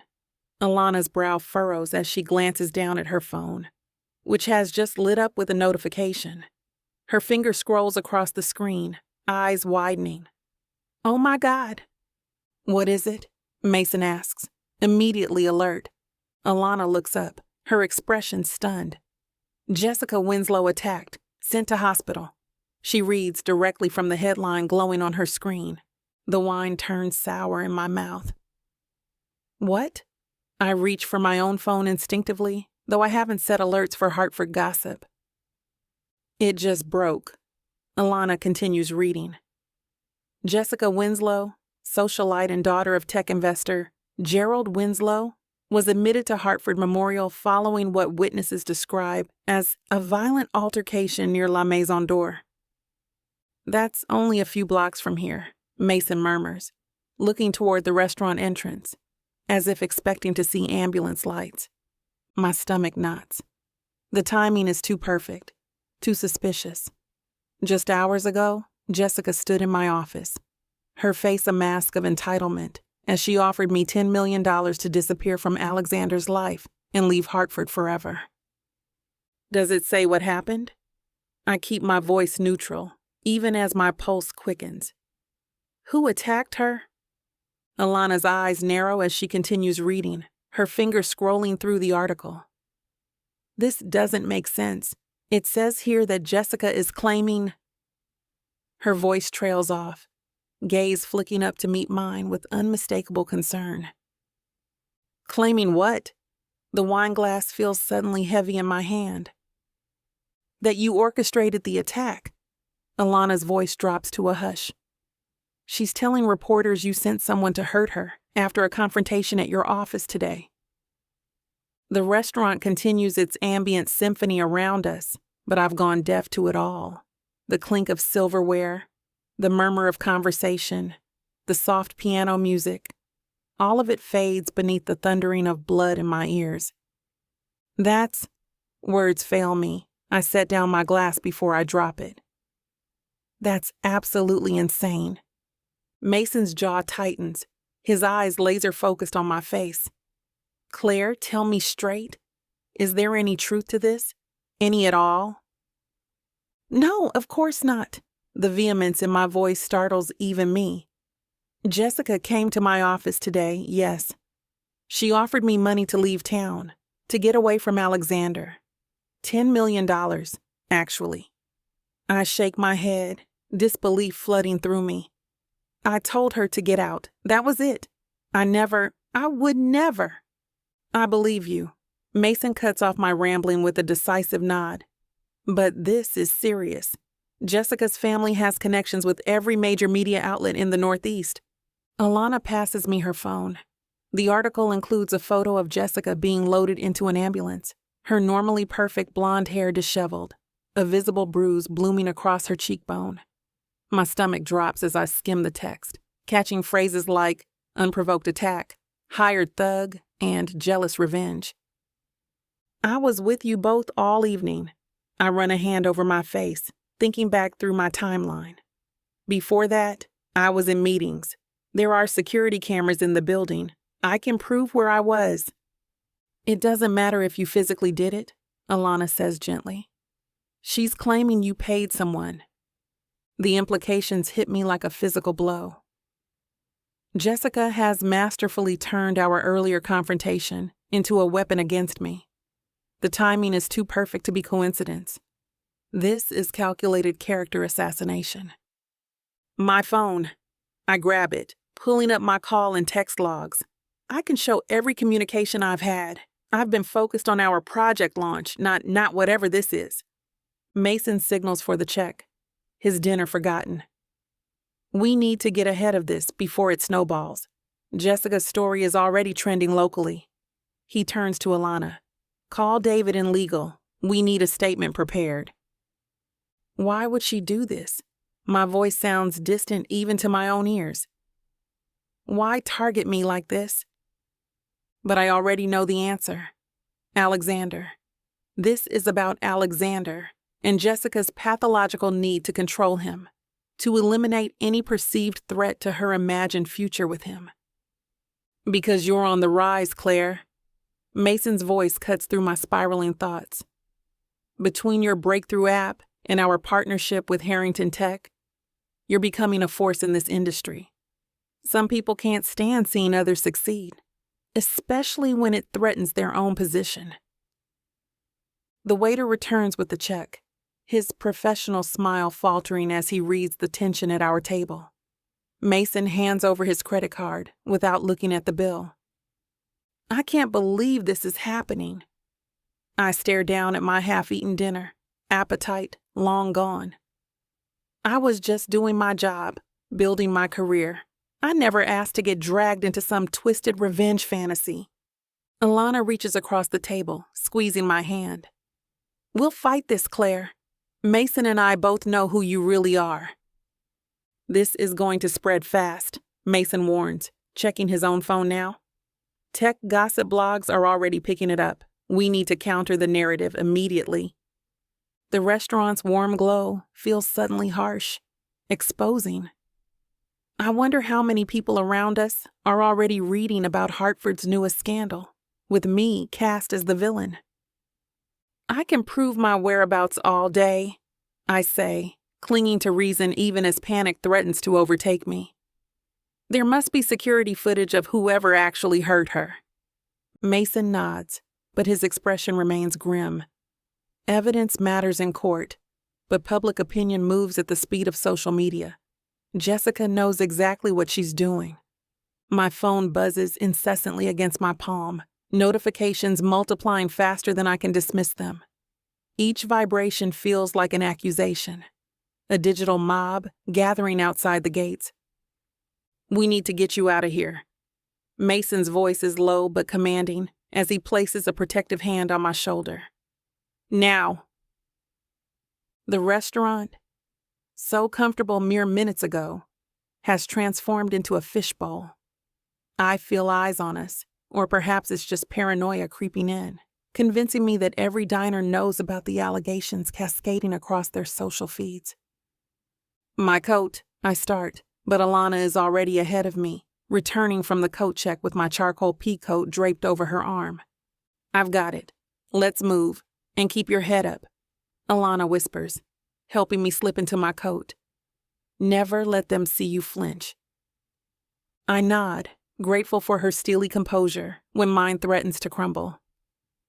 The three of us move toward the exit, Mason taking point, Alana at my side. The maitre d' gives us a curious look as we pass. Has he seen the news? Does he recognize me from the toxic headlines already spreading like wildfire? The night air hits my face with a sobering chill. Hartford's downtown glitters around us, oblivious to how my world has just imploded.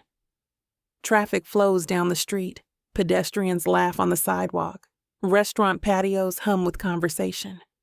Nobody looks at us with accusation in their eyes. Not yet, anyway.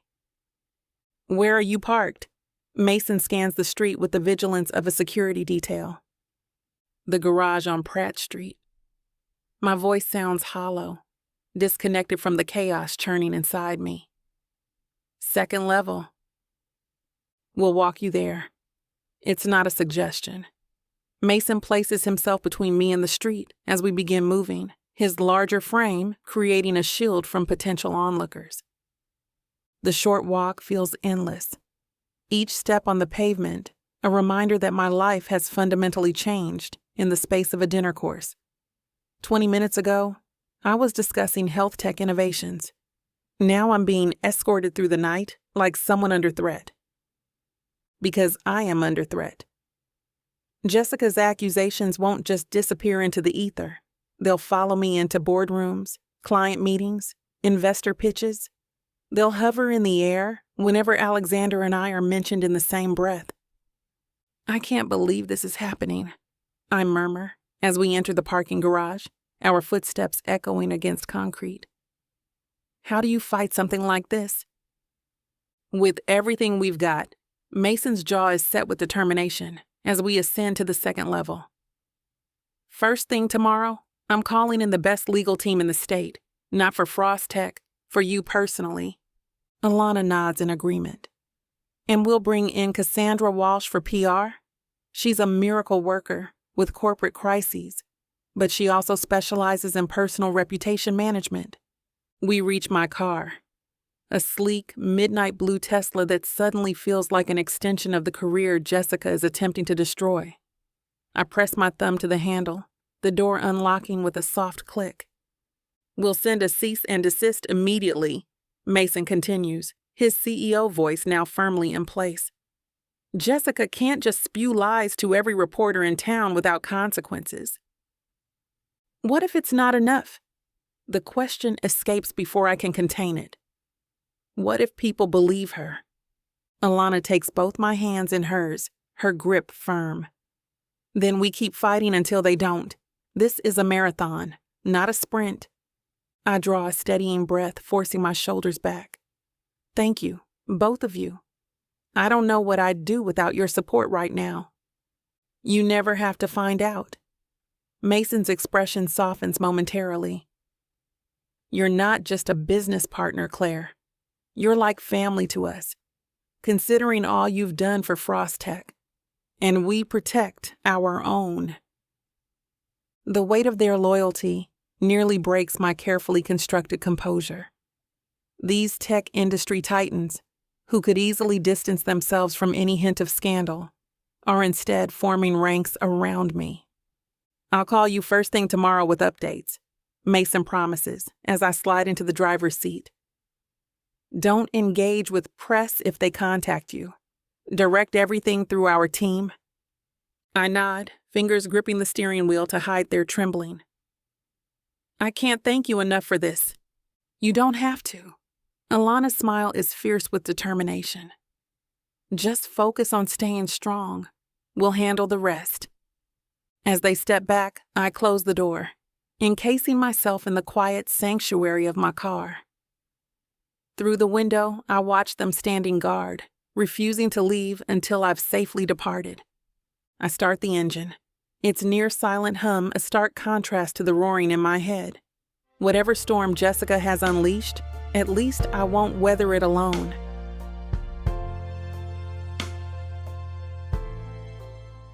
You think you can catch me? You think you can tame me? Oh, I know I can. And you know it too, baby.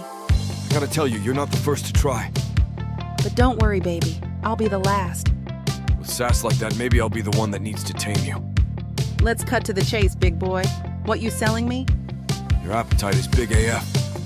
I have just the thing that'll satisfy you. Oh, really? And what's that? Over 120 hours of romance audiobooks. Brought to you by Tyler Walker Romances in the Big AF Audio Bundle.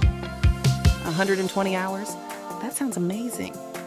Your knees won't work afterwards if I do my job right. Don't make promises you can't keep. Well, I can keep this promise. Because these audiobooks are unabridged with all the spicy scenes that will make you put your earbuds on. You know, Tyler can get freaky because she marked the bundle down by 69% for a limited time. I can't wait to take this bundle for a ride. Visit tylerwalker.com and get this audio bundle. Just don't start listening if you're going to be cooking dinner. Because you might just forget to feed your family. tylerwalker.com. Escape your life with Tyler.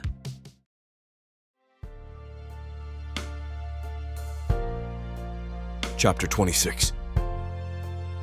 Alexander. The hospital corridor stretches before me, an antiseptic labyrinth of fluorescent lighting and hushed voices. My footsteps echo against the polished floor as I follow a nurse in lavender scrubs toward Jessica's room. News of her attack hit my phone like a thunderbolt an hour ago. Multiple texts, calls, and finally my mother's frantic message demanding I do something about this horrible situation. She's been asking for you, the nurse says, glancing back at me. Try not to excite her, she's still quite shaken. I nod, keeping my expression neutral despite the hurricane of conflicting emotions beneath the surface. The accusation against Claire feels impossible, absurd, yet here I am, rushing to Jessica's bedside like the loyal friend she's always expected me to be. The nurse pauses outside room 412. Just press the call button if you need anything. Taking a deep breath, I step through the doorway into Jessica's private room. The space is already transformed into a floral boutique, expensive arrangements covering every surface. Jessica reclines against pillows, her blonde hair artfully arranged around her shoulders, a small bandage on her left cheek. Her eyes, dramatically sad, lock onto mine the instant I appear. "Alexander!" Her voice breaks perfectly on the last syllable. "You came." "Of course I came." I move closer, taking in her appearance. For someone allegedly beaten in an attack, her makeup remains impeccably applied, save for the bruise partially visible beneath her bandage. "What happened, Jess? They're saying you were assaulted." Jessica's lower lip trembles. "It was horrible.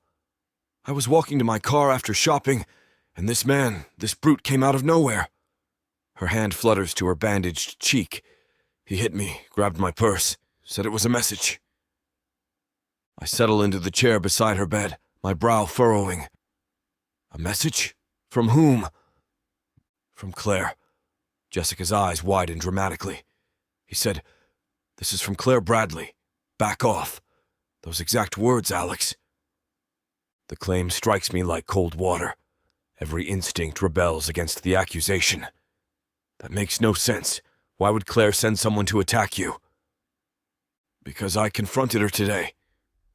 Jessica reaches for my hand, which I reluctantly allow. Her fingers curl around mine with practiced vulnerability. "I went to her office to talk woman to woman about how she's manipulating you, using your history together to advance her business dealings." I withdraw my hand, unease crawling up my spine. "You did what?" "I was trying to protect you." Jessica's eyes glisten with unfallen tears. "She completely lost it. Started screaming, threatening me. Said I'd regret interfering." She gestures to her face. "And look what happened just hours later." The timeline registers instantly. Claire was with me this morning, then in meetings all afternoon. I'd received texts from her throughout the day about project updates. The last one came just before she mentioned dinner with the Frosts, right when Jessica was supposedly being attacked. "Did you file a police report?" I keep my voice level, searching her face for the tell I've always been able to spot when she's lying, the slight tension around her eyes. "Immediately." Jessica nods emphatically. "They're investigating. They've already pulled security footage from the area." "That's interesting. If there's footage, the truth will emerge quickly." My skepticism must show because Jessica's expression suddenly shifts to wounded outrage. "You don't believe me, do you? After all our years of friendship, you're taking her side." Her voice rises dramatically. "What has she done to you, Alex? The Claire I knew in college would never have stooped this low, but people change. She's desperate to stake her claim on you on Harrington Tech." I stand, needing distance from the performance I'm witnessing. "Claire was in business meetings all afternoon, then dinner with Mason and Alana Frost. There are dozens of witnesses who can verify her whereabouts." "She hired someone." Jessica's composure cracks further. "She didn't do it personally. Of course she'd make sure to have an alibi." "Do you hear yourself?" I pace to the window, looking out at Hartford's twinkling skyline. "You're accusing a respected businesswoman of orchestrating a violent attack. That's a serious criminal allegation." "Because it happened." Jessica pushes herself higher against her pillows. "Why is that so hard to believe? She's always been jealous of our connection, even in college. Now she sees me as the obstacle to getting everything she wants you. Your company's backing. Social status." The Jessica I see before me now is eerily reminiscent of the one who manufactured evidence of Claire's betrayal years ago, meticulously organized, coldly calculated, with emotional displays perfectly timed for maximum impact. "Alex, please." Jessica's voice softens, vulnerability replacing indignation. "I need you right now. I'm scared. What if she sends someone else? What if next time is worse?" I turn to face her, studying the bruise, the tears now tracking down her cheeks. Part of me wants to comfort her, the instinct ingrained from years of friendship. But the larger part remembers Claire's face when I accused her of betrayal based on Jessica's proof, when I sided with Jessica over the woman I grew to love. I'm going to look into all of this myself, I say, measuring each word carefully. The hospital room's clinical light seems to sharpen Jessica's features as I watch her expression shift. My security team will get the footage, speak with witnesses, and find out exactly what happened. Jessica's eyes widen. You do that for me, thank. I'm not doing it for you. My voice cuts through her premature gratitude. I'm doing it because if Claire is being falsely accused, I need to know. Her mouth tightens into a thin line. The tearful vulnerability vanishes like fog under harsh sunlight. What are you saying? Her fingers clutch the Egyptian cotton sheets. I move closer to her bed, hands in my pockets to keep her from grabbing them again. I'm saying I'll investigate every detail of this alleged attack. And Jessica, I lean forward, dropping my voice to ensure she catches every syllable. If I discover you fabricated any part of this story to hurt Claire, you're going to regret it. The monitor tracking her heart rate beeps faster. A flush creeps up her neck, not from embarrassment but from anger. How dare you? Jessica pushes herself upright, wincing in what looks like practiced pain. I'm lying in a hospital bed after being assaulted, and you're threatening me after everything I've done for you? I'm promising consequences for false accusations. There's a difference. Her nostrils flare. I can't believe this. You've known me your entire life. We've been through everything together. And the minute that woman walks back into your life, you throw away our friendship? The room feels suddenly too small for the history between us. Years of memories, childhood birthdays, high school dances, college parties, all tainted by what she did to Claire. To us. Our friendship should have ended the day you manipulated me into believing Claire cheated. The confession feels like ripping off a bandage, exposing a wound I've ignored for years. I just didn't realize it until now. Jessica's face contorts. The performance falls away, revealing the cold calculation beneath. You ungrateful bastard. Her voice drops to a venomous whisper. After everything my family has invested in Harrington Tech, after all the connections my father has shared with yours, is that what this is about? Business? Or is it about controlling me? She tosses the sheets aside, suddenly forgetting her supposed injuries.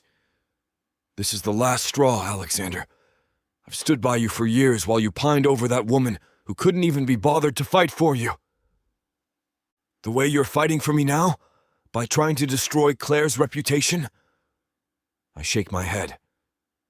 Pretty desperate move. Desperate? She laughs, a brittle sound that bounces off the sterile walls. I'm telling my father to pull out of Harrington Tech. We'll see how your precious company survives without Winslow funding. I watch her tantrum with a strange detachment, noting how quickly she's abandoned the victim role. Your defensiveness is telling, Jess. If you were actually attacked, you'd welcome an investigation that would prove Claire's guilt. I don't need to prove anything to you. No, but you will to the police when they review the security footage and search through your phone records. I step toward the door, suddenly exhausted by her presence.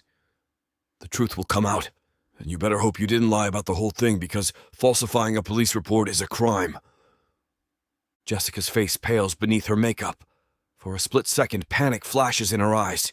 Get out, she hisses, grabbing the call button. Get out of my room before I have security throw you out. I pause at the doorway, turning back one last time. One thing I've learned in business, Jessica, always check for cameras before making your move. Hartford has one of the most comprehensive surveillance networks in New England. Her finger hovers over the call button, uncertainty now evident in her rigid posture. The truth always surfaces eventually, I say, stepping into the hallway. That's the problem with lies. You have to keep track of all of them. Chapter 27. Claire.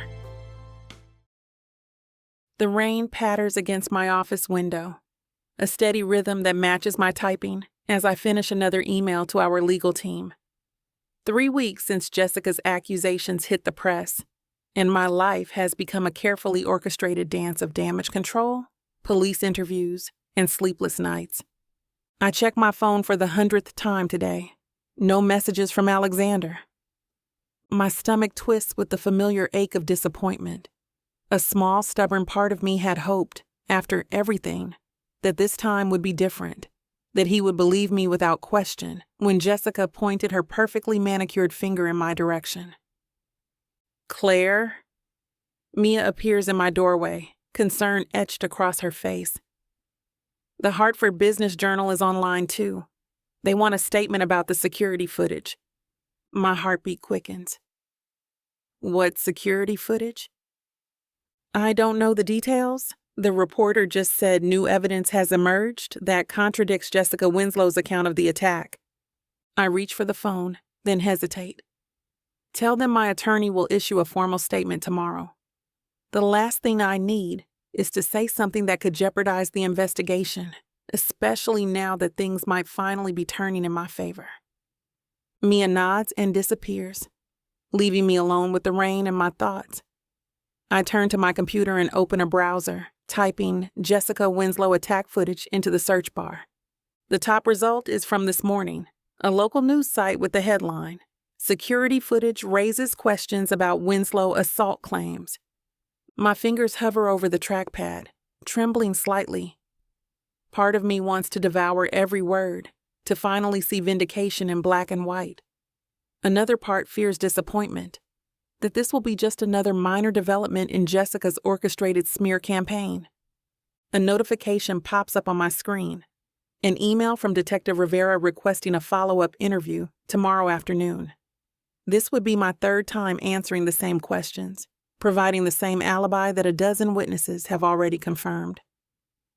At least bring coffee this time, I mutter, sending a quick confirmation. My phone buzzes with an incoming text. For a breathless moment, I hope it's Alexander, but the message is from Alana. Saw the news. Call me when you can. We're behind you 100%. The support from the Frosts has been entirely welcome. After Jessica's accusations hit the press, they immediately released a statement, confirming I'd been with them during the alleged attack, even providing photos from our dinner together. The business community has largely rallied around me, a fact that infuriates Jessica, according to the gossip circulating through Hartford's elite circles. I lean back in my chair, staring at the rain-streaked window. Downtown Hartford's skyline is muted by the gray downpour, the insurance buildings and office towers blending into the misty afternoon. Somewhere across town, Alexander is probably in his own office, maybe staring at the same rainy view. Does he still believe her? Has he seen the security footage that's apparently making rounds? The questions circle my mind like vultures, picking at my concentration. My computer pings with another notification. This time, it's a private message on LinkedIn from a former Harrington Tech employee. Just wanted you to know, most of us at HT don't believe those ridiculous accusations. Hang in there, Claire. The truth always comes out. The message brings an unexpected lump to my throat.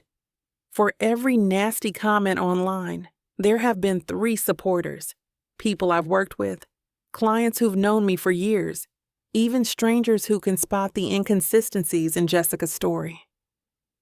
The court of public opinion is slowly shifting in my favor. The initial shock headlines, tech executive accused of orchestrating attack on rival, have given way to more measured coverage. Questions arise in Winslow assault case, and timeline discrepancies cast doubt on accusations against Bradley. Still, Alexander's silence speaks volumes. I pull up the document I've been working on before the interruption, a proposal for expanding our cybersecurity division. Work has been my refuge through all of this, the one place where Jessica's accusations can't touch me. My team has closed 2 major deals in the weeks since the scandal broke, proving that my professional reputation remains intact despite her efforts. Rain continues to streak down the glass, blurring the city beyond.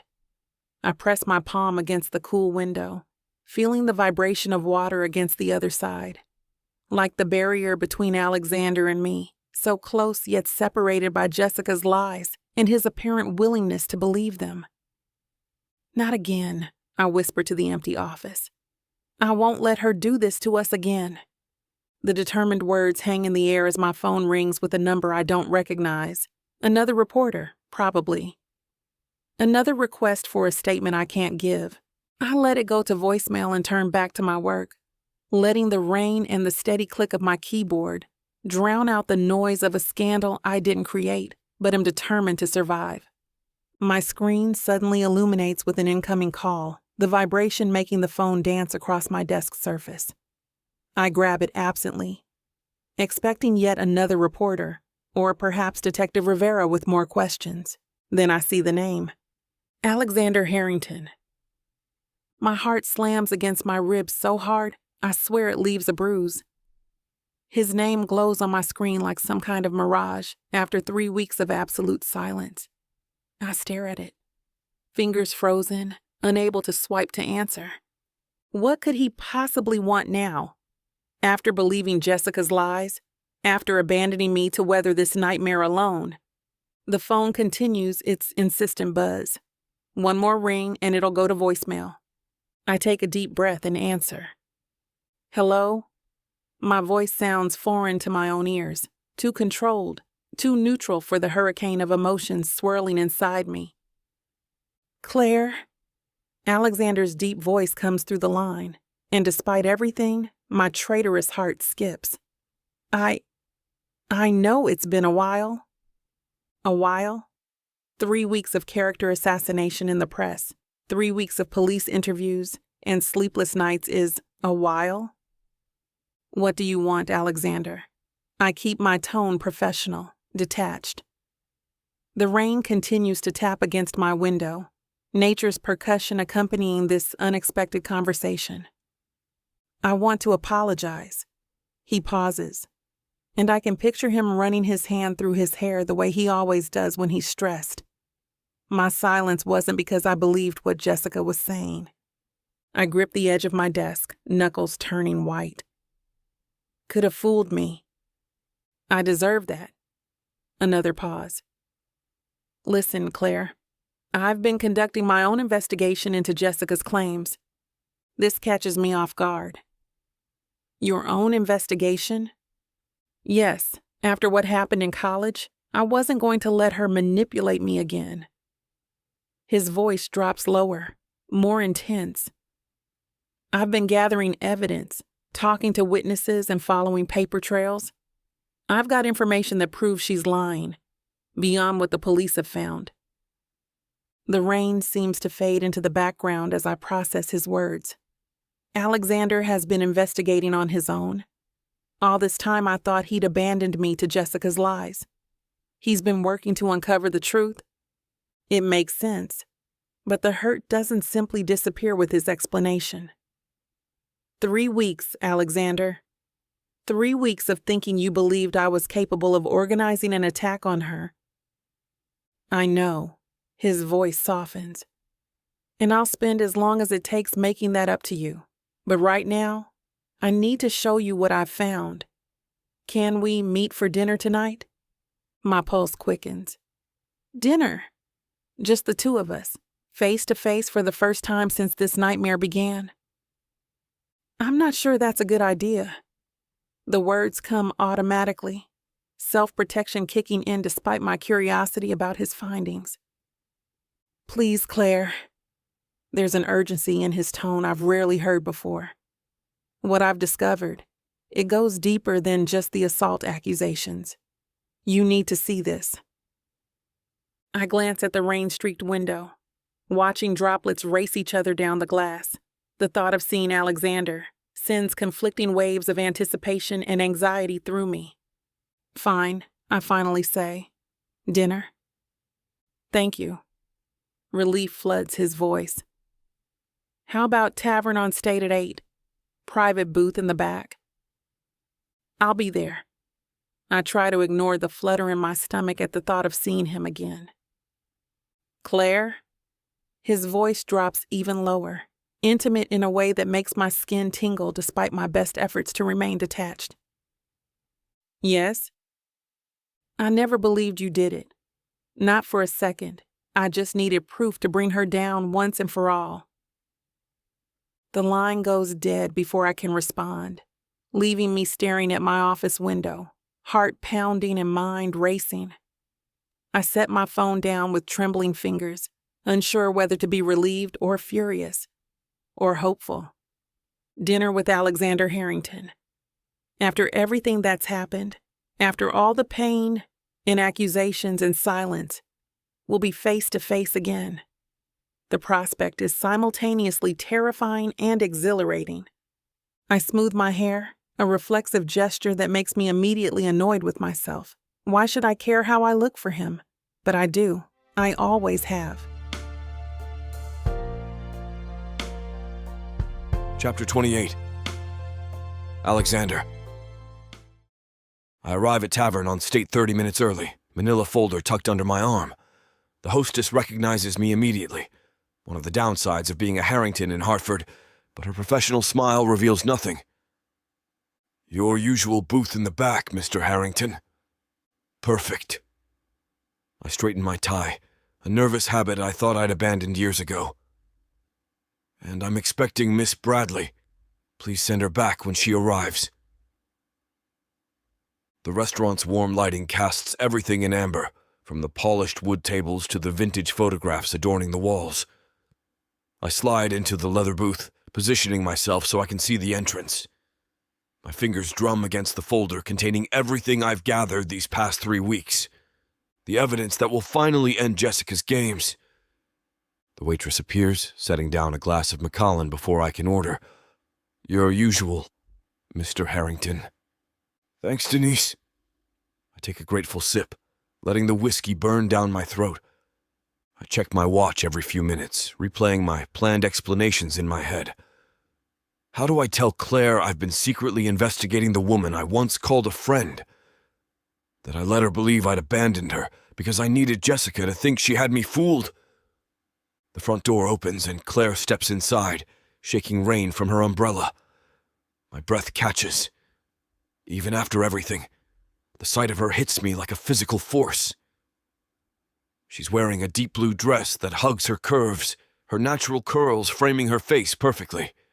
Her chin is lifted in that determined way I've always admired, ready for battle, even at a dinner meeting. She spots me before the hostess can intervene, and I watch her squared shoulders rise with a deep breath before she makes her way toward me. Each step is deliberate, confident despite everything she's endured. I stand as she approaches. Claire, thank you for coming. Alexander. Her voice is neutral, but her eyes, those expressive brown eyes that have haunted my dreams for years, reveal wariness, hurt, and something else I can't quite place. Let's not waste time with pleasantries. We sit, the leather creaking beneath us like a physical manifestation of the tension between us. Claire places her purse on the seat beside her, creating a barrier, and folds her hands on the table. You said you have information. Her tone is all business. About Jessica. The waitress approaches with menus, but Claire waves her off. Just water for me, thank you. I wait until we're alone again before sliding the folder across the table. Everything's here. 3 weeks of investigating what really happened. Claire's fingers hover over the folder, hesitant.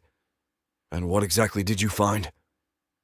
Jessica orchestrated the attack on herself. I take another sip of whiskey, watching Claire's eyes widen. She hired someone to rough her up, then pinned it on you. But she got sloppy. Claire finally opens the folder, her perfectly manicured fingers trembling slightly as she examines the first document, a bank statement showing a $5,000 withdrawal from Jessica's account the day before her alleged attack. Keep going, I urge, leaning forward. There's more. She flips to the next page, screenshots of text messages between Jessica and a man named Ray Donner, a small-time criminal with a record of assault charges. I tracked him down through one of my less reputable contacts, a private investigator who specializes in cases like these. Claire reads aloud, her voice barely above a whisper. Just remember, make it look bad, but no permanent damage. I need to be able to do press by next week. She looks up, her expression a mixture of disgust and disbelief. She planned the whole thing. Down to the last detail. I tap the folder. There's evidence she's been planning to take you down for a while. Claire continues through the documents. Her fingers stop on a printout of an email from Jessica to her assistant. If Bradley won't take $10 million to leave Hartford, we'll have to ruin her another way. She tried to bribe you? I ask, watching her reaction carefully. Yes. She visited me in my office the day of her attack. Claire's jaw tightens. She wanted me out of Hartford and out of your life completely. I didn't take her bribe, of course. I didn't think she'd have an plan B waiting in case I rejected her. There's something else you should know. I lean forward, my voice dropping to ensure our conversation remains private. I'm taking this to Megan Chen at the Hartford Insider tomorrow morning. Megan Chen? Claire's eyebrows rise. The investigative reporter? The very one. Satisfaction spreads through me. Not pride exactly, but something close to it. She's been wanting to take Jessica down a peg for years. Corporate darlings who manipulate their way to the top are her specialty. Claire's fingers trace the edge of the damning documents. And you think this will be enough? It'll be front page, Claire. Once this hits the news cycle, Jessica won't have a choice but to drop her case against you.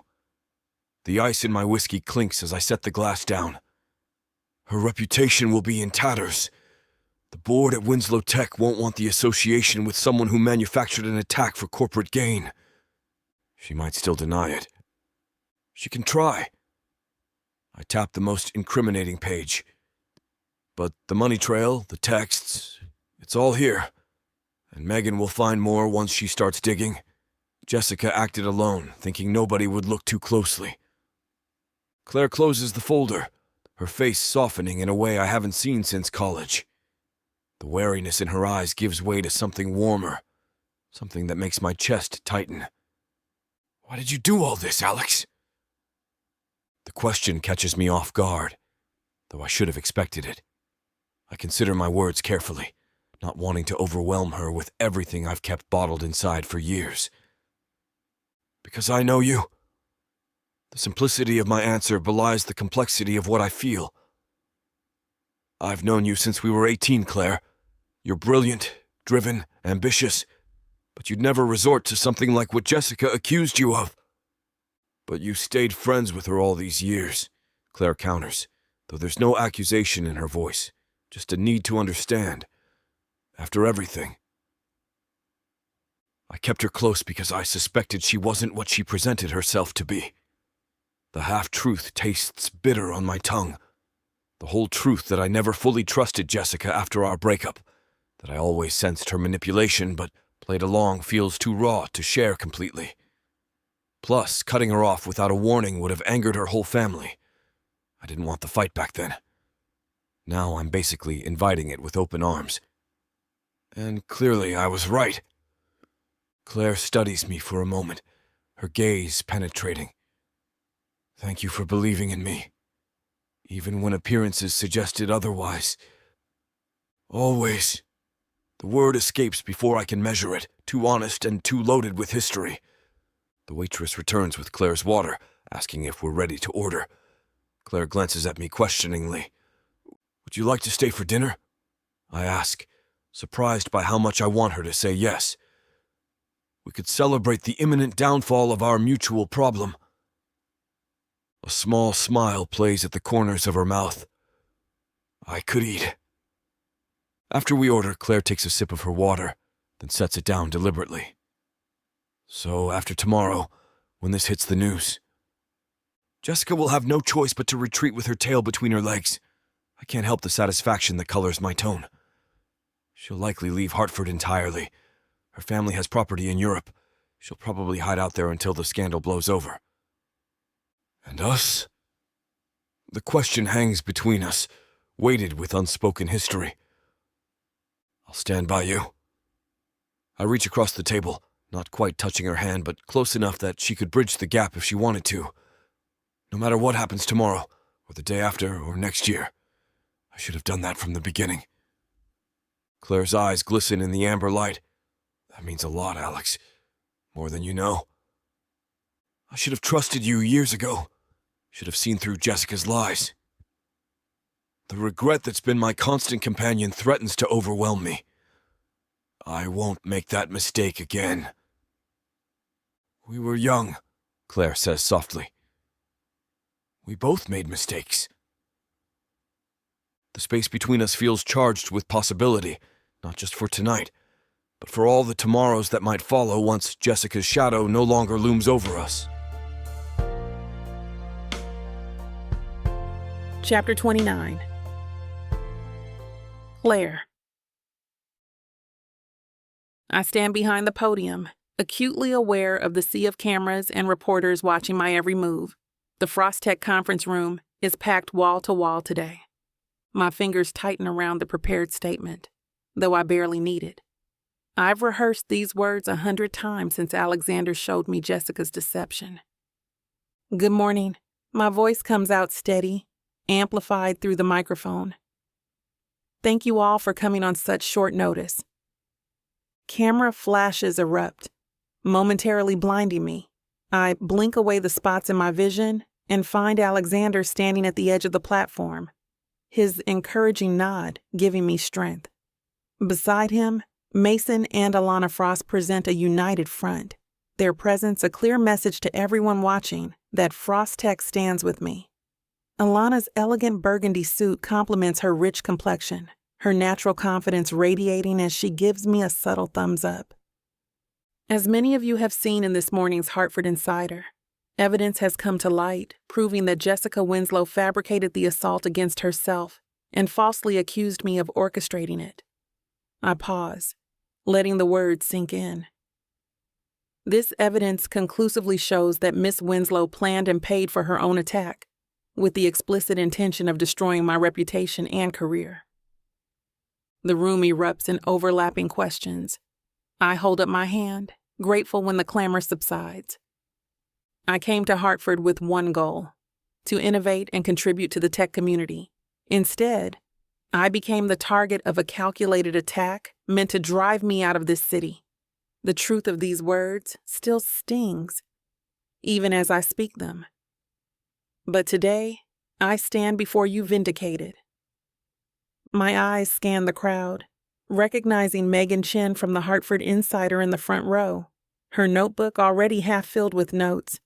The story she broke this morning has dominated every news cycle, complete with screenshots of Jessica's incriminating messages and bank statements. I want to express my deepest gratitude to everyone who believed in my innocence, particularly Mason and Alana Frost, who never wavered in their support despite tremendous pressure. I turn slightly to acknowledge them behind me. Alana's warm smile relaxes my shoulders. And to Alexander Harrington, whose investigative efforts uncovered the truth. Alexander's eyes meet mine, and something electric passes between us, a shared understanding of what we've been through and what might still be possible. I'd also like to announce that my attorneys will be pressing charges against Jessica Winslow for defamation, slander, and filing a false police report. My voice remains level, despite the satisfaction coursing through me. While I take no pleasure in this legal action, accountability is necessary to ensure nothing like this happens again. Hands shoot up across the room. I point to a reporter in a navy blazer. Miss Bradley, do you believe Miss Winslow acted alone? Or was this part of a larger corporate sabotage? The evidence suggests Miss Winslow acted independently. I choose my words carefully, aware that Jessica's family still holds considerable power in Hartford. Her motives appear to be personal rather than corporate in nature. Another reporter jumps in before I can call on someone else.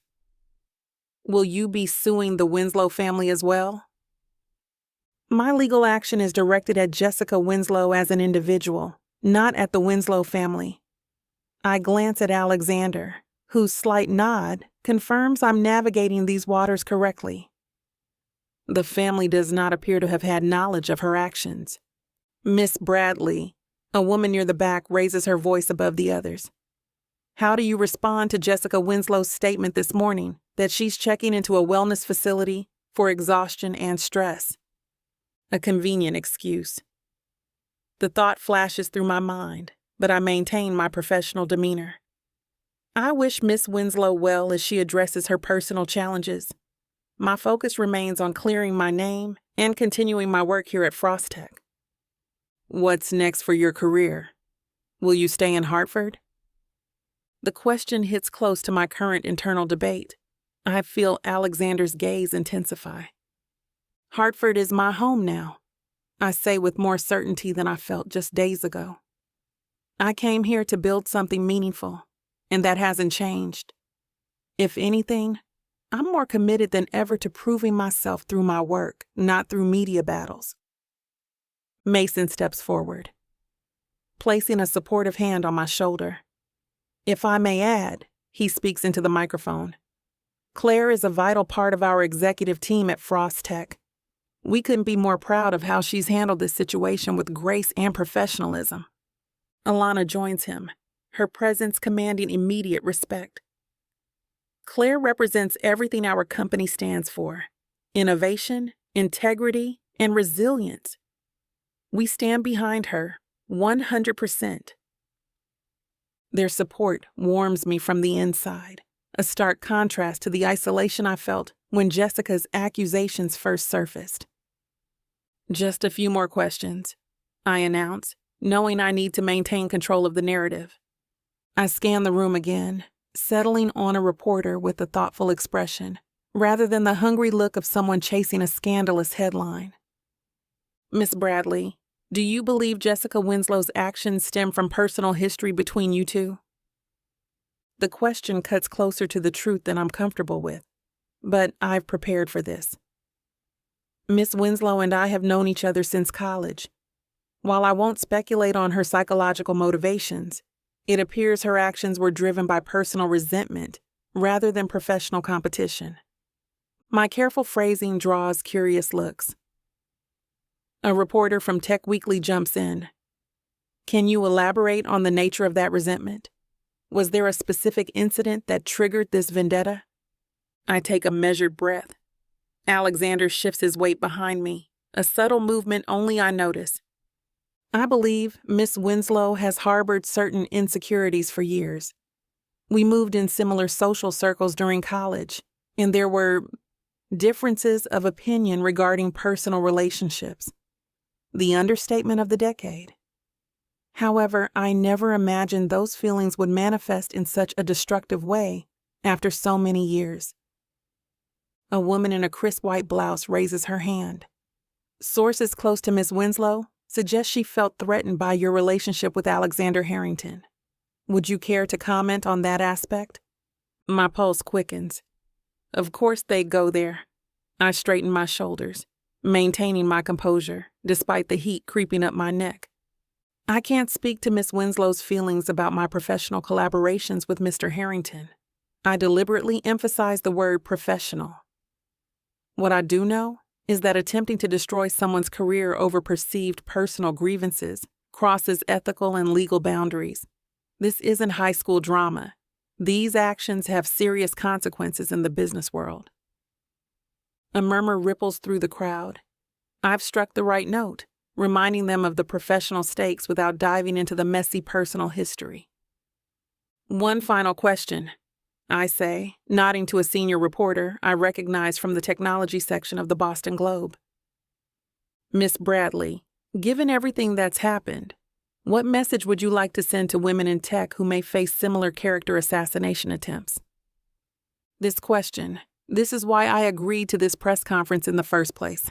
Document everything. My voice grows stronger, more passionate. Build a network of allies who know your character and will stand by you.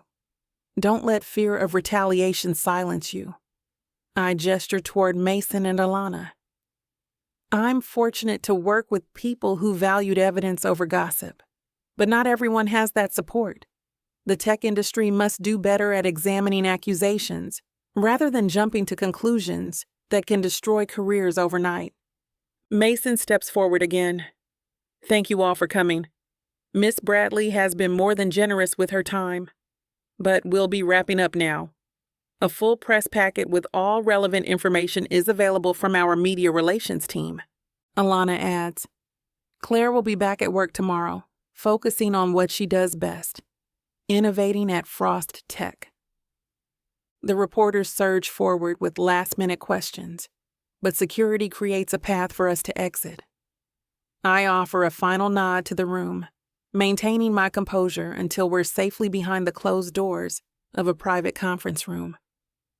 You were magnificent, Alana hugs me briefly. Exactly the right balance of honesty and discretion. Mason shakes my hand, his grip firm. That's how you turn a crisis into an opportunity. We've already received 3 partnership inquiries this morning from companies who were on the fence before. They're impressed by your handling of this situation. Thank you both for standing with me. My voice finally cracks with emotion. It means more than I can say. That's what family does, Alana says simply. Now, we'll give you a moment. I suspect you and Alexander have some things to discuss. They exit tactfully, leaving Alexander and me alone. The silence stretches between us, full of unspoken words. I don't even know where to start, I admit, the professional mask finally slipping. Alexander crosses the room in 3 long strides and pulls me into a tight embrace. My arms wrap around his waist instinctively, my face pressing against his chest. His heartbeat pounds beneath my ear, strong, steady, real. You don't have to say anything, he murmurs into my hair. You were incredible out there. I sink into his warmth, allowing myself this moment of vulnerability after weeks of keeping my guard up. His arms tighten around me, and I feel the slight tremor in his body. He's been carrying this tension too. Thank you for finding the truth, I whisper against his shirt. For believing in me when it would have been easier not to. Alexander pulls away just enough to look into my eyes, his hands moving to cup my face. His touch is reverent, as if I might dissolve beneath his fingertips. Claire, he says, his voice thick with emotion, the way he says my name, like a prayer, like coming home, sends a shiver down my spine. I've spent years trying to convince myself I could move on, that what we had was just college, just young love. My breath catches. The intensity in his eyes pins me in place, making it impossible to look away even if I wanted to. But it was always you. His thumb traces my cheekbone, his touch feather light. It's always been you. Every relationship, every date, they all felt hollow because they weren't with you. My heart thunders against my ribs so hard, I'm certain he must hear it. Words form and dissolve on my tongue, inadequate against the tide of emotion washing over me. When I saw you at my homecoming party, it all came rushing back. Alexander's voice drops to almost a whisper. And then, watching how brilliantly you handled everything Jessica threw at you, I realized something I've known since the moment you walked back into my life. He takes a deep breath, his eyes never leaving mine. I love you, Claire. I love you deeply, completely. All these years apart couldn't quell what I feel for you. I tried. God knows I tried. But some loves don't die. They just wait. The world narrows to just this moment. This confession hanging in the air between us. Something breaks open inside me, a dam I've spent years fortifying against precisely this flood of feeling. Alex, my voice wavers, heavy with unshed tears. How many nights had I imagined him saying these words? How many times had I convinced myself I'd never hear them again? His forehead touches mine, our breaths mingling in the space between us. You don't have to say anything. I just needed you to know. After everything we've been through, Everything Jessica did to keep us apart, I couldn't wait another day to tell you. My fingers find their way to the nape of his neck, twining in the short hair there. I never stopped loving you either, I confess, the words tumbling out like they've been waiting years for this moment. I built my life, my career. I convinced myself I was complete without you, but having you here again. His eyes darken at my admission, pupils expanding until only a thin ring of blue remains. Time suspends as he leans in, hesitating just a breath away from my lips, giving me the chance to pull back, to reconsider. Instead, I close the distance between us. The kiss is tender, unhurried. This is a homecoming, a recognition. His lips move against mine with a gentleness that makes my heart ache. My hands slide up to frame his face, feeling the slight stubble beneath my palms. Alexander sighs into the kiss, his arms encircling my waist to draw me closer until we're flush against each other. It feels like forgiveness, like redemption, like every wrong turn somehow led us back to exactly where we're meant to be. When we finally break apart, I keep my eyes closed for an extra moment, savoring the sensation. Alexander's heartbeat thuds against my palm, where it rests on his chest, its rhythm syncing with my own. 4 years, I murmur, opening my eyes to find him watching me with such naked adoration, it steals my breath. 4 years we lost because of Jessica's lies. Alexander brushes a strand of hair from my face, tucking it behind my ear. We're not losing another day, he promises. Not one more day. The conviction in his voice wraps around me like a blanket. Despite everything, the press conference, the scandal, the uncertain professional landscape still ahead, a profound sense of peace settles over me. Whatever comes next, we'll face it together. His thumb traces my lower lip, his touch so gentle it's almost reverent. I love you, Claire Bradley. No more misunderstandings. No more letting others come between us. The sincerity blazing in his eyes tells me everything his words can't fully capture. I rise onto my tiptoes, pressing another soft kiss to his lips. Chapter 30. Alexander. The boardroom of Harrington Tech feels different today. The same polished oak table stretches before me. The same floor-to-ceiling windows frame the Hartford skyline, but the atmosphere crackles with the tension I've deliberately cultivated. I adjust my cufflinks platinum, with the Harrington logo engraved in deep blue enamel, and scan the faces around me. 12 board members, including Gerald Winslow, who sits 3 seats down from my father. Gerald's face is impassive, but the slight twitch in his left eye betrays his nervousness. He knows something's coming. Thank you all for accommodating this emergency meeting, I begin, standing at the head of the table. My father sits at the opposite end, his posture perfect as always, his expression unreadable to anyone who hasn't spent a lifetime learning to decipher it. But I see the pride there, the anticipation. I grab the remote and click through to the first slide of my presentation. The headline from the Hartford Insider fills the wall-mounted screen. Tech heiress Jessica Winslow fabricated assault claims against rival.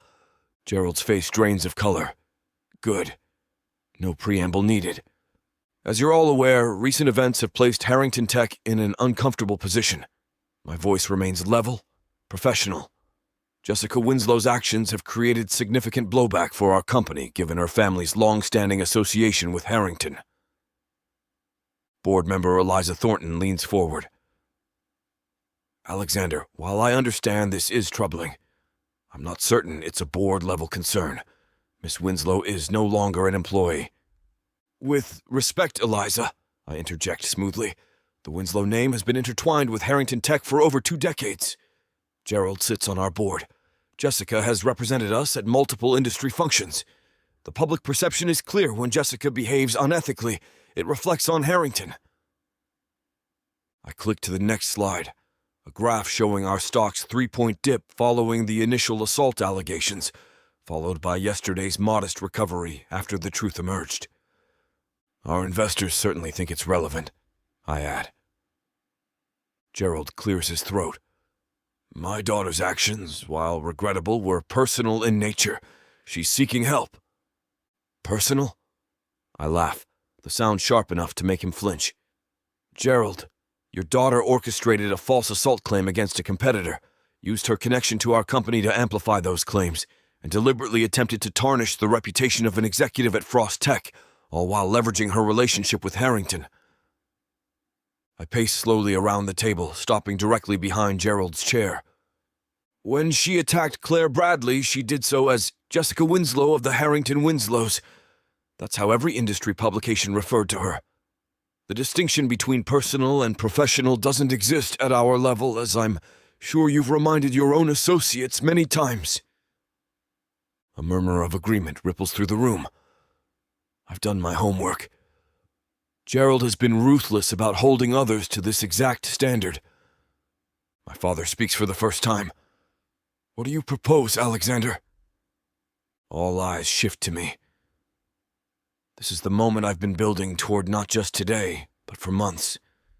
The board has been watching me, evaluating whether I'm ready to take the reins. Today I show them. I believe Gerald's position on this board has become untenable. The words land like stones in still water. His continued presence sends a message to our investors, partners, and employees that we tacitly approve of his daughter's behavior, or worse, that we endorse her methods. Gerald half rises from his chair. Now wait just a damn minute. Please. I hold up a hand, my tone hardening just enough to command respect. I'm not finished. He sinks back down, his knuckles white against the armrests. The bylaws clearly state that board members can be removed with a 2/3 majority vote if their actions or the actions of their immediate family members bring the company into disrepute. I've spent hours with our legal team confirming this language. I move that we invoke that clause today. The silence that follows is absolute. Gerald looks to my father, a last desperate appeal to decades of friendship. Richard, he says, you can't seriously be considering this. Jessica made a mistake. She's 26, for God's sake. My father steeples his fingers, his signet ring catching the light. She's 26, Gerald. Not 16, not a child who didn't understand the consequences of her actions. He pauses, then delivers the killing blow. And she didn't make a mistake. She made a series of calculated decisions to destroy a young woman's reputation and career. I try not to smirk as my father's words land like the final nail in Gerald's professional coffin. Dad's support isn't something I take for granted, not in this boardroom, not in this company. The subtle nod he gives me carries more weight than any verbal praise ever could. I believe we should proceed with the vote. I return to my position at the head of the table, standing tall. As per our bylaws, this will be conducted by anonymous electronic ballot. I tap my tablet, sending the voting interface to each board member's device. The soft pings echo around the room as notifications arrive. Gerald's breathing grows audibly heavier, his face flushing dark red. This is preposterous. 30 years of partnership, Richard. 30 years. My father's expression remains impassive, the perfect poker face he's refined over decades of high-stakes business deals. The vote is anonymous, Gerald. Every member here will make their choice based on what's best for Harrington Tech. The tension stretches between them. Decades of history, golf games, family vacations, shared business triumphs, all suddenly balanced against the cold reality of corporate damage control. Part of me almost feels sympathetic. Almost. The voting interface on my tablet shows the count increasing. 3, 7, 10, 13. Everyone has voted. I tap to display the results on the main screen. 12 votes for removal. 1 against. The vote is conclusive, I announce, my voice steady despite the adrenaline coursing through me. With a vote of 12-1, well exceeding the 2/3 majority required, Gerald Winslow is hereby removed from the Harrington Tech Board of Directors, effective immediately. Gerald stares at the screen, his mouth working silently. His gaze darts around the table, searching for allies, finding none. The lone vote against his removal was undoubtedly his own. You'll regret this. He pushes back from the table, chair legs screeching against the polished floor. The Winslows and Harringtons built this company together. I step forward, shoulders squared. That's a common misconception, Gerald. The Harringtons built this company. The Winslows were invited along the way. And lately, you've been more liability than asset. How dare! Your daughter tried to destroy an innocent woman's career with fabricated assault allegations. My voice drops lower, harder. A woman I happen to care about. Did you really think there wouldn't be consequences? The room falls silent at this personal revelation. I hadn't planned to disclose my connection to Claire, but the words tumbled out before I could stop them. No matter, it's time everyone understood exactly where I stand. Gerald snatches his tablet and briefcase. This isn't over, Alexander. You may have convinced the board today, but it is over. The certainty in my voice stops him mid-sentence. Security is waiting to escort you from the building. Your personal items will be delivered to your home this afternoon. He looks to my father one last time. A final desperate appeal. Dad simply checks his watch, a gesture so dismissive it practically screams that Gerald's time is quite literally up. With a last venomous glare, Gerald storms out. The door slams behind him with enough force to rattle the glass walls. The tension in the room dissolves like ice in warm water. Several board members exchange glances of relief. No one had enjoyed the confrontation, but everyone recognized its necessity. My father rises from his chair, buttoning his suit jacket. I believe this concludes our emergency session. Thank you all for your time. The board members file out, each offering me a nod of respect as they pass. When the last one exits, my father approaches, his expression softening for the first time today. That couldn't have been easy. He places a hand on my shoulder, a rare physical gesture from a man who usually expresses approval through subtle nods and slight smiles. It was necessary. I straighten my tie, riding the wave of satisfaction. The Winslows have been trading on our name for too long. You handled it perfectly. Pride colors his voice. Taking initiative, building your case methodically, addressing the issue head-on. That's leadership, son. The praise washes over me, sweet and unfamiliar. I can count on one hand the times he's openly approved of my business decisions. This one is the one that matters the most to me. Chapter 31. Claire. The sun bathes Hartford's Elizabeth Park in a golden haze as I spread out a checkered blanket beneath a sprawling oak tree. My heart flutters with excitement, a real date with Alexander, something so beautifully normal after weeks of chaos. I can't believe we're doing something this ordinary. I smooth the blanket corners, arranging the wicker picnic basket Alexander brought. No lawyers, no reporters, no crisis management teams. Alexander sets down a bottle of champagne next to the basket, his movements deliberate and precise. Figured we both deserved a break from the madness. Plus, I wanted to celebrate. Celebrate what? I look up, shielding my eyes from the sun with one hand. He drops down beside me on the blanket, his long legs stretched out in front of him. The casual jeans and navy button-down make him look younger, more carefree than the corporate warrior I've grown accustomed to seeing. The official separation of Harrington Tech from anything Winslow-related. A satisfied smile plays across his lips as he reaches for the champagne bottle, working the cork free with practiced ease.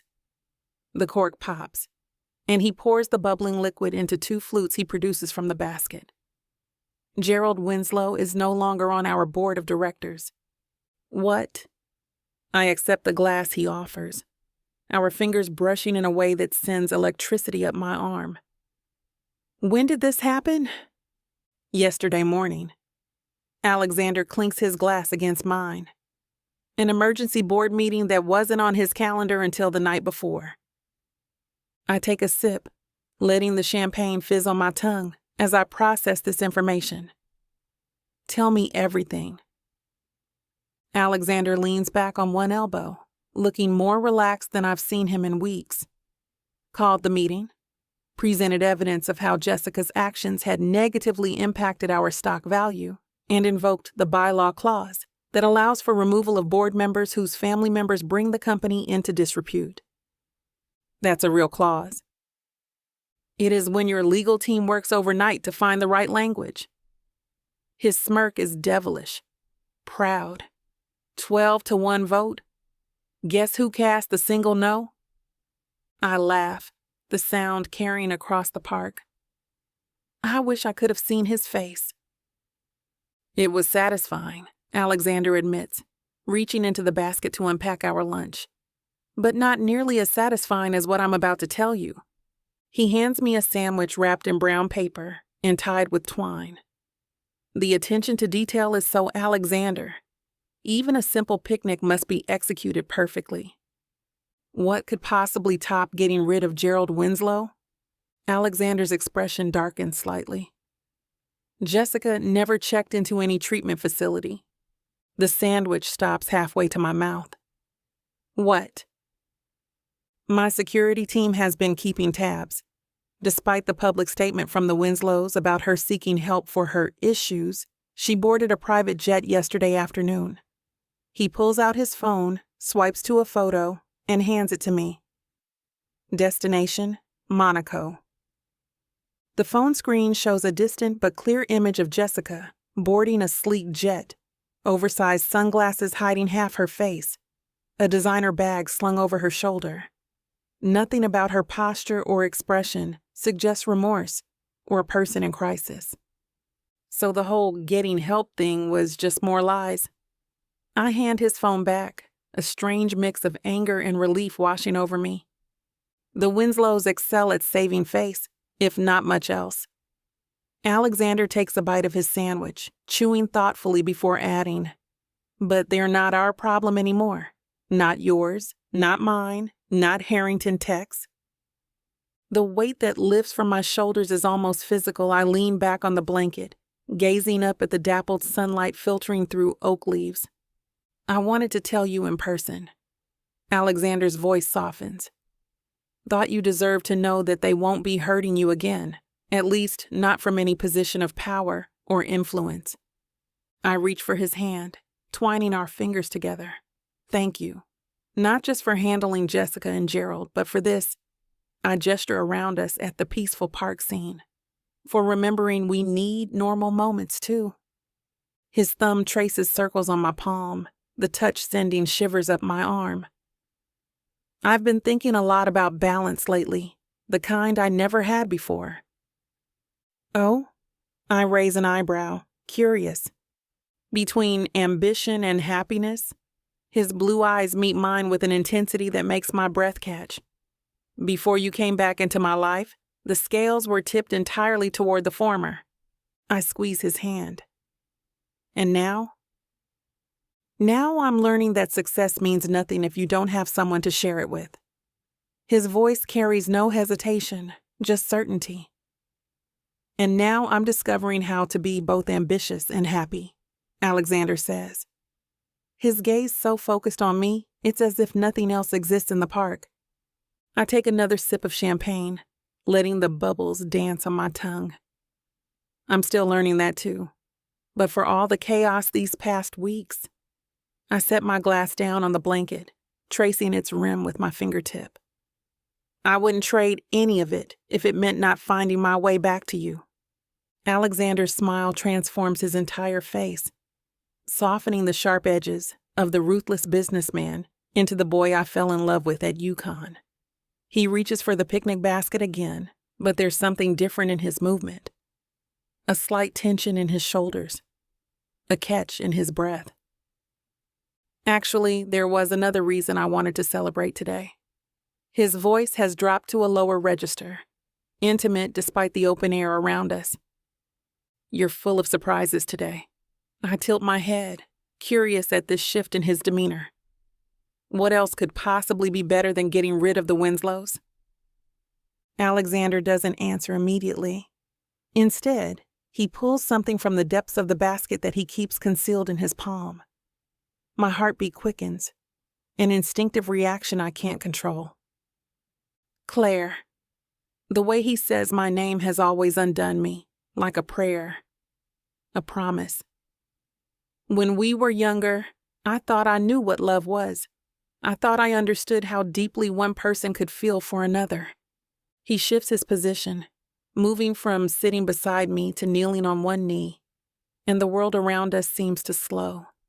The distant laughter of children, the rustle of leaves, the chirp of birds, all of it fades into background noise as I focus entirely on Alexander's face. But losing you taught me that I didn't understand anything. His eyes shine with an intensity that steals my breath. These years apart showed me that what we had wasn't just college romance or first love. It was the foundation of everything I want in my life. My throat tightens as he opens his palm, revealing a small velvet box. Time suspends as he flips it open with his thumb, revealing a ring that catches the sunlight, sending prisms dancing across our picnic blanket. The ring is stunning. A cushion-cut diamond set in platinum, with smaller stones flanking it, each catching light in a different way. It's elegant, timeless, exactly what I would have chosen. I should have done this our senior year at UConn. Alexander's voice breaks slightly, a rare show of vulnerability that makes my heart expand. I was too caught up with Jessica's lies. I didn't recognize that what mattered most was already right in front of me. Tears blur my vision, hot and sudden. I blink them back, not wanting to miss a second of this moment. Claire Bradley, will you marry me? Will you build a life with me? One where we balance ambition with joy, success with peace, work with love? The tears spill over now, tracking warm paths down my cheeks. I'm nodding before words can form, my body answering before my voice can catch up. Yes, I finally manage, my voice thick with emotion. Of course I'll marry you, Alexander. Yes. His hand trembles slightly as he slides the ring onto my finger, a perfect fit, as though it was always meant to be there. The weight of it is unfamiliar but right, a tangible symbol of promises kept and new ones made. Alexander rises in one fluid motion, pulling me up with him. His hands cup my face, thumbs gently brushing away tears. I love you. His voice is rough with emotion. I never stopped, not for a single day. When his lips meet mine, it's a kiss unlike any we've shared before, tender and passionate, weighted with history and buoyant with possibility. His arms encircle me, drawing me closer, until I can feel his heartbeat matching the rhythm of mine. We break apart, breathless and giddy. Alexander reaches for the champagne bottle, refilling our glasses. To us, he says, raising his flute. To getting it right this time. To us, I echo, clinking my glass against his. The champagne tastes sweeter now, effervescent with promise.